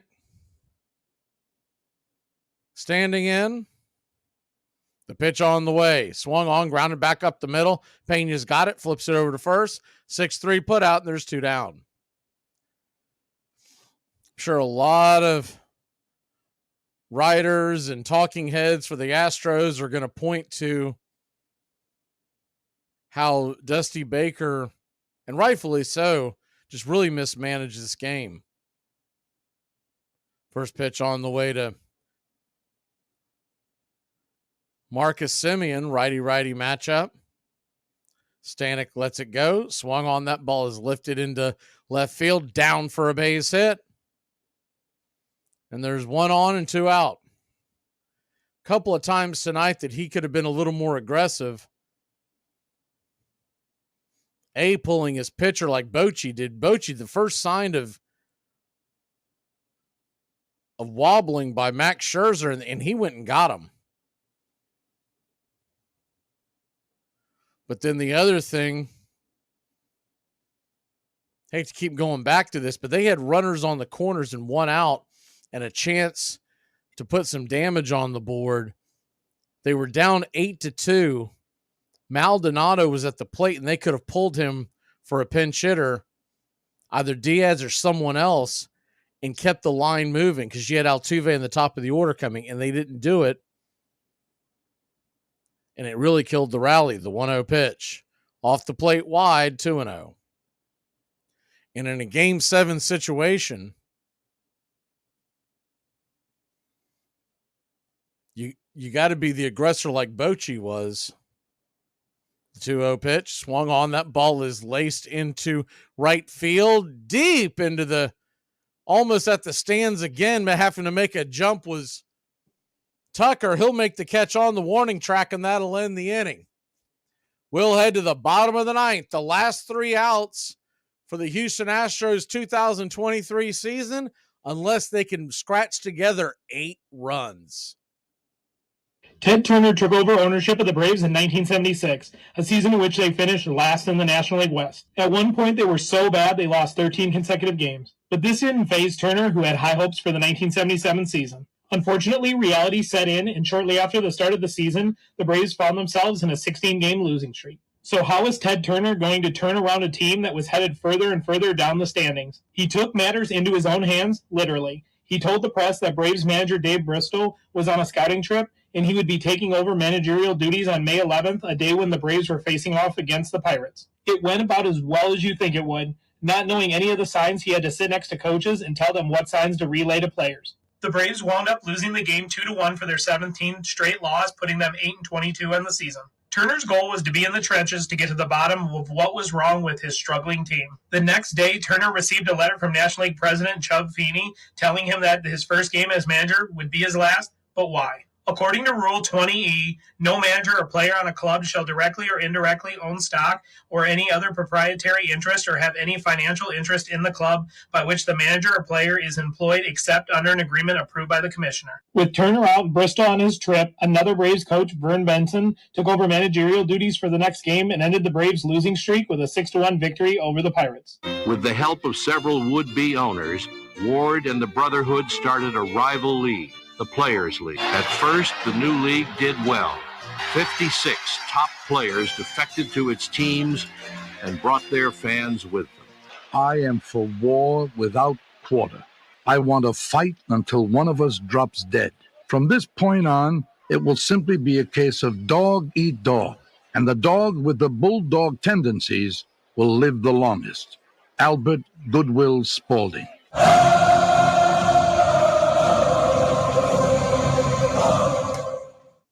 Welcome back. The Battle of Texas, Game 7. What I was hoping was going to be a heck of a shootout has just landed as a good old-fashioned dud tonight, unless we get one heck of a comeback tonight here in the 9th inning. Houston Astros trail 11-3.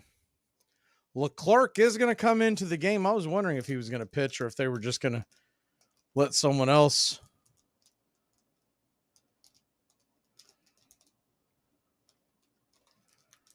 Leclerc will face the top of the order for the Houston Astros. First pitch on the way to Altuve. Swung on. He belts that ball into the night. Good night, Irene. It's 11-4. So Leclerc, this is going to be an issue when they get to the World Series, whoever they face, but especially if they face the Philadelphia Phillies. Because I'm telling you right now, Leclerc is not going to shut down that Philly offense. He doesn't have much movement on his fastball. Yeah, it comes in the mid-90s, but so does everybody who throws nowadays. So you got an 0-1 count to Bregman after the solo shot by Altuve. The 0-1 pitch is down and away. Taken for a ball, it's 1-1. The 1-1 pitch in the dirt, 2-1. So a 2-1 count. Base is empty. 1 run in, but Houston still trails by 7. 98 miles an hour fastball right there at the knees. Just misses low, 3-1. 3-1 your count. The pitch on the way. Outside wide, ball 4. So Bregman will head down to first. I thought they would really just give him the night off, to be honest with you. Thought they would just give him a chance to, considering the score. Closers normally have a hard time focusing anyways, and all you're doing here is you're hurting his confidence going forward. First pitch on the way to Alvarez is swung on and fouled back out of play. It's 0-1. There's still fans in the stands. There's still, the place looks like it's still packed. Except behind home plate. Those people have left. The 0-1 pitch swung on, fouled back out of play. It's 0-2. But you look down the left field and right field line, there's still a lot of folks there. I guess only the diehards and the Texas fans are still hanging out. Right behind home plate, all those people. I saw a video of a guy they talk about as the king of getting out and beating the traffic. I think that was Boston. I think it's the Red Sox stadium. And he has some deal where he's a big time advertiser there. I'm pretty sure it's Boston Fenway Park. Is the 0-2 pitch to Alvarez? Swing and a miss, strike 3. Off speed in the dirt. And they talk about how this, yes, actually I know it's him, because they talk about how he is infamous that as soon as he knows the game is over, he's gone. And there's video of him in the background, some of the biggest home runs in the history of Red Sox baseball over the last 20 plus years. First pitch on the way to Abreu is right there for a strike. It's 0-1. Like home runs by Big Papi, and there's one with Manny Ramirez. Like these just unbelievable moments in time. The 0-1 pitch, swing and a miss. It's 0-2. And I guess he's got season tickets behind home plate because he's such a big advertiser. But they show the video, and it's pretty funny as the 0-2 pitch is swung on, and that ball is going to get rifled into right field. It is down for a base hit. And a 1-out single sends a runner from first to second. You got runners on first and second and 1 away. But it's funny because you'll see the guy that did the video was pointing it out. These huge home runs in playoffs, World Series and whatnot, and they're walk-off home runs. And the moment he saw the ball swung and he knew it was gone, you see him scooching towards the exit in front of people. Like everyone else is still waiting for the ball to land, and he is literally just bebopping right past everybody. Like, dude, I would hate to go to a game with you. Or actually, he'd hate to go to a game with me. Like, what are you, nuts? We're not going anywhere. So runners on first and second, 1 down. The batter is Michael Brantley. He is 0 for 4 tonight.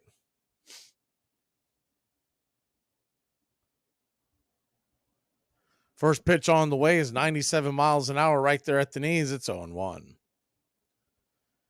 If they're going to make a comeback, looking ahead, you've got Tucker, McCormick, Pena, Maldonado all due up before they would flip over again. 0-1 misses outside, 1-1.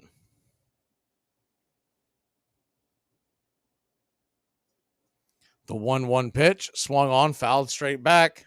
It's 1-2. Right now, let's say if you got a bunch of singles in a row, Jose Altuve would represent the winning run. How about that? The 1-2 pitch to Brantley. Down and in. Off the plate, it's 2-2. That would be like the ultimate nightmare for a Ranger fan, wouldn't it? Just a bunch of broken bat singles, and then here comes Altuve with the bases juiced. The 2-2 pitch from Leclerc. Swing, and that ball's hammered foul down the right field line. We'll do it again. It's 2-2. By the way, Minnesota did beat the 49ers tonight in Monday Night Football, if anyone cares about that. So a 2-2 pitch. Runners on first and second, 1 out. Game 7 of the ALCS. The pitch outside wide. Ball 3. So a full count. Tucker stands on deck. Leclerc comes set. The pitch on the way. Swing. Pops it up. High in the sky. Making the fair catch is Seager, the shortstop. And there's 2 away. The Texas Rangers are 1 out away from returning to the World Series.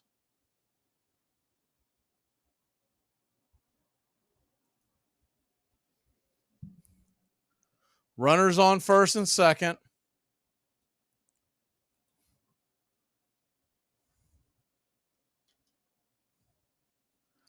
The pitch on the way to Tucker swung on, fouled back out of play. It's 0-1.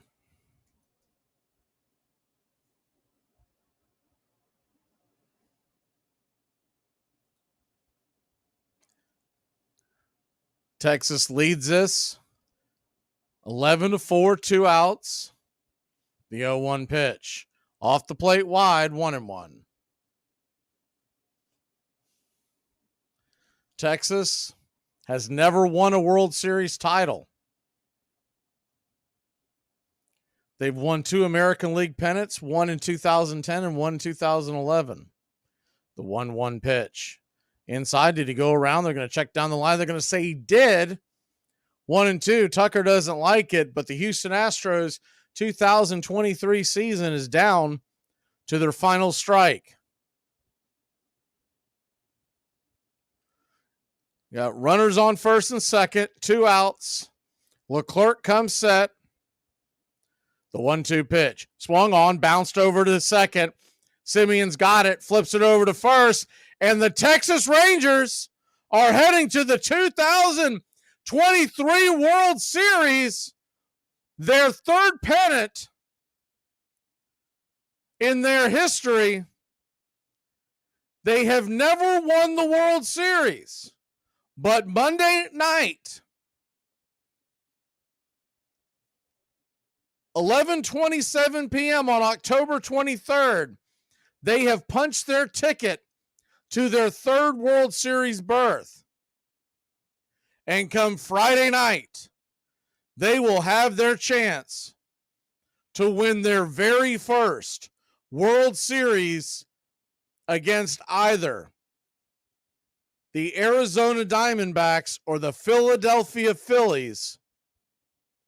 Will have first pitch estimated to be at about 8:03 Eastern Time. Y'all have a great night. The Texas Rangers win game ball. Honestly think, even with Corey Seager's batting, you know what? I'm going to give it to Montgomery. He came out and stopped the bleeding and really put an end to any kind of hope that the Houston Astros had of making a comeback. Have a great night, y'all. Rangers win 11-4. They're heading to the World Series. Congratulations, Texas fans.